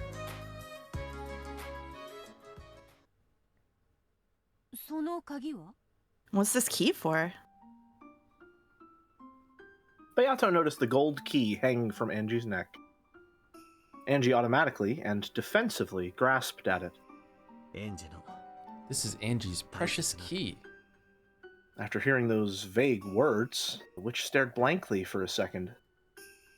But almost immediately, she seemed to understand what he meant. I see. Is that how it is? I thought it'd be easier to understand if I made it clear what she's supposed to do. Fear not, Angie. No one's going to steal your precious key. Are you sure? Of course. That key belongs to you, and the choice is yours. Battler and the rest of us are merely signposts to guide you on your path. Huh? When her brother gave her the key, he had said that it was very important, so she had to take good care of it. Angie didn't have a clue what the key was for, but it looked like Beato did. However, Kashi, just like her brother had done earlier, Beato only spoke in riddles. This irritated Angie, but for the time being, the Golden Witch said that she didn't intend to steal the key, so Angie calmed down a little. Do you know what this key is used for? But of course. However, I cannot tell you. Why not? Because you must decide how to use that key for yourself. The witch said the same thing as my brother. The pair nodded to each other, but it was all Greek to me. It felt like someone had laid out a riddle that everyone knew but me. Everyone was making fun of me. You'll know soon enough. Don't waste time thinking about it. Angie held the key tightly. Even if she didn't understand what it meant, it was her own key, and her big brother had told her to take good care of it. With her youthful suspicion, she was scared that the witch might ask her to hand it over, saying that she'd teach her how to use it. Of course, her thoughts showed up clearly on her face. The witch couldn't help but laugh at that honest expression. Fear not. It's impossible for anyone to steal that key from you. No one can steal it? You might say that it has been imbued with magic to make it so. At any rate, fear not. Neither I, nor Battler, nor anyone else on this island can steal that key from you. Really? Yeah, really. The magic won't let them. The key was hanging around her neck like an ordinary necklace. Angie could take it off right now if she wanted to, and if an adult tried to use force, it seemed like it would be easy for them to take it away. However, Chikashi, both her brother and the witch said that it was protected by a magic that would stop anyone from stealing it. Does magic really exist? Even the 6-year-old Angie knew the word magic, knew about the word magic. However, Chikashi, she also realized that real magic didn't exist, and that certain kinds of magic tricks were sometimes called magic. However, Chikashi, her brother, and the witch were talking about magic itself. Did I ever tell the story about this during Umineko, about my mom's friend growing up that tried to convince me that magic was real?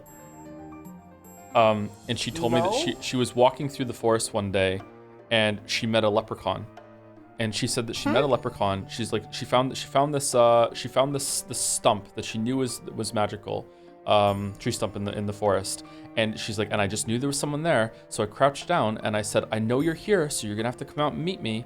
And then I stayed there for like 10 minutes, and then the leprechaun came out, and I spoke to the leprechaun. And I looked at her, and I was like, I think I was like 8 years old at the time. And I said to her, no, that's not real. Leprechauns aren't real. There's no such thing as leprechauns. There's no such thing like that. And then she looked at me dead in the eye and got really fucking like stern with me and said, are you calling me a liar? And I was like, well, no, but at the same time, like, I know that that's not real. Like, what do you want me to do here? Like, How did you save this until episode 8? I don't know. How did this survive until episode 8? I don't know if I told this story just to Mouse, or if I told the story on stream once. But that's the same mom's friend that taught me how to swim, Mouse. So she was like, I see. So she was like simultaneously sometimes like really nice to me, but also at other times like weirdly kind of like, I want you to buy into this bullshit sort of thing. I really never told this story on stream before, really? Huh? Yeah. She taught me how to swim. We had a swimming pool in the backyard of the house we were renting at the time. It was a very small pool, and it wasn't really a big house. Some houses in Canada have that. And I didn't know how to swim. And she was visiting from the UK, my mom's friend, and I really wanted to swim in the pool. And like I made a big stink about it. And then my mom's friend said, well, I'll teach him how to swim. You know, like I can do that. And my mom was like, no, it's not safe. And I like threw a tantrum. And then my mom's friend was like, no, I really can't teach him how to swim. And my mom just went off, like cigarette just appeared in her hand, like the magical swords from Expedition 33. Because that's how she spoke. She's like, fine, fucking teach him how to swim. And she did. And I learned how to swim. And I'm a pretty good swimmer. Well, there you go. On the subject of incest, can I say 2 separate shout-outs? Sure. So first of all, shout out to the Chatter and Jads who searched for the word incest a couple of months ago, saw that it got mentioned like 50 times in Umi Full, and said, how come Umi Full doesn't have to follow the fucking rules? They're talking about it all the time in there. Are they just not moderated? And then I had to de-escalate that or just ignore it. I don't remember which I did. And also a second shout out, much bigger shout out to Simple, the mod of Jads, who said, somebody made Battler and Kyrie fan art that's kind of sus. I think that we should ban all incest representations from fan art. and then I had to message him and fully spoil all of Umineko to let him know that everybody was going to be shipping Beatrice and Battler, and that it's technically incest, and so if we banned incest fan art, it would spoil the entire visual novel. Oh my god.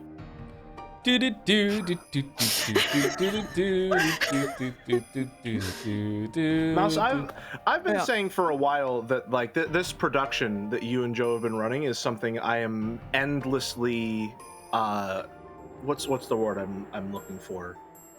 In awe of, perhaps.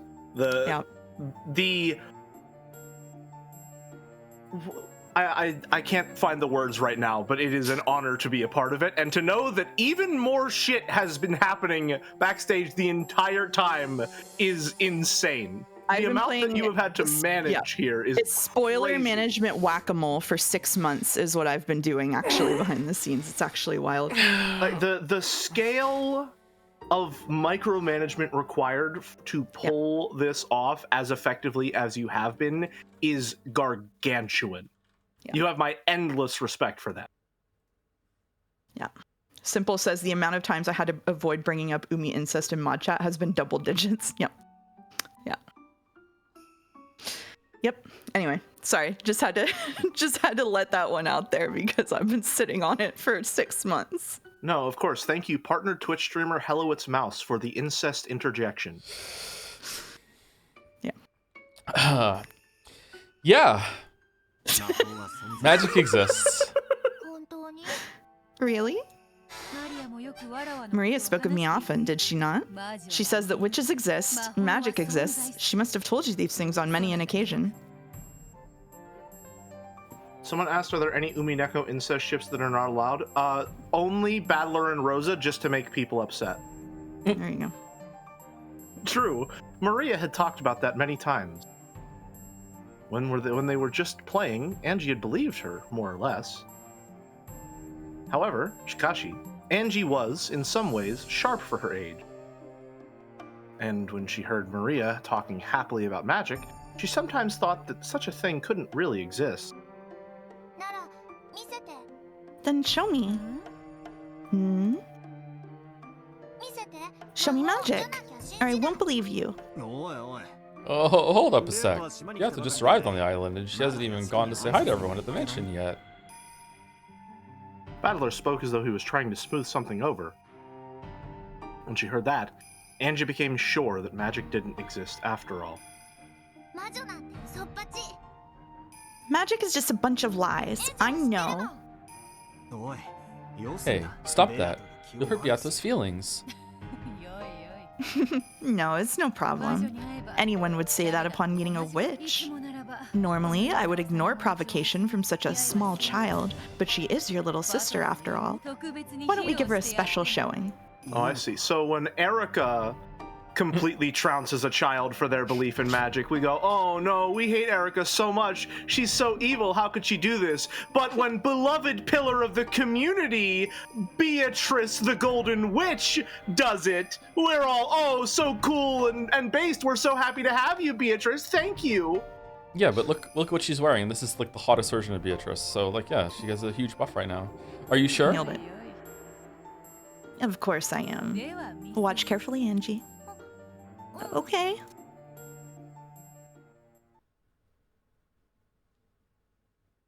Though Angie had challenged the witch, now that she was about to be shown magic, she looked a bit hesitant. Although I will say I was mostly joking, but this is actually an inversion of that scene where a child doesn't believe in magic and is now going to be shown magic. She gulped, then stared up at the witch's face. The witch held out her left hand, bringing it close to Angie's face. Then, she slowly spread her fingers. Angie, thinking that she was about to be turned into a frog, shrank back. However, Chikashi, after waiting a while and grinding her teeth, she realized that nothing was happening. So, the part of her that had been scared began to get angry. Nothing's happening. Don't jump to conclusions. I haven't used magic yet. See, look carefully at my palm. I'm not hiding anything, correct? Oh, so that's what she's doing. Now that she finally understood, Angie checked both sides of the witch's hand. Yeah, there's nothing there. Watch closely. I'll make a fist and then stretch out my index finger.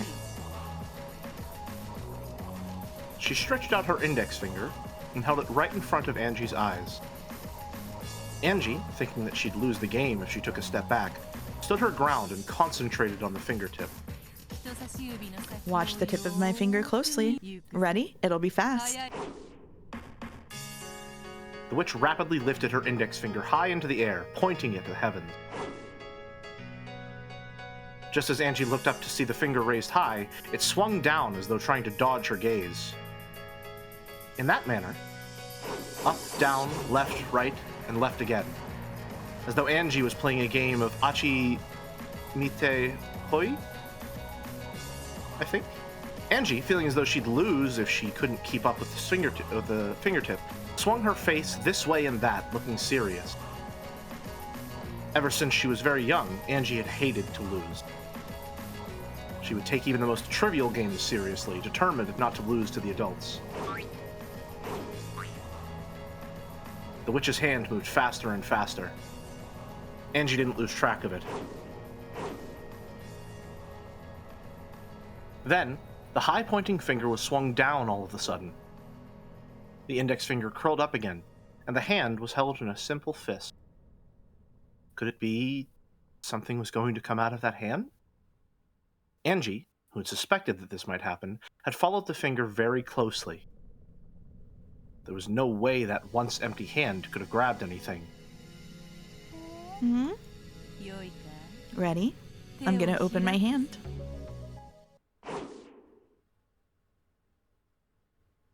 The witch slowly opened her right fist. And there... What? What? How? How, Oni-chan? The witch gave the cutely wrapped candy to Angie as present. Angie took it and desperately searched for some kind of trick on it, but it was just an everyday, ordinary candy. How? That was a trick, wasn't it, Oni-chan? Oni-chan? Nope, that was magic. You were watching the whole time, weren't you?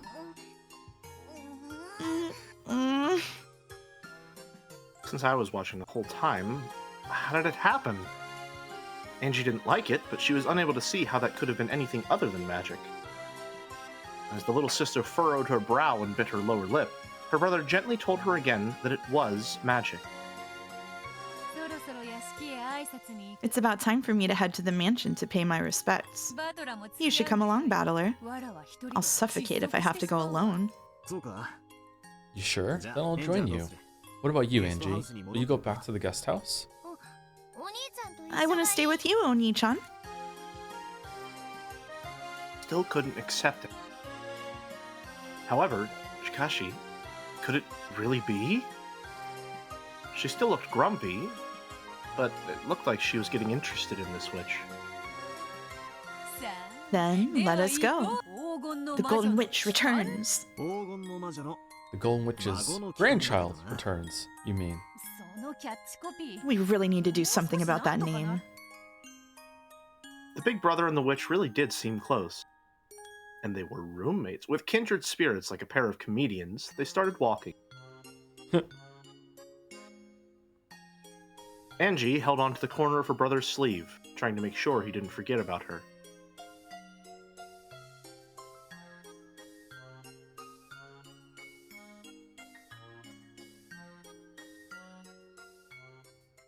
One more chapter. Wait, what? Was that chapter 3? Yep. Those characters didn't show up. Wait, was that chapter? No, it was chapter 2. That was chapter 2? Yeah. Oh. Was the first one prologue then that we did? Oh, sorry, no. What? I forgot to. I mismarked your chapters. Okay, we're on chapter 3 now.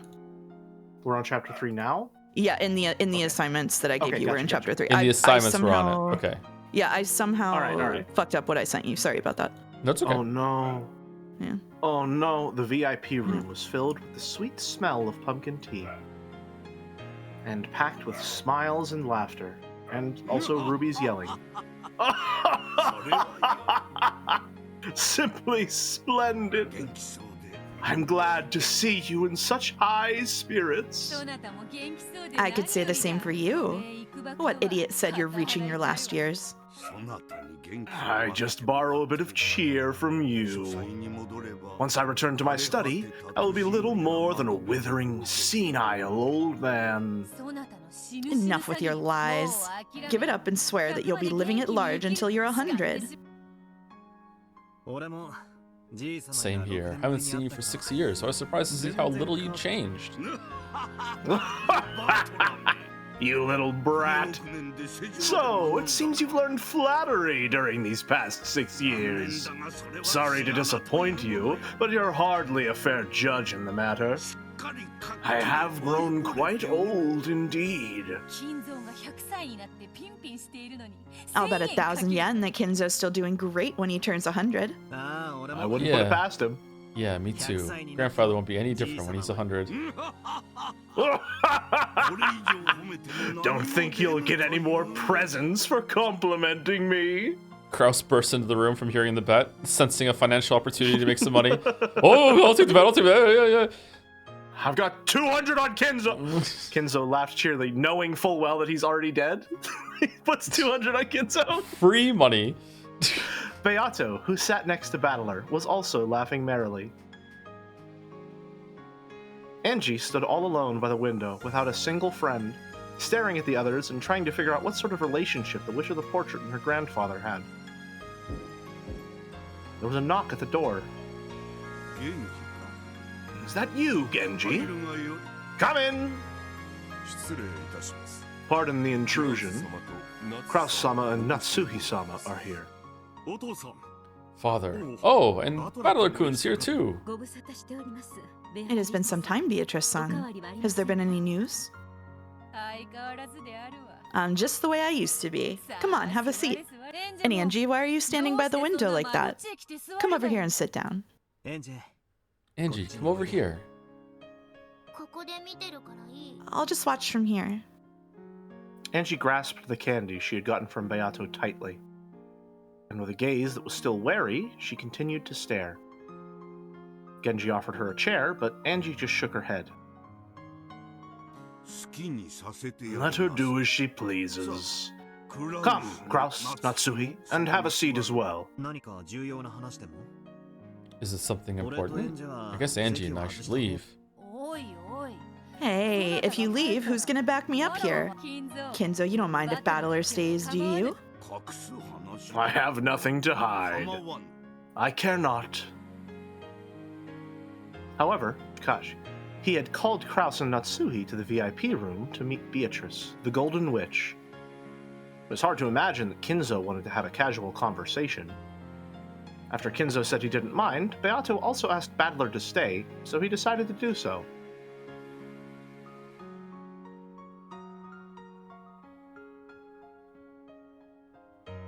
In order to avoid getting in the way of their conversation, Battler stood up from the sofa and walked over to Angie's window.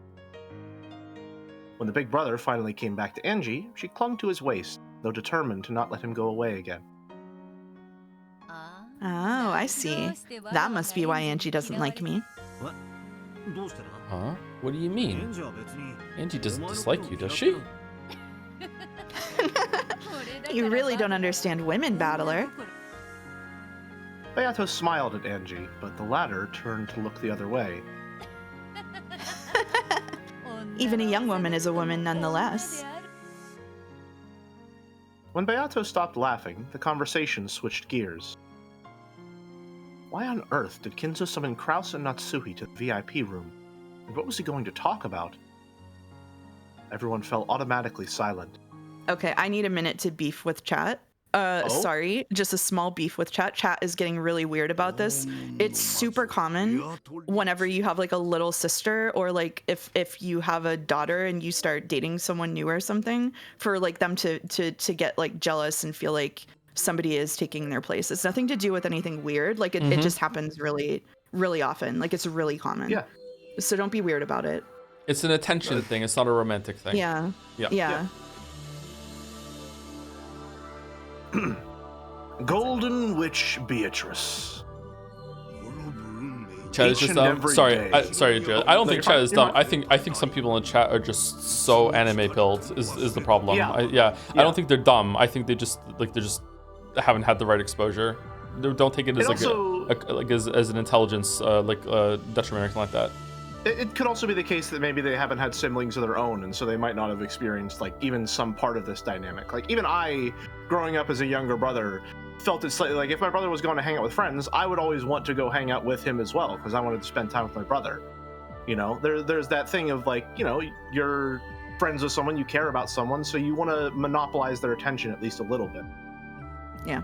In an irrational sort of way. No, you're all wrong. I'm just weird. Okay, fair enough. I see. Fair enough. Some of you need to touch ass. That's true. Yep. Some of you need to touch ass. Yeah. Good point, Cheddar. Good point. Anyway, sorry, Jelly. Continue. Golden Witch Beatrice. Each and every day I remember the debt the Ushiromiya family owes from when it was saved from the brink of destruction.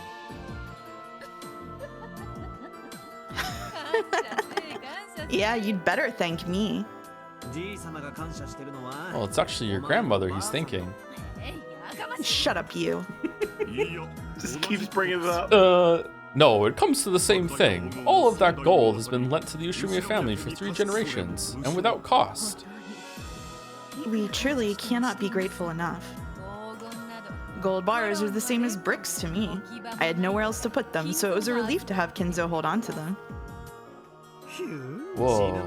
I'd like to say that just once before I die. Okay. Is the Golden Witch a rich person? Mm-hmm. Well, yeah. After all, she just went and lent grandfather 10 tons of gold.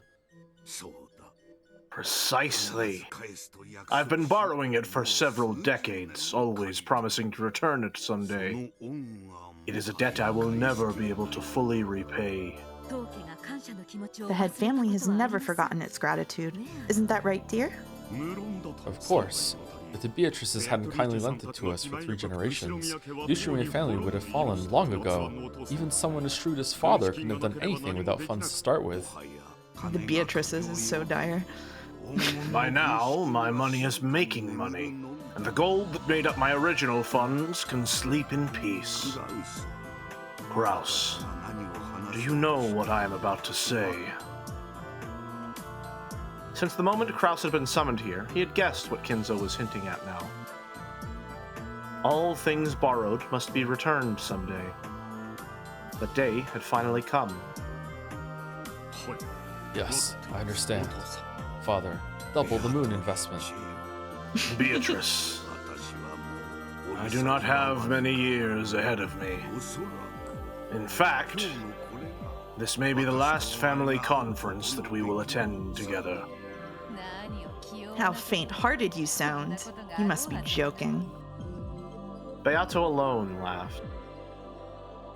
She looked at Battler, so he laughed along with her, but Kinzo and the others remained silent. Apparently, there existed some major concerns about Kinzo's health. Of course, I do not intend to die as soon as next year. However, I don't believe I can make any certain promises about meeting you again. I never make promises I can't keep. If you say it so proudly like that, I'm in no position to disagree. Are you serious about this?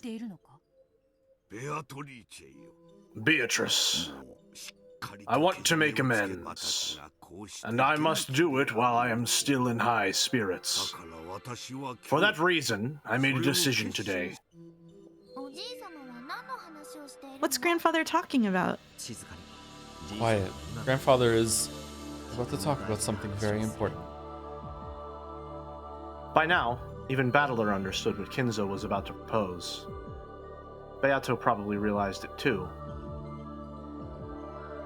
At one time, the Ushiromiya family had ruled the skies like an eagle before being crushed by the Great Kanto earthquake.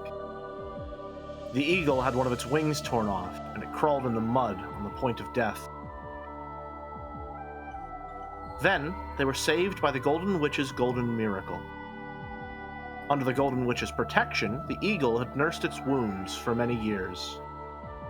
Now, finally, it was time for the eagle to leave the nest the witch had provided.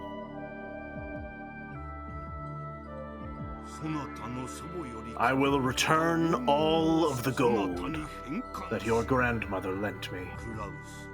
Kraus, you have no objections, correct? That gold did not belong to the Ushiromiya family in the first place. Of course. I have no objections whatsoever. Are you sure, Kraus? You're an investor, aren't you? You could always do with more money, right? Didn't you want Kinzo to hand the gold over to you?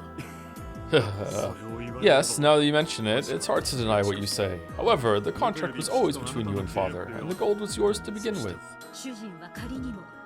My husband is the successor, after all. Just as father rebuilt the family in one generation, I'm sure my husband will make the family thrive in his. And this is something the two of us will do together. Well said. Yes, that's the spirit. So, letting go of 10 tons of gold leaves you with no regrets? I must say, that is quite impressive. What can a witch do against an opponent who cannot be swayed by the golden magic? I will return the gold to you, but the Ushiromiya family will always be supremely indebted to Beatrice, the Golden Witch.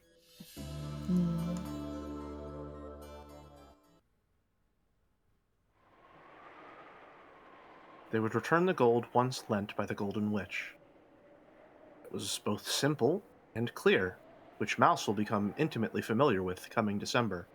However, Takashi, the expression worn by the Golden Witch herself, slightly lonely. Angie couldn't understand why this was. After all, if you're returning it, I cannot simply say, I don't want it, take it back. Oh well. Beato rose from the sofa. Then, she walked up to the window and looked down at the rose garden waving in the wind.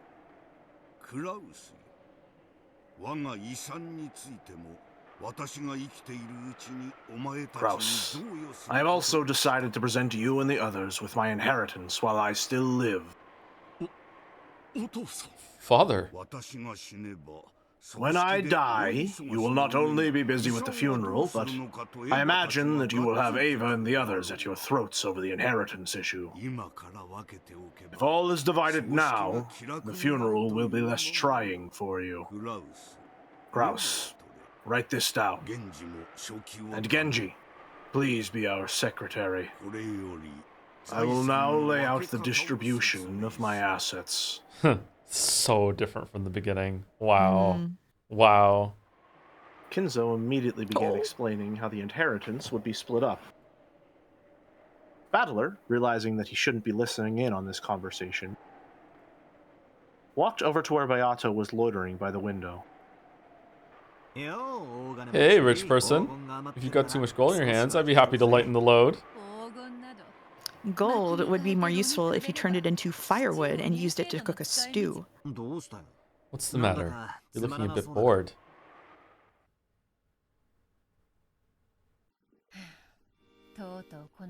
So, this day has finally come. I do feel a bit lonely.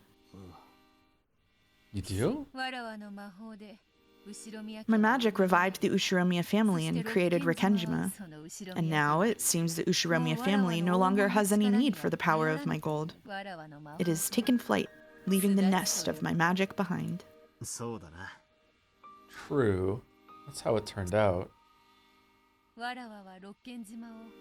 have called Rikenjima the Witch's Island. My island. Yeah.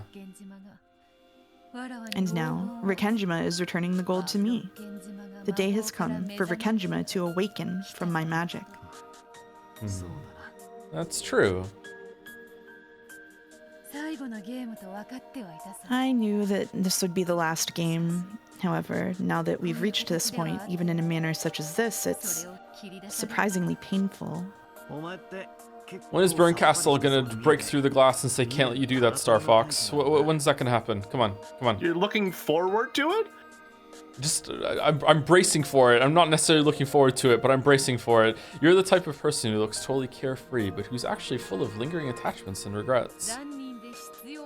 The cruel and obstinate ones are usually the quickest to grow attached and then to feel lonely. True. That's right. That's the kind of person you are. It was a game for you and me. It was fun. A great game you polished to perfection during those 6 years.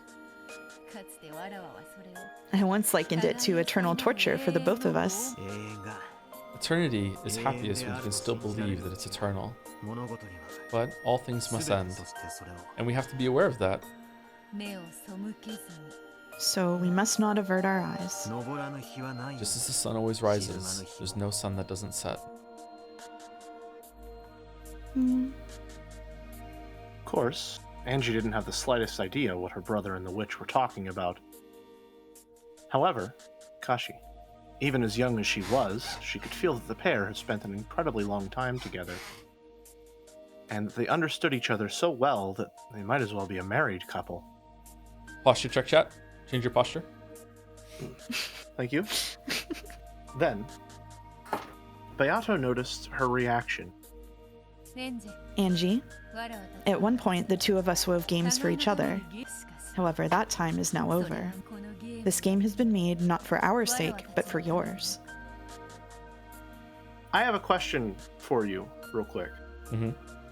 If this game is made for Angie, and if the previous games were made for Battler, then who was Game 6 that Battler made for? Who did he make Game 6 for? Beato. Sorry, I shouldn't answer that. No, you can answer. It's good. We're past that. Like, I would say himself, like, to get Beato back, to prove that he had figured things out. I had a theory for a bit that it was for Erica. Because you love Erica so much. Yeah, naturally, of course, right, yeah. Maybe this game's for Erica too. Maybe. I mean, we haven't seen her in a while. Hopefully she's okay. You know? Hopefully. Joe, how would you feel if Erica came back for episode 8? How would you feel of course she's going to come back. Everyone's going to come back at some point. Even if it's just for like one line of dialogue, everyone's going to be here at some point, yeah. And Erica was there too. They were speaking in riddles again. Grasping the key that hung by her chest, Angie looked at her brother's face. Who else could steal the key from Angie if not Erica? Because she doesn't believe in magic. Yeah, that's true. She's going to be like that meme that if I could read, that could stop me from entering or whatever. So like, yeah, it's going to be there we go. Detectives Authority, give me your shit. Whoa! Oh, fuck. God, I hope not. Anyway, we need to show you the contents of the cat box of this day. That key I gave you is for opening it. What do you mean by cat box? He means this day. With the miracle of magic, I've brought you to the day you wanted to reach so much. You must continue telling the story of this day as the final witch. Does that mean that I mustn't remain here? Angie's tone was slightly tense. She understood what her brother meant, and it made her frown. Just how long have I suffered wishing that I could return to the Rikkenjima of 1986? And now I've finally made it here. So why are you chasing me out? You said I could decide for myself. That's right. I did say that. I'm not leaving, and please stop trying to spoil me with this strange made-up game. I want to know the truth of this day. She is a moody girl, be it 12 years in the future or in the past. Shut up! I didn't ask you. And what the hell do you think you're doing here? Didn't the Golden Witch come here to perform her resurrection ceremony? Didn't you appear on the island with a crash of thunder and try to offer up 13 people as sacrifices? Why are you acting so happy and casual? It doesn't make sense. You're the one that doesn't make sense. What are you thinking? Do you want me to be a murderer? You wrote it down in a tale, sealed it in a message bottle, and threw it into the sea. 2 of those were discovered later on. Both of them were stories of cruel serial murders. What a shame that only 2 of them made it to shore. How sad that land, my greatest masterpiece, was never seen by human eyes. Readers added context. This refers to the discarded episode 3 that Ryukishi wrote. Ooh, that's fun. I've wanted to ask this for a while, but what's up with those message bottles? As I was working out the details for my game against you, I began creating those tales along the way. Once I realized that I could create endless different tales out of the same game board, it really started to get fun. So you wrote them down hoping that I'd read them someday? Precisely. They were so good, I just couldn't bear to wait for your return. Hey, Joe. Inspired Read this line and then I'll say it. Inspired by Agatha Christie, I tried sealing them in bottles and throwing them into the ocean. Hey, Joe, Mysterious, don't you think? In episode 3, whenever we were like, man, I wonder if these episodes are just like Beato writing a story and then editing it back and forth. Yeah. You remember that? I remember saying that, something like that, yeah. Feels like there's a lot of stuff, like a lot of near misses really early on. But still misses. Still misses. Let's not give ourselves too much credit. I think I give myself plenty of that with the hits that I do have. I think Ryukishi is just really, really good at setting a lot of this stuff up. And he's very good at both guiding the reader to where he wants them and predicting where they might be regardless, I think. I think he was better at that early on. Maybe. I think so too, yeah. Yeah. I think it's because he had his friend reading for him, and his friend was really tuned into what people would do. Yeah. He was writing for Battler. Are we good? Mm-hmm. Yep. Okay. Don't mock me. Those were your plans for the crime. You used the location of the hidden gold to fan up discontent between the family members, as you planned your brutal serial murders. Sheesh. Is that what I've become in the year 1998? Well, I guess I can't blame them. Huh? What's with the sudden change of character? Is this some scheme to make me let my guard down? I'm not going to be fooled so easily, Beatrice. Oni-chan. You want to make me surrender and say that witches exist, don't you? You think I'll fall for that? I'll find the truth without your help. Even though that truth is all around you right now. You once called yourself Gretel, but it seemed the name Meitel would be more fitting.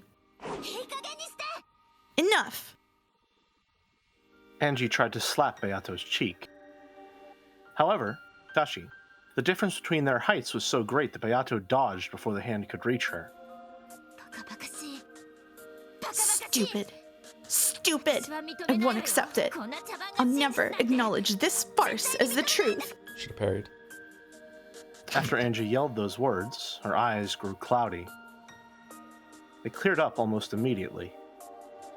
By that time, she had already gone back to her 6-year-old self. You're right, Angie. This is the sin I left behind, and the reason for this final tale's existence. Huh? As Angie stared blankly, uncomprehending, Beato gently patted her head. Indeed. This tale is a farce. Of course it isn't the truth. However, there is something that he feels he must tell you. Something he's so determined to convey that he went to such lengths. Beato, I'm already showing her. I don't want to force it on her. I see. I don't understand what you're saying. I'm sleepy. True. You should probably go take a nap.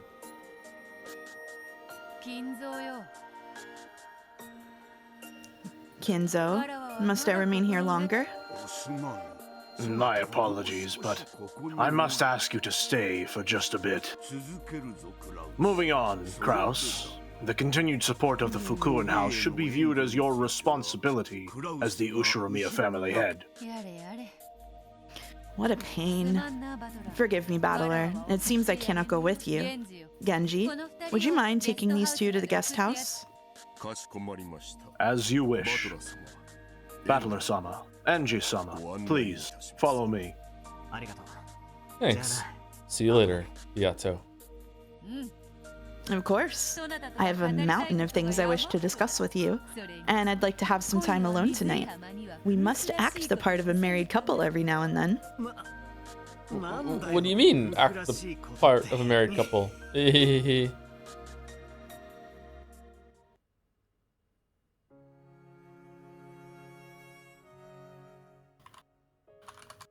Because Angie had gotten so bored, she had grown very sleepy.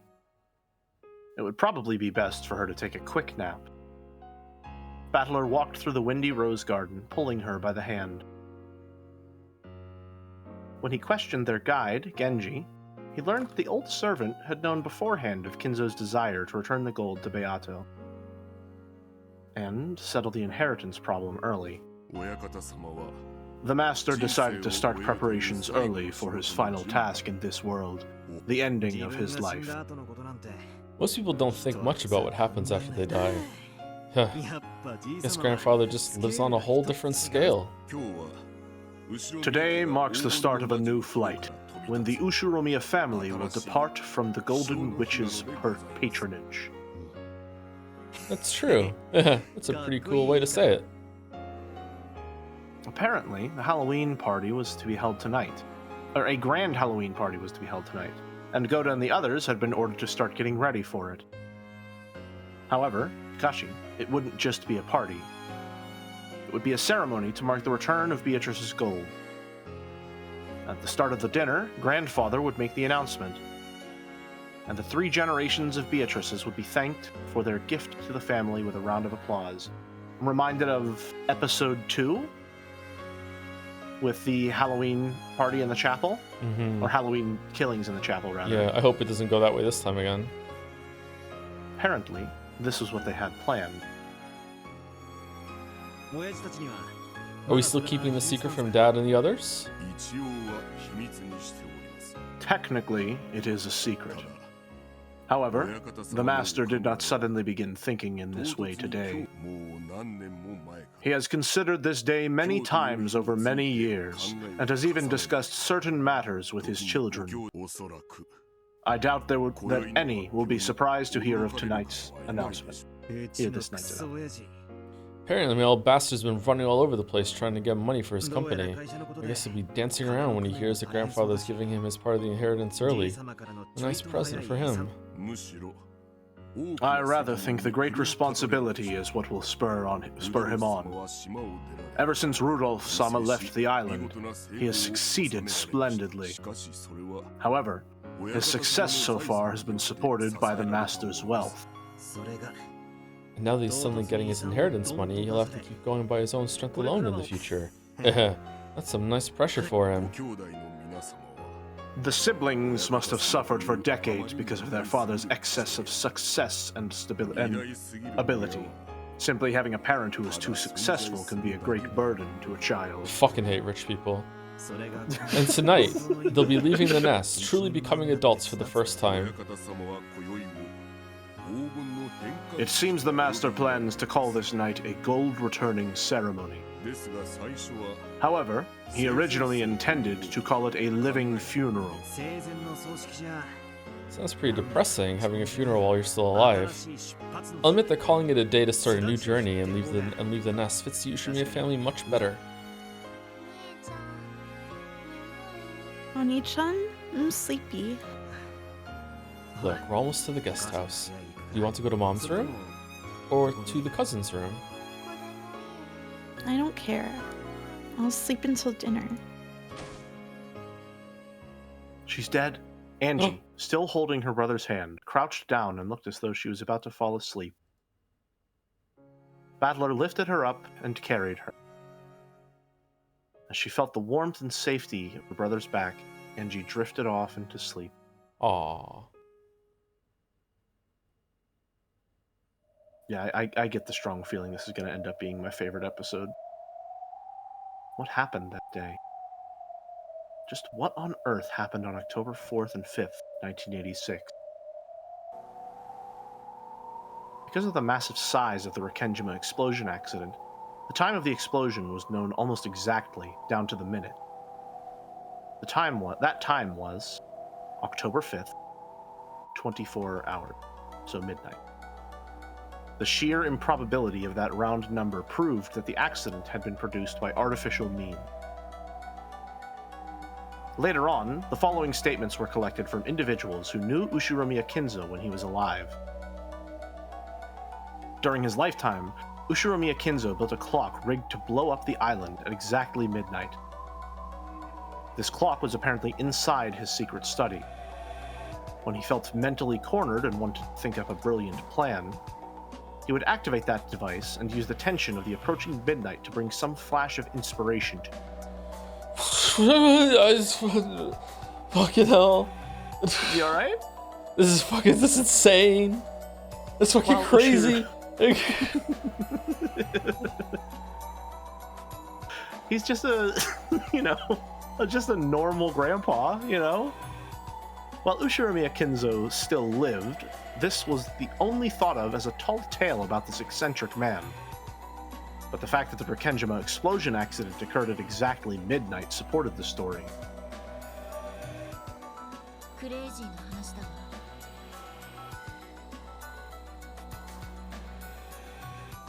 It sounds crazy.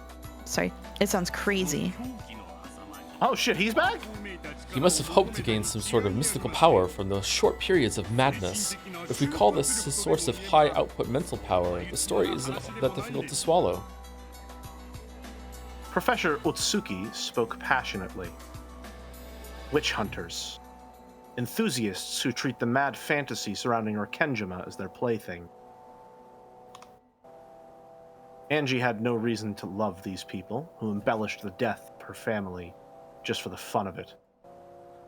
How ironic it was to Angie, who wanted to know what happened that day. That such people knew more about that island than anyone else. If someone used that device, the island would be blown away without a trace. There would be nothing left. No matter what had happened there, they could erase it. Theories that Ushiromiya Eva was the ringleader of some conspiracy sprang up very early on. However, no one was able to explain how she set off such a massive explosion. And the rigged clock proves that such a thing was possible. Correct. We can theorize that Ushiromiya Eva, fully aware of the timing and expected radius of the explosion, took refuge in Kuadorian. To get all of the family wealth to herself, she killed everyone and used the explosion to remove all evidence. That idea provides the most logical explanation for the Rekenjima mystery. It also conforms with the fact that Eva never spoke to anyone about the events of that day. Where was that rigged clock, and how did Eva find it? Several forgeries have speculated on this matter. There's no need for me to waste time thinking about it.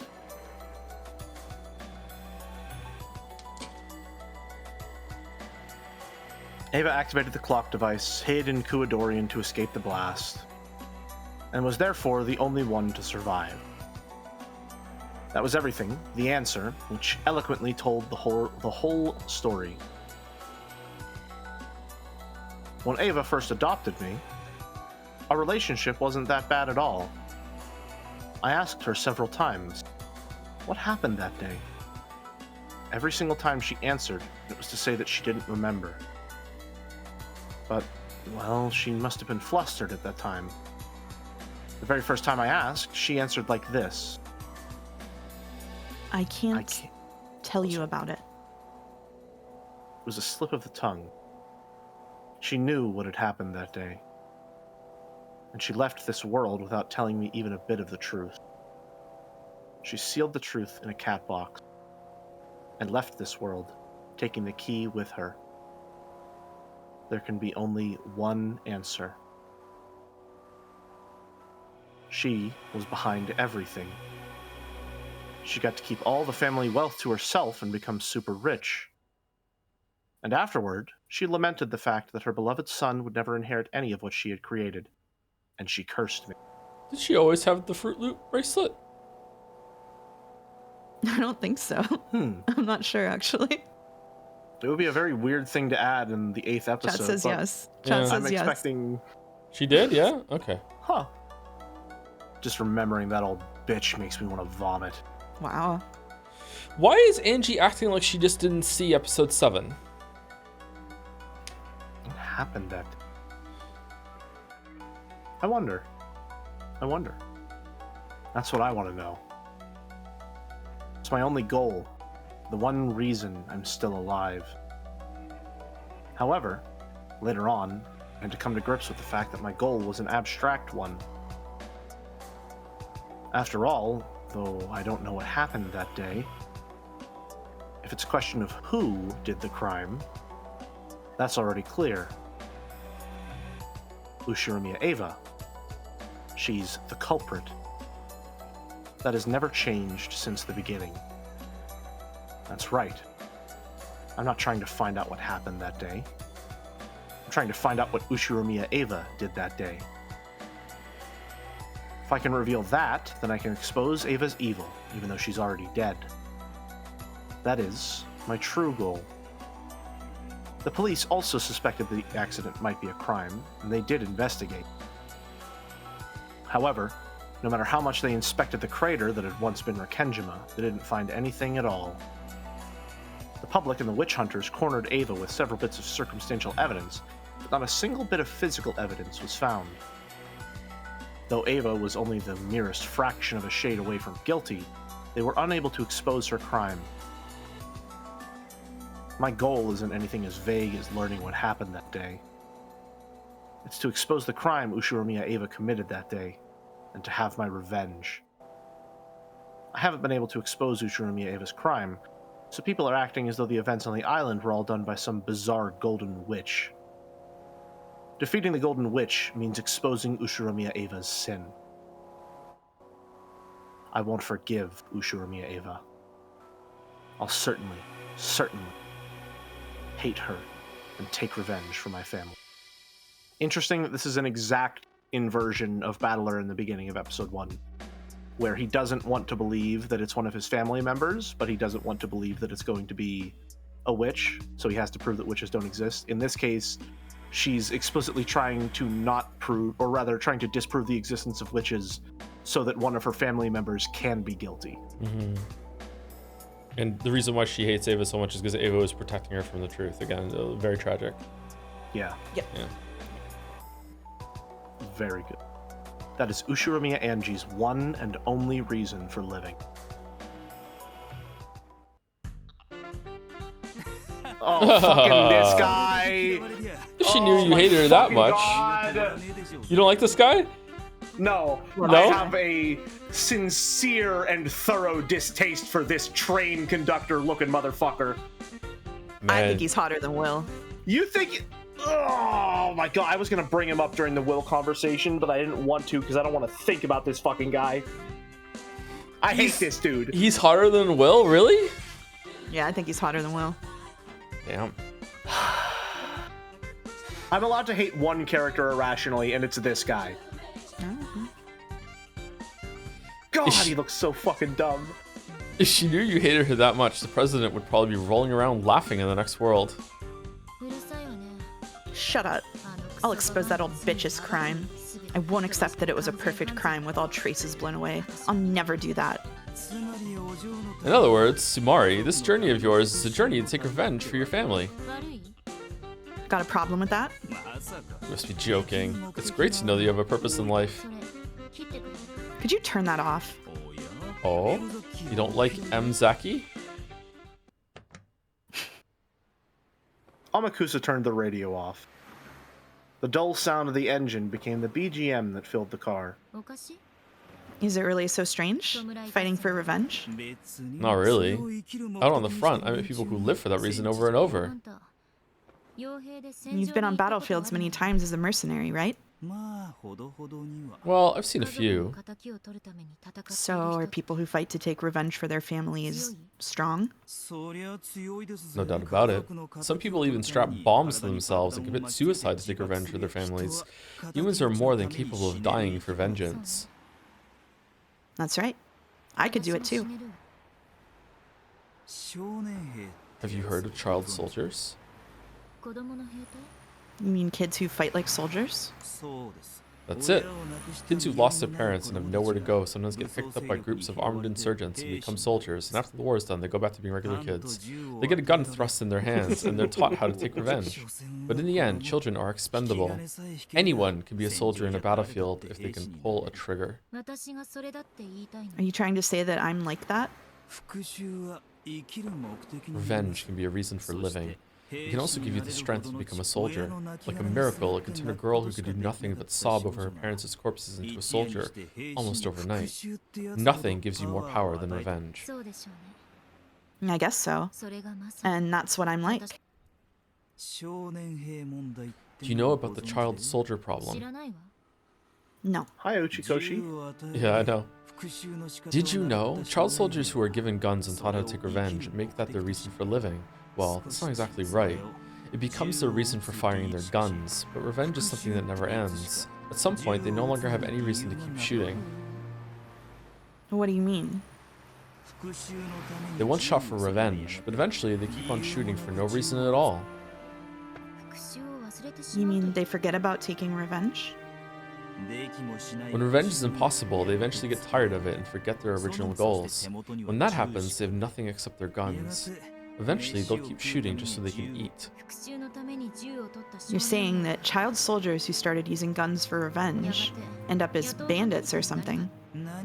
After all, they've never even gone to school, and they haven't even been taught any useful skills as far as employment goes.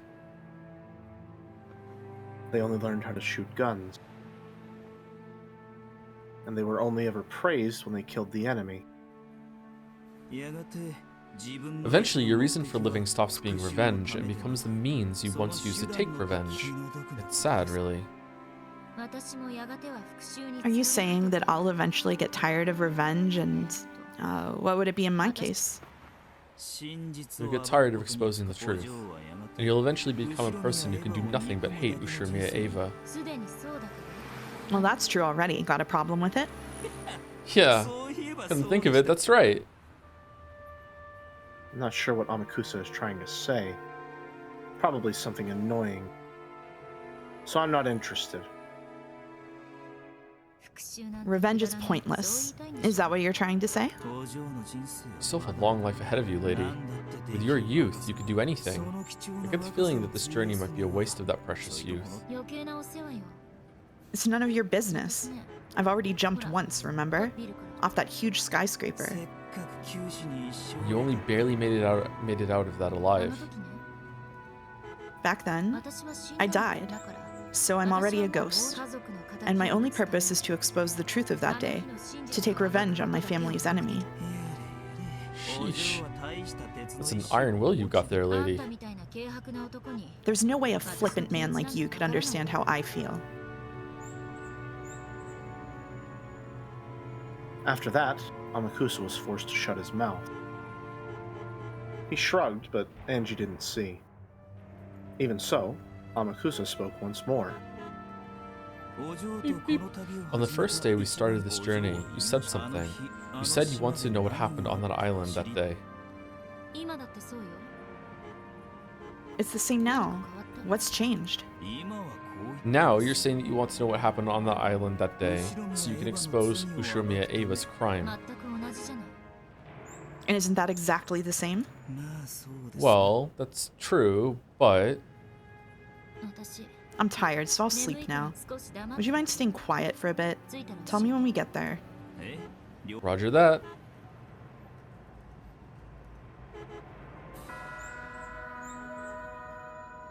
I wasn't particularly tired, really. I just said that because I didn't like talking about them. Don't become one. A child soldier. Angie, who decided to feign sleep, ignored him. But Amakusa kept talking. That squeaking is going to kill me. He wanted to make sure he heard at least this much. You started on a journey to learn the truth. It's becoming more and more a journey of revenge. A journey to have revenge by exposing the truth. But, as you know, there's nothing left on Rikenjima. There aren't even any traces left. Exposing the truth might not be a picnic. I know what Amakusa's trying to say. The police searched the scene so thoroughly just after the crime, and even they weren't able to find any physical evidence proving that Ushiromiya Eva was the culprit. And a full 12 years have passed since then. The truth could be discovered by a girl like me, waving wads of cash around to pick up bits of info from those who were somehow related to the incident. Then someone would have exposed the truth long ago. I might not be able to reach the truth. If so, then my first desire, my desire to expose the truth, will probably fade away. After that, only my hatred for Eva will remain. Just like those child soldiers who forget their original purpose and live just to shoot. I'll forget my original purpose and live just to hate. I'll do nothing but despise Ushiromiya Eva, but my goal, exposing the truth for revenge, will be gone. So hating Ushiromiya Eva will become my whole life. Is there any difference between shooting for revenge and shooting to live? When you pull the trigger, somebody dies either way. And what about my case? Is there any difference between hating Eva as I expose the truth and hating Eva after I've given up? There's no difference. In the end, whether I find the truth or not, I'll just keep on cursing Eva over and over until I die. What a crappy life. But now, it's all I have left. Ushiromiya Eva stole my family. So I'll take revenge. By exposing her crimes and showing the world. My consciousness was slowly drifting away into sleep.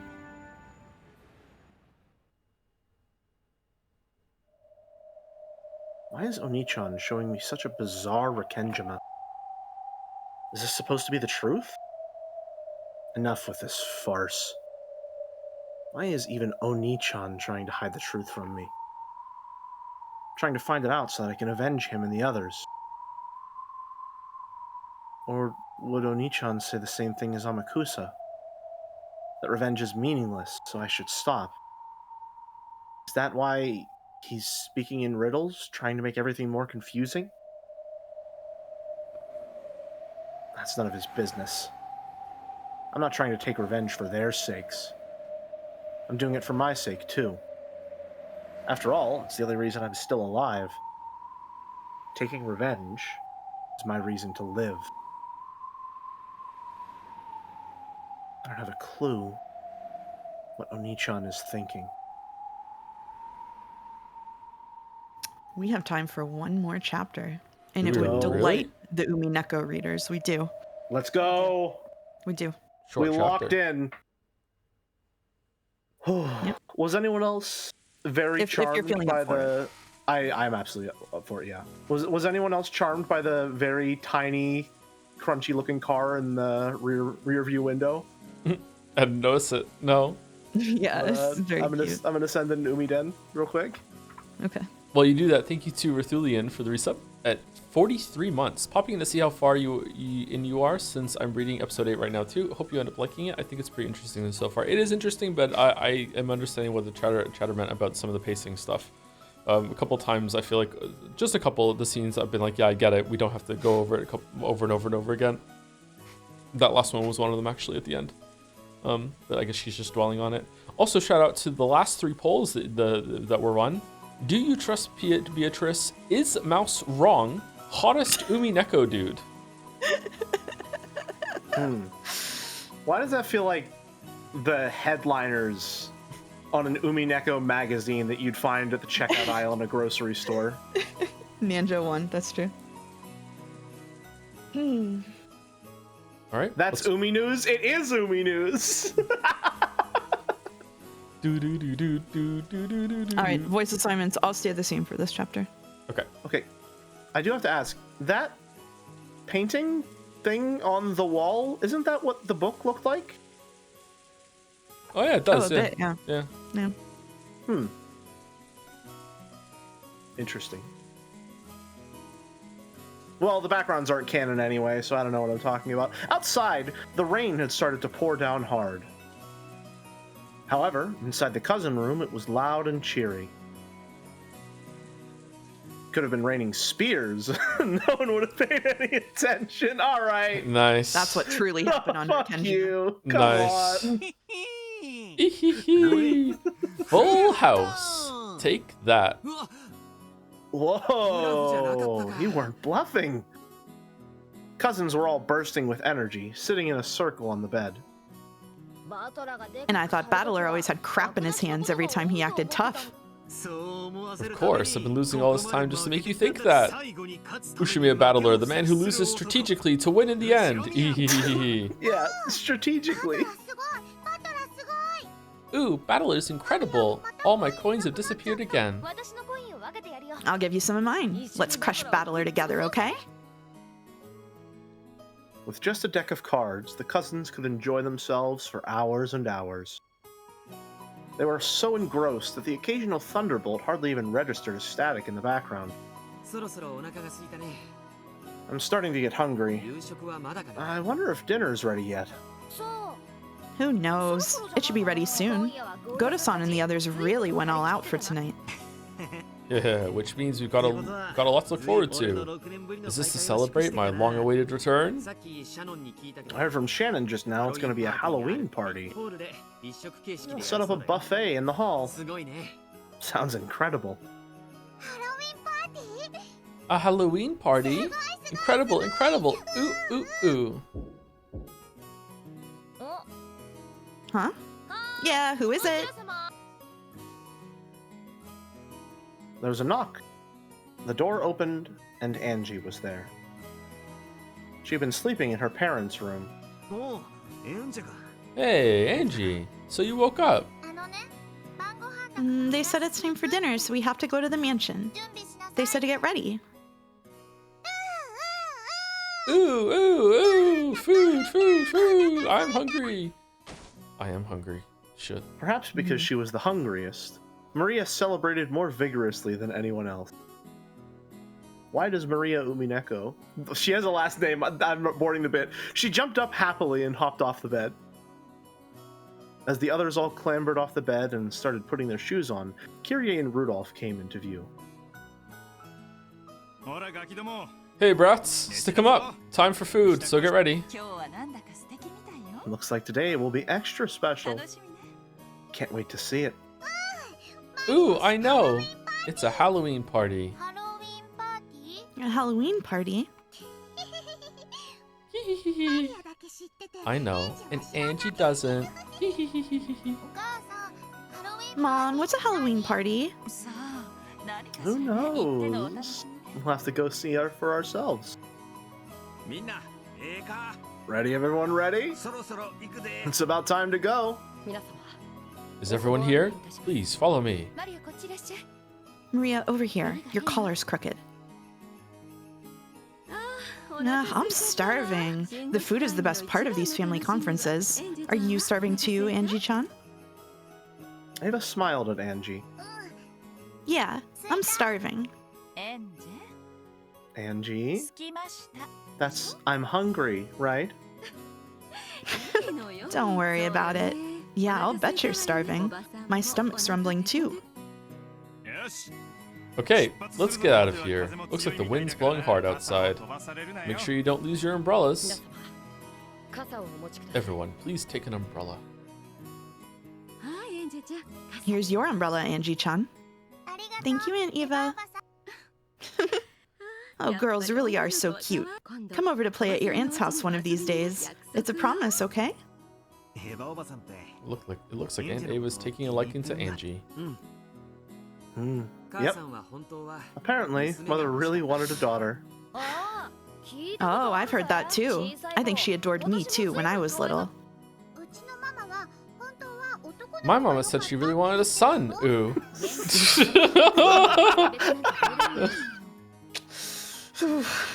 If your kid grows up happily, it doesn't matter if they're a boy or a girl. Maria is my precious, precious gift from God. Wait, Mouse, isn't this a plot hole? How is Canon and Rosa in the same scene together? That's not allowed. That's crazy. I mean, Episode listen, 8 it's just the does end of that. some anime bullshit. I don't expect them to keep all this comprehensible in the first place, so it's just what I expected at this point. When they got outside, the wind was fairly strong. Ava, who had really hit it off with Angie, offered to share an umbrella with the little girl. It was hard to tell what they were chatting about so excitedly about, but they seemed to be getting along splendidly already. Battler opened his umbrella as he watched this. His little sister was so cute when she clung to him, but she was just as cute and adorable when looking up to someone else with a happy smile. The wind and rain were strong, but even this must have been the perfect spice to heighten the anticipation of the coming meal.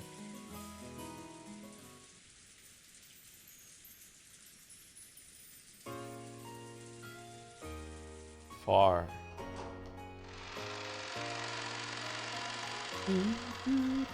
Oh. Oh. Happy Halloween. Happy Halloween! Looks nice. Thanks to some festive decorations, the main hall had been remade into the scene of a Halloween party. The Ushiromiya family always took meals in the dining hall. This was the first time I'd ever seen a buffet-style party set up in the main hall. Yo, Battler. Hey, Maria, long time no see. Beato! Happy Halloween! Trick or treat! I have some candy for you, but now is not the time. After all, it's just before a meal. Thank you, Beatrice-san. I see you're looking as beautiful as ever. You too, Rosa. You certainly don't look old enough to be a mother. Oh, she isn't one. Have you been drinking? Your ears are looking pretty red there. Gosh! Well, after you left, Kinzo said he'd bought this rare drink, so I couldn't help but sample a bit. And this coming from a person who tells little kids not to eat candy before a meal. Pardon me, Beatrice-sama, the master is calling for you. I saw Kinzo beckoning from over by the portrait. Good grief. When it comes to ceremonies, that man is always so obsessed with form. It's probably about that ceremony for the gold's return. This is a huge turning point for the Ushimiya family. You better go and play along. It does make one feel a bit lonely, though. This won't change the fact that you're the Ushimiya family alchemist. Perhaps. Then I'll be back shortly. See you later, okay? According to Genji, today's party has a bit of a theme to it. You better look forward to it. Is it death? You make it sound like you did any of the work. You're just another one who obsesses too much over details. Later. I hate little bullshit sandwiches like this, by the way. I was thinking about that too. Like, I was looking at those sandwiches and I was like, what is that, like lettuce, a little bit of mayo, and a single slice of deli turkey? On my birthday, whenever every year my mom and I go and get high tea and at a place and eat like the little bullshit sandwiches. I love them so much. You know what? I was talking shit a little bit, but I'm just remembering now. I remember one time I got a biopsy done, and they gave me what was essentially exactly that, a shitty little like sandwich. It was just turkey, a little bit of lettuce, a little bit of mayonnaise. And I don't know if it was just because I had fasted beforehand or I was hopped up on pain medication, but that was one of the best sandwiches I've ever had. Oh, hold on. I'm not talking shit against sandwiches. I'm talking shit against this rotary fucking little finger sampling shit that goes on in some of these parties. But like the concept of those sandwiches in general? Yeah, I They're just don't. because you get to have a lot of different things. Like you get a lot, like some of the little sandwiches, and then some like scones, and then some like little cookies. Like you eat a lot of stuff. It's so you can have a lot of a little thing. No, I want a meal. I want some food. Right, no, I'm sorry, Joe. I'm Shark Tank, putting my hands up, sitting back down in my chair. You lost me. I'm out. All right. Okay. I'm out. I'm right there with Mouse. I love the idea of having a bunch of different little treats to enjoy throughout the evening. I don't need the two of you to agree with me for me to hold the ground on this opinion. I'm fine with it. It's okay. Do they have tapas in Moncton? Do they have tapas in Moncton? What the fuck is tapas? All right. What is it? What is it? It's literally the point of the restaurant is that you get a bunch of little small plates and then you try a whole bunch of other, like the meal is trying a whole bunch of little things. Oh, like, is it like Mandarin? Anyone else in Canada know what Mandarin is? Is it like that? It's like a buffet. You go around, it's all you can eat. You can get whatever you want, but it's not Chinese food. It's not a buffet. No, there's a restaurant called Mandarin in Toronto.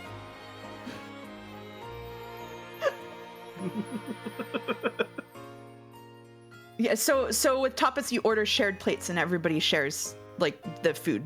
All right, so it's not a buffet. It's something else like then. Okay, Okay, all right. Yeah, it's not a buffet. It's different. Yeah. I've never heard of that or had it, but that sounds really appealing. I am a habitual food sharer. If I make something even for myself at home, I really feel like the meal is not complete until I let someone else try it. I'm sorry. That's okay. That's all right. Let's continue. It's all right. I didn't. I've never heard of Mandarin. Sorry. No, it's okay. It's all right. All right.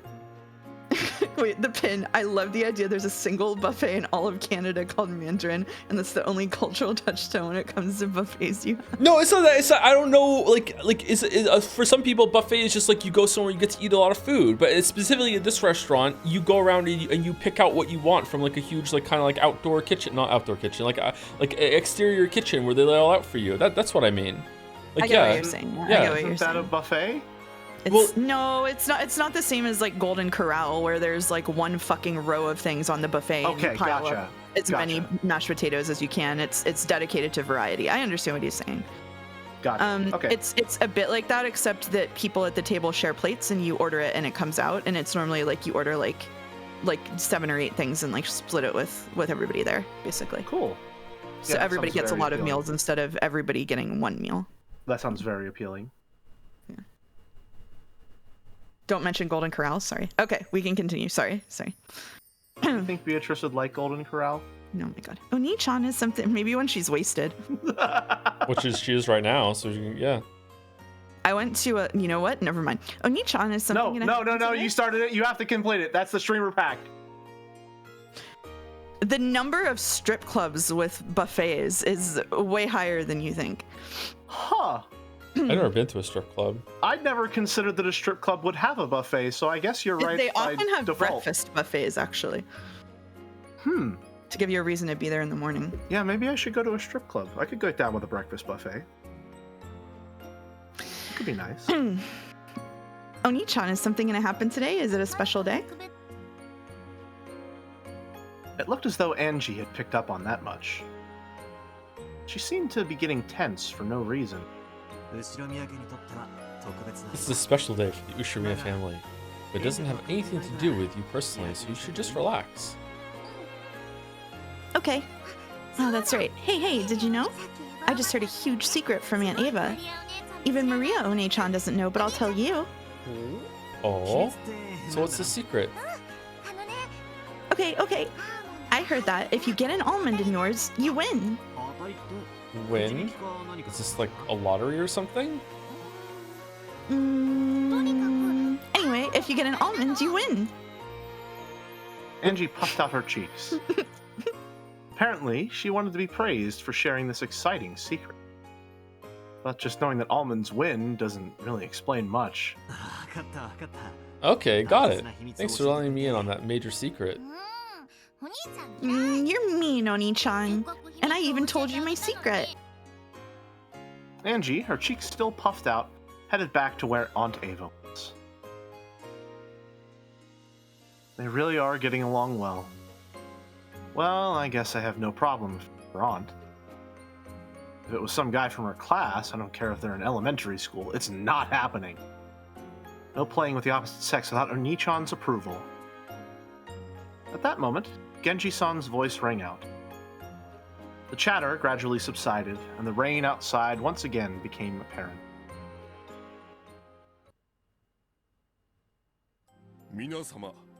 Ladies and gentlemen, I ask for your silence. Silence filled the room. All the relatives seemed vaguely aware that tonight's festivities consisted of more than a Halloween party. battler already knew. This was a ceremony to mark the return of the gold from Kinzo to Beatrice, which had been borrowed for so many years. Now, the fact was being announced by Kinzo himself. He spoke of how this gold had not only restored the Ushiromiya family, but brought it to a level of wealth that had never before experienced. He spoke of how he would finally return this gold to Beatrice, the one who had saved the Ushiromiya family. Kinzo personally handed an ingot, decorated with a bright red ribbon, to Beatrice. This is the debt we owe to 3 generations of Beatrice, the Golden Witch. The Ushiromiya family will never forget it. Sheesh. If you've nowhere to put it, I'll be happy to take it off your hands. Beatrice-sama. It was hard to imagine Beato, of all people, getting admonished by Genji. Couldn't help but laugh. I am Beatrice, the Ushiromiya family alchemist. Tonight, I acknowledge the end of the loan contract for the 10 tons of gold. Now, several decades following my grandmother's generation, the time has come for the eagle that lost one wing to fly once more. I will watch over that eagle, and I pray for its prosperity in all generations to come. Applause filled the hall. Though she'd managed to make such a dignified speech for once, as soon as it was over, she stuck out her tongue and leered at us. I guess that's about the limit of how long Beato can stay serious.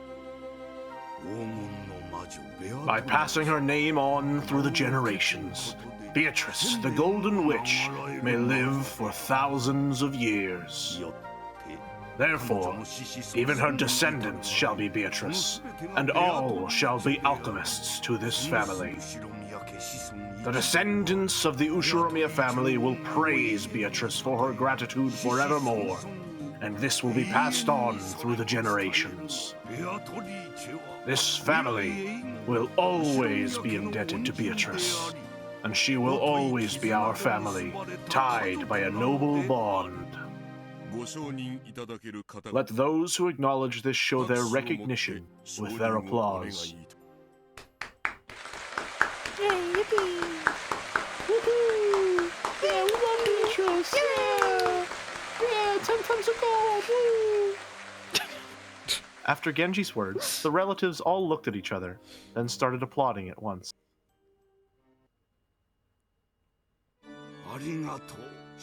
Thank you, ladies and gentlemen.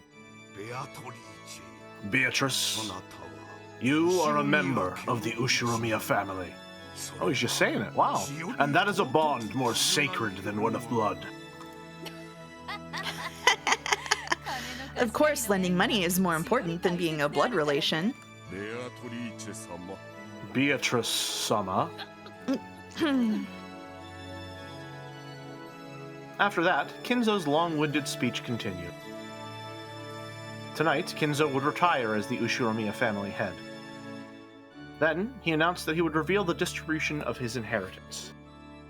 A stir of excitement spread across the siblings in money trouble when they heard that they wouldn't have to wait for Kinzo's death to get their shares. I am aware that each of you is in trouble with money. This should be enough to resolve all of those problems. But do not grow complacent. This is my inheritance, given to you before my death. In the past, though I have been strict, I have always watched over you. However, beginning tonight, your father will cease to provide support of that kind. I shall watch on as you take flight, as though watching down upon you from the heavens. No longer will I interfere. You may live however you please. Dad. Father, we understand. We will certainly take flight on our own. You heard now, all of us siblings swear to work together to make the Ushiromiya family even more prosperous. That's right. If we stick together, nothing can stand in our way. Hideyoshi laughed, but Genji admonished him. However, he could understand why they were so happy. So far, the siblings had quarreled ruthlessly over the inheritance. However, this evening, the inheritance had been neatly split apart, and they no longer had any need to scheme for money. In other words, Sumari, the siblings no longer had any reason to squabble with each other anymore. On the contrary, this was a time for them to join hands and help each other become more and more prosperous. Ava and Rosa were sniffling with tears in their eyes. And so was Rudolph. Kyrie looks like she's trying not to laugh. Watching Joe's mouse movements on streams. I was gonna say, I saw that too.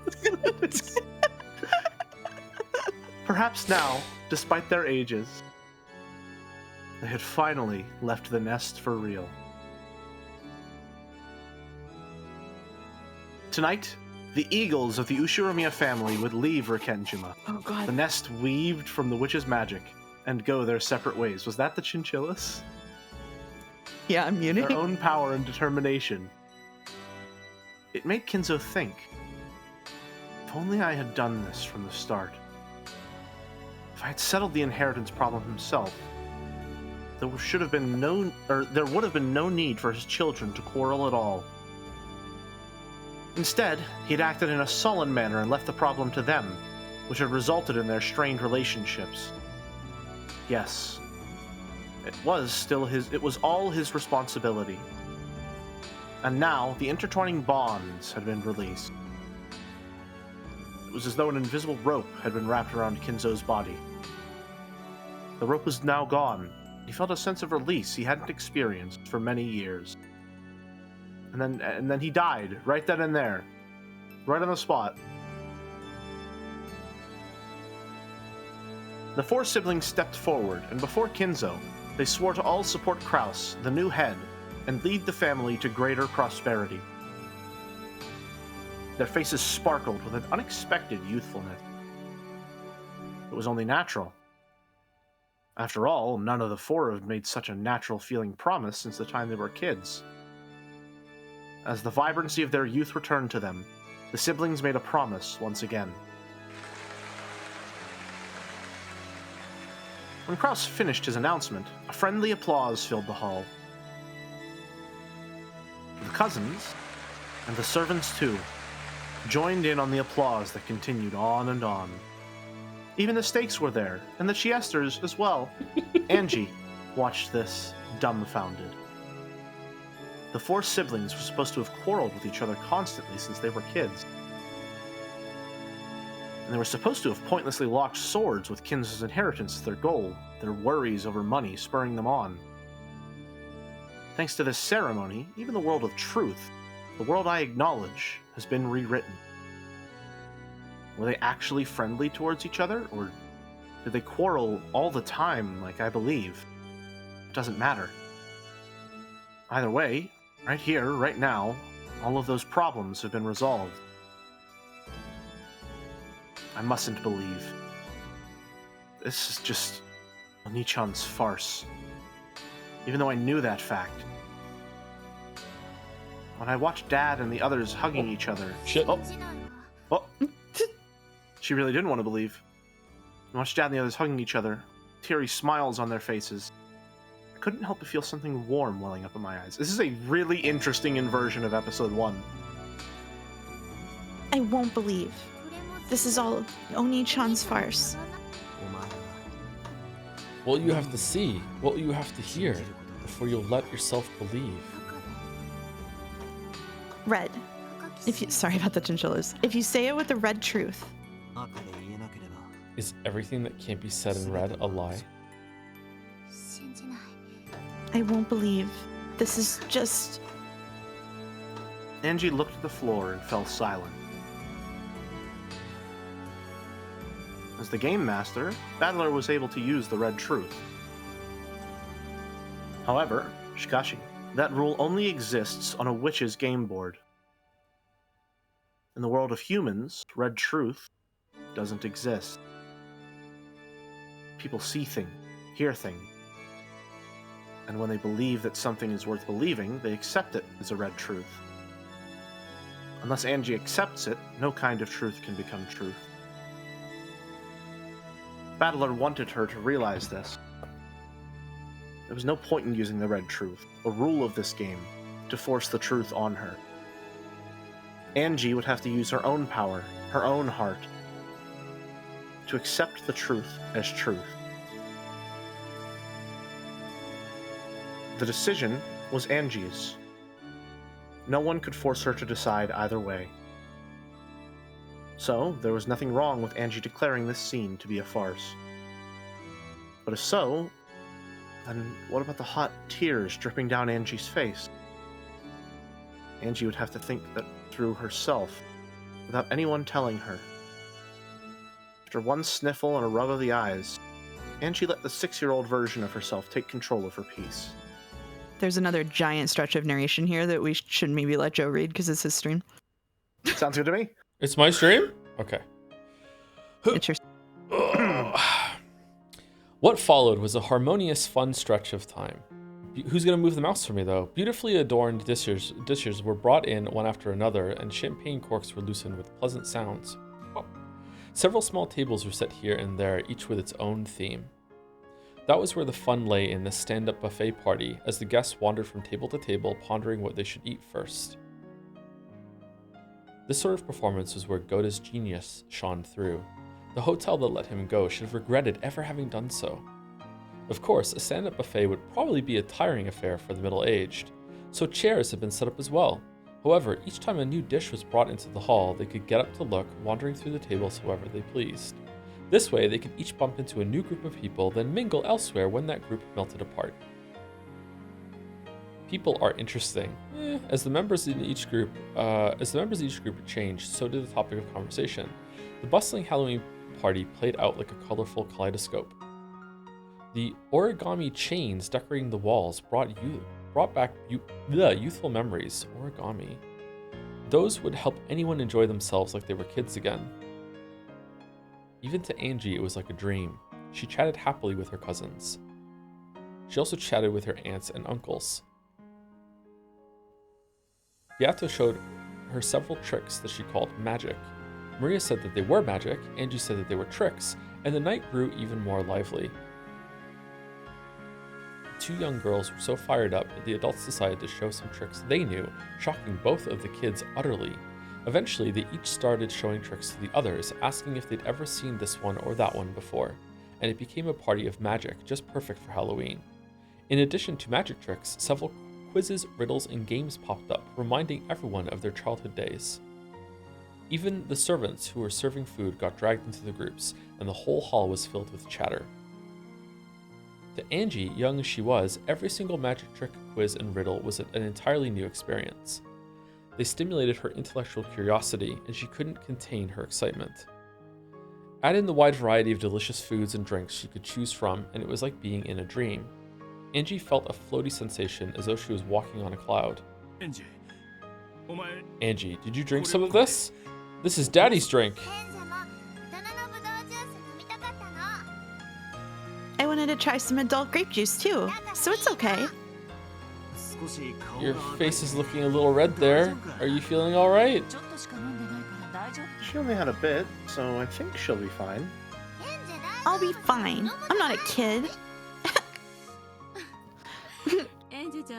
Angie-chan, drink this one, okay? That stuff your dad drinks is nasty, so don't try anymore, got it? That's right. If you drink bad stuff, you'll end up as a bad adult too. I'm not gonna be a bad adult. I'm gonna be a princess. That's right. Angie is our princess. Yep. She's our family's princess. I agree. You'd better come over to my house to play sometime. We'll have lots of fun. Okay. Thanks, Aunt Ava. Everyone's being really nice. Or, sorry, is it Joe? I think you can take back over. It's okay. I think you can take over, yeah. Gotcha. All right. Everyone's being really nice. It almost feels like I've become a real princess. It feels so great. I can almost believe that this whole celebration was being held for my sake. Battler stood outside that group of people. As he watched Angie smiling happily from the distance, he smiled too. When she smiles like that, she really lives up to her name. It's so sad. I agree. It really is a smile fit for an angel. I hope that smile comes from the real Angie and not just the piece. Even if it doesn't, she's watching this, and she can think it through herself. This game between you and Angie really is overflowing with affection. So much that it's irritatingly slow for me. And what's wrong with that? It seems. There's no one to get in her way. No obstacles or tactics or anything else to worry about. That's right. This game is no longer a battle. Now you mention it, this is cleaning up. Cleaning up after our game. I'll never be able to make up for the sin I did to her through my careless actions. We have to take responsibility for our game. We'll make up for our sins together. That's why we're showing Angie this final game. Do you think that Angie will be able to use that key the right way? Of course. I've thought about forcibly dragging her in the direction we think is right. Such an attempt would probably have been meaningless.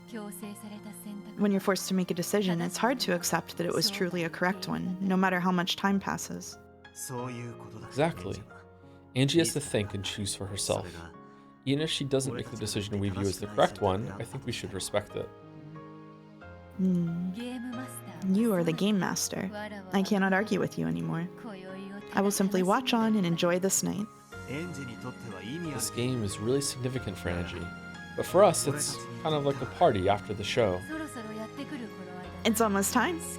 But are you sure? Angie might get the wrong idea again, right? It'll be fine. In fact, this is necessary. Just like how you appeared in the way you did, and everyone else too. Then let us enjoy this final celebration with the others. After all of them have acted their parts so well in this long game.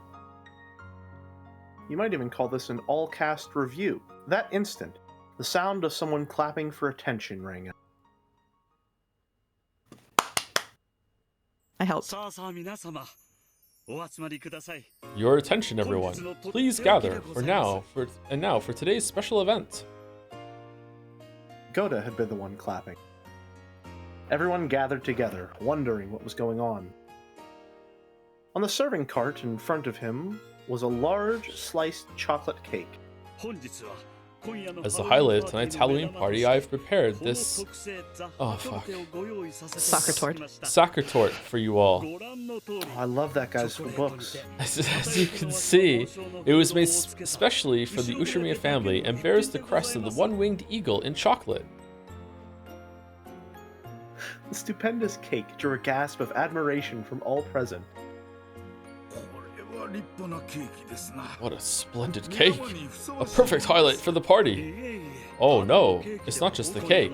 Tonight's cake has a little secret. Master, I ask that you explain that secret to everyone. Very well. This is a bit of a game. One slice of this cake will be used to select the winner. It's got an almond in it! Angie shouted happily.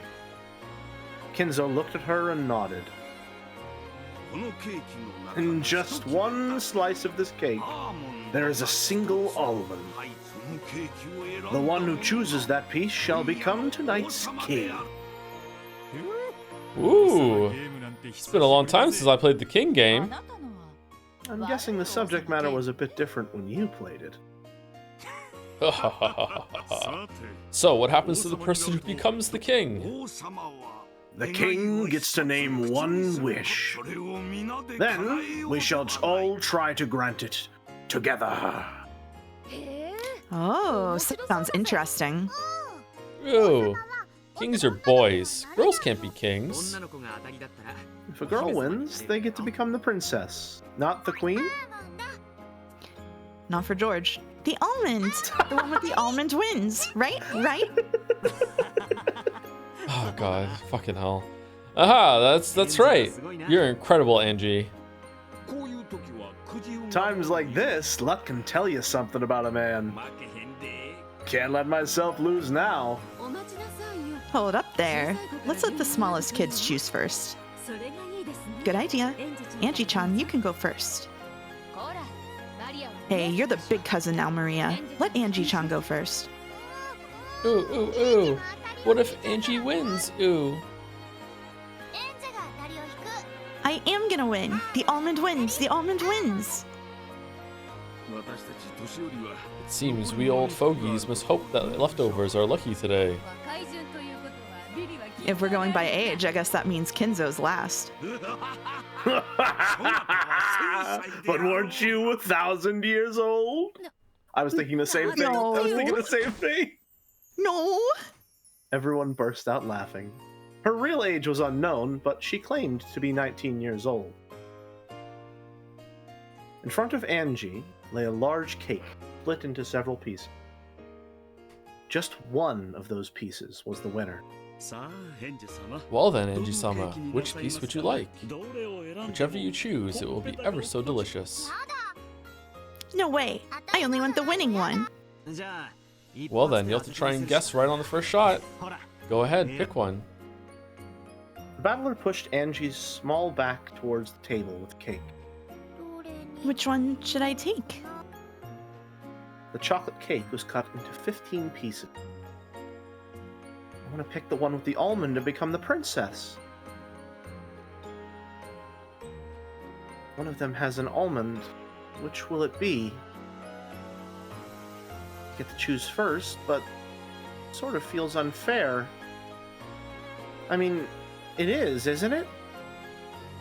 My chances of getting the right one are 1 in 15.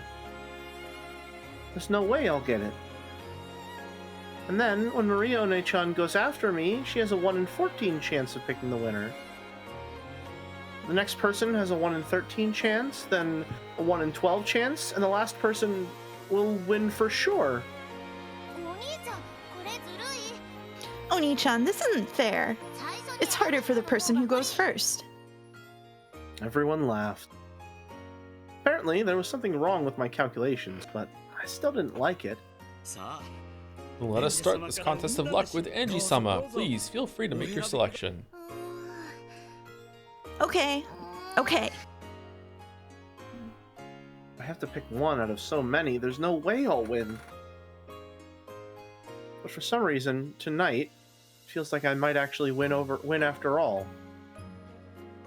I have no reason for feeling this way, but when I'm in a good mood, Lady Luck always brings me fortune. Have you decided yet? Yeah, I've decided. This one's the winner. I concentrated on my fingertip and pointed at one of the 15 slices. The slice I chose was... And now is when Umineko truly begins. What? Oh, we get to pick the slice? Whoa! All right, chat. Time to backseat. Let's Whoa. go. Where's the almond? Do not answer that. Okay, so my guess, unless there's a marker somewhere, my guess would be that Goda knows which one has the almond in it, and in order to make sure that the almond is like actually not like in the middle of a slice, he would have to know, and he would start the cake slice at that part. So he would like cut here and probably go like would he go clockwise or anti-clockwise? That's what I would guess here. Is one of them bigger than the other ones? They all look about the same size to me. I would like to say also mechanically, this is cementing the fact that the reader is N.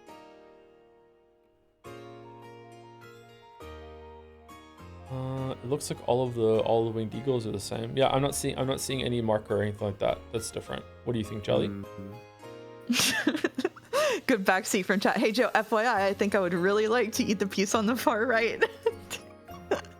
Well, I mean, yeah, this is a fascist cake, so the far right probably has better options. No. Is that one the far right one?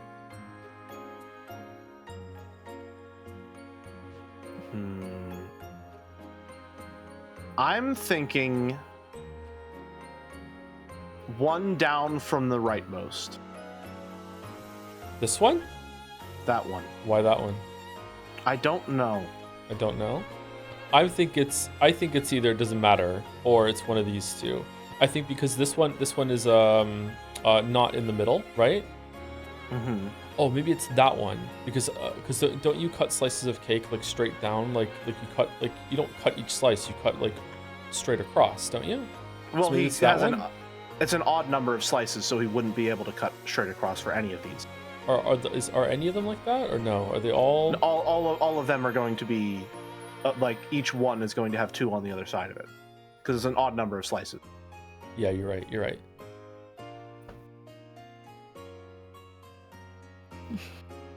Should we pause the stream here so we can go back through Shiroya City and figure out which cake slice is the best?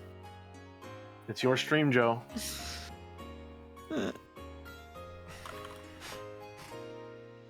I am going to choose this one. I think it's this one. The top one? This one right here. The bottom right one. Oh, the bottom right. Okay. Yeah. I mean, it could be that one. I'm trying to click the same thing you do. Actually, would it be the top one? Because if it's the top one, that would start off like isolating that slice, and then you go around and make even slices, and that's how you would end up with an odd amount of slices, right? But is that a sure thing that that's where it started? Yeah, I'm not following your logic in that regard.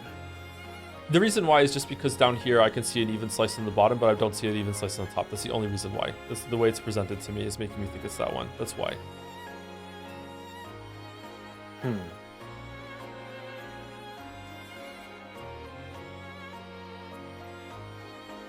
Maybe you should go lie down on the floor for a while before you decide. Yeah. Yeah, maybe. Maybe. Make some noodles.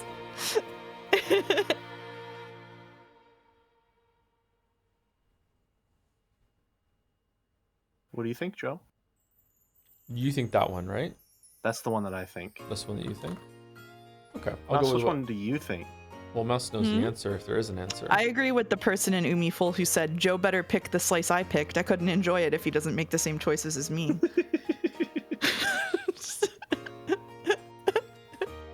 Okay, let's go with this one. I don't think it's going to matter.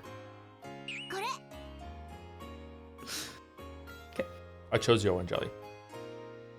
Thank you. It's an honor. This one.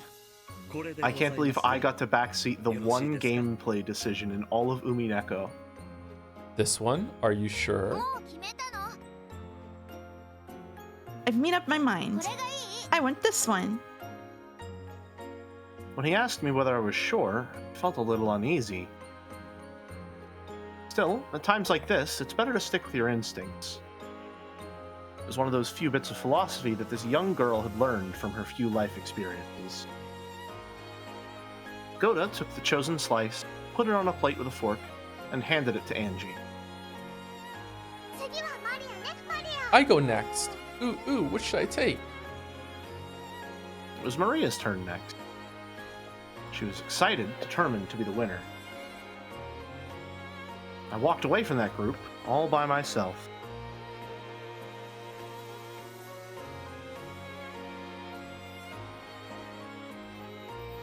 I was struck by a temptation to quickly cut the cake open and check for an almond inside. However, I stopped myself. If I check my pieces first, my chance of winning is 1 in 15. However, if I wait for some other people to check their slices, then when I see that they've lost, my chances will go up, if only slightly. So true. In other words, Sumari, instead of searching for the almond right away, my chances will go up if I wait for some other people to lose. But if someone picks a winner while I'm sitting around here, the chances of my slice being a winner go to 0. It'll be tough to calculate the right moment. I need to wait just long enough for as many losers as possible to show up as possible. My chances of winning are highest if I can check my piece immediately before someone else wins. Yeah, that's the trick to winning this game. I love girl math. Whoa. Actually, what's better, girl math or Kraus math? Kraus math. Kraus Yeah. math. What a strange thought. Feels like I'm missing something. Maybe. Even though no one else can touch the cake that's sitting in front of me, the almond inside it will appear or disappear depending on whether or not the other people win or lose. I was in such a good mood that I felt dizzy, and I couldn't figure out what was wrong with my theory. It's a cake box? But I did realize that something was strange. There is always just one truth inside a cat box. No matter what happens outside the box, it shouldn't be able to shake the truth inside. And yet, I'm being shaken about by events outside the cat box, trying to use those to change the way I observe the box's contents. I don't even know what I'm saying. Another me is trying to say that, but it's too hard for me to understand. I feel like I'm drifting. I got so cheery and excited that even though I'm not sleepy, my mind feels hazy. Maybe it's because I drank Dad's adult drink.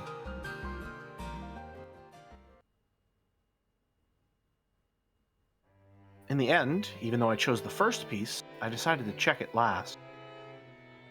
After I've seen that everyone else is lost, my chances of winning will be 100%. I tried to find the contradiction in my thinking, but I didn't really get it, so I stopped. It's much better to have a 100% chance than a 1 in 15 one, so I decided to bet on that. I couldn't wait to open this precious treasure chest. But I waited for everyone else to choose their pieces and check them. How is it going? Has anyone found a winner? Ooh, mine didn't have one. I lost 2. Guess I'll have to give up on being the princess. Even if you lose, this is it Sakertort? Yeah, more or Sakertort. less. Really is beautiful and delicious. Such a good decoration, it's almost a shame to eat it. How about you? Got the almond? No, not mine either. Not me either.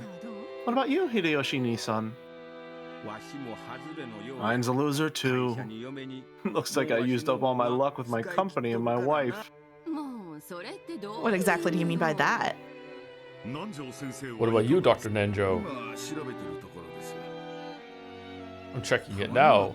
Games like this can truly be fun. Truly can be fun every now and then. Indeed. Sometimes a simple test of luck, without any strategy or tact, can be quite entertaining. What about you, Beato? Where's the liar who said leftovers would be lucky? Grrr. Ooh, I like the sound she just made. What about you, Angie? Was there an almond in yours? I'm checking now. Oh, you still haven't touched yours? I've been following my own personal probability theory, but I didn't think I could explain it well to Oni-chan, so I didn't mention it to him. I wonder if there's an almond in here. If I win, I'll be tonight's princess. I'll be happy if I win, but even if I don't, it'll still be a really fun night, so that's okay. It got put on hold when this cake game started, but before then, everyone was having a lot of fun trading tricks, quizzes, and riddles. This game is fun too, but I want to play a game like that again soon. Huh? What's up, Angie? Oh? I lifted up that tiny thing with my fork and stared at it, then showed it to my brother. This is an almond, right? Whoa! Angie got it! You picked the right one, Jelly. Good job. That's awesome. Thank you. Nice. I'm always right when it comes to matters of Umineko, after all. At the same time, a stir rose up in the other corner of the room. I got one. I won. Oh! So Ava won. My. Congratulations, Eva-sama. That That's wrong. I won. Mine has the almond. I held the almond high and shouted across the room. The crowd around Ava split, and everyone stared at me, surprised. I was surprised too. The thing in her hand was, without a doubt, an almond. What the heck? What's going on here? Goda, there seem to be 2 almonds. Are they both winners? But that shouldn't have... Does this mean that one of the 2 winners made a mistake? Angie-sama's is clearly an almond. How about your end, Cannon-kun? Ava-sama's is clearly an almond. And it seems that they both win. Master. What an odd occurrence. What's all this, Goda? Well, it seems we've had a little mistake. Perhaps they should do rock, paper... Come now, don't be stingy. It just means that 2 almonds have appeared to signify the queen and the princess. Precisely. Let's have them both be winners. Well, but... And Erica, angry about the injustice of the game being sullied, resurrects and rises from the grave to fucking slam Goda was hesitant. Actually, he had prepared a single special dessert for the king. It had been decorated in a way that made it hard to split for 2 people. So, it wasn't convenient for there to be 2 kings. When Ava heard Goda mumbling something to this effect, she shrugged and laughed. In that case, let's have Angie-chan be the princess. The princess? I'm the princess? I'll be your attendant. That works, right? Of course it worked. Angie had been worried that Ava would be declared the winner, since she had spoken up first. So, she hadn't even dreamed that Ava would give it up to her. But are you sure? You won too. It's okay. I get to be your attendant. Come, princess. What wish do you want granted? Let's hear it. I've already chosen my wish. Oh, and what is it? Won't you tell your aunt? I want this fun time to keep on going. Forever. The young me spoke for the desire in my heart. What we were doing before this was fun, so I'd like to keep doing it. I get the feeling that the nuance had changed. What's that? That the nuance has changed. Still, that was unmistakably my wish. What we were doing before this? Oh, you mean those tricks and quizzes? Yeah. Then, let's do this. Listen up, everyone. This is an order from your princess. Remember how much fun we were having earlier? Let's all entertain Angie-chan with tricks and quizzes.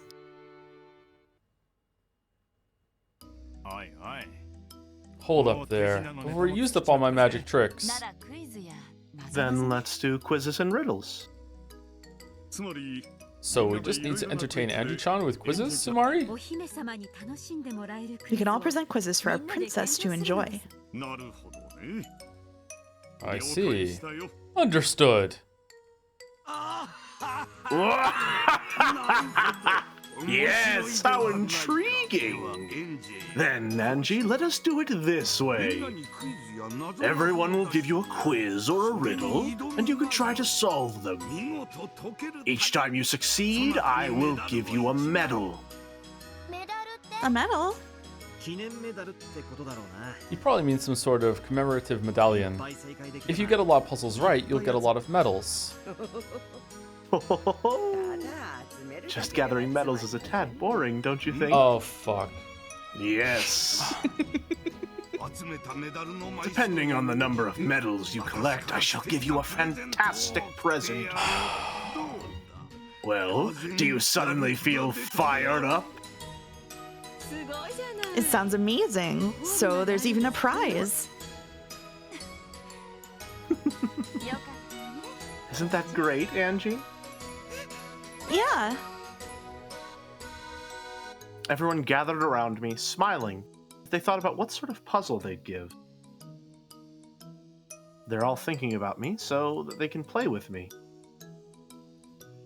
Just the feel of having that all to myself made me explode with joy at becoming the princess. All right, so Tuesday stream is going to be chatless. Okay, all right. Oh no. Oh yeah. Oh, it's really a game. It really is a game. Quiz tournament first half. I became the Halloween princess. Are we done? We're That's done. it. We're done. That's Oh, That's Tuesday's gonna be great. Oh my god. Tuesday's gonna be great. Okay, Mouse, Yeah. is that an actual choice with the cake? I don't know if you want me to tell you that. I don't want you to tell me There's that. no way it can be. I just needed We to didn't- voice it. I just needed to voice it. We didn't get a 1 in 15, right? There's no fucking way. We might have. We might have. No way. No way. I want to believe that we did, so that I can be right about yet another thing in Umineko.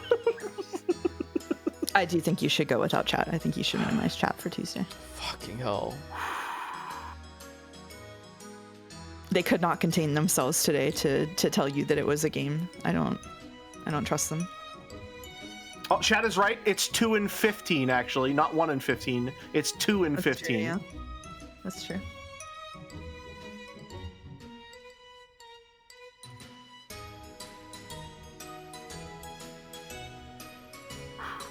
You okay over there?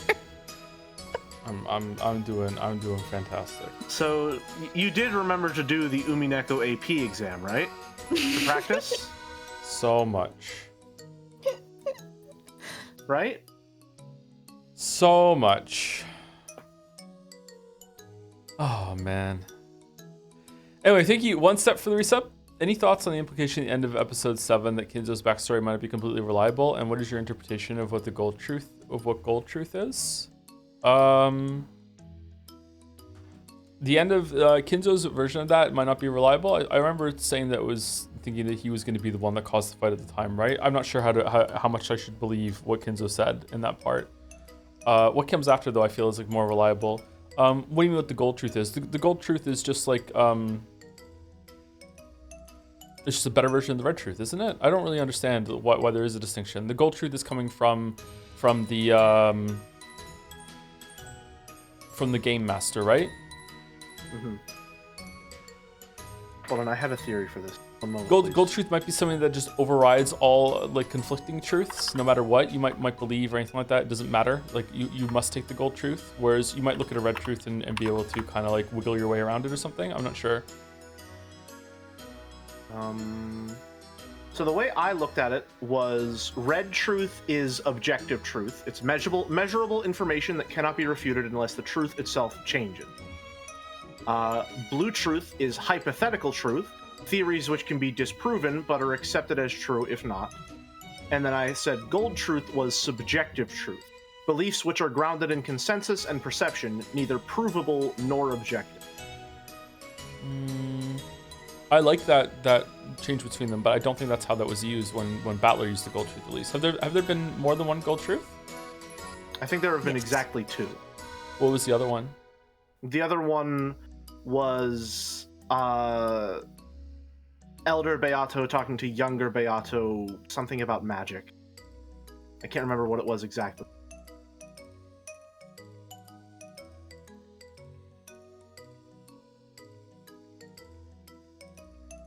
Was it? I think people are talking about the candy magic. I think was it her saying that what happened with the candy in the cup was magic? I don't remember that. If that's what I was using, you're probably right. That the gold truth is probably the subjective truth that overrides the objective truth. Because gold is higher than truth red. by consensus is generally. It was in Dawn of the Golden Witch, episode 6, and older Beato said, "You used magic to create a golden flower petal inside an overturned cup. It was a splendid bit of magic." Okay. Yeah.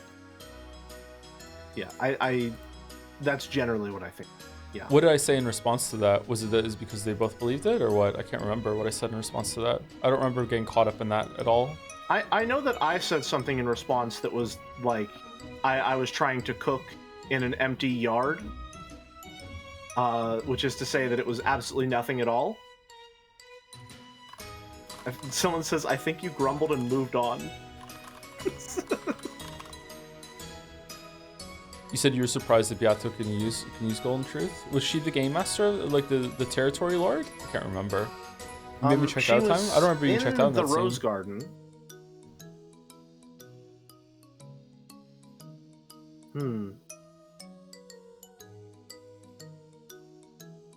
Thank you, Ariel, for the bits. Rip Victor Hugo, you would have loved Umineko. So true, so true. Was like just a wee bit short of being able to experience Umineko. It's so true. Thank you, Huli Rondo, for the bits as well. Oh my god, I was wrong. It was a game all along. Uh-oh. Wonder how long this section is going to go on Tuesday.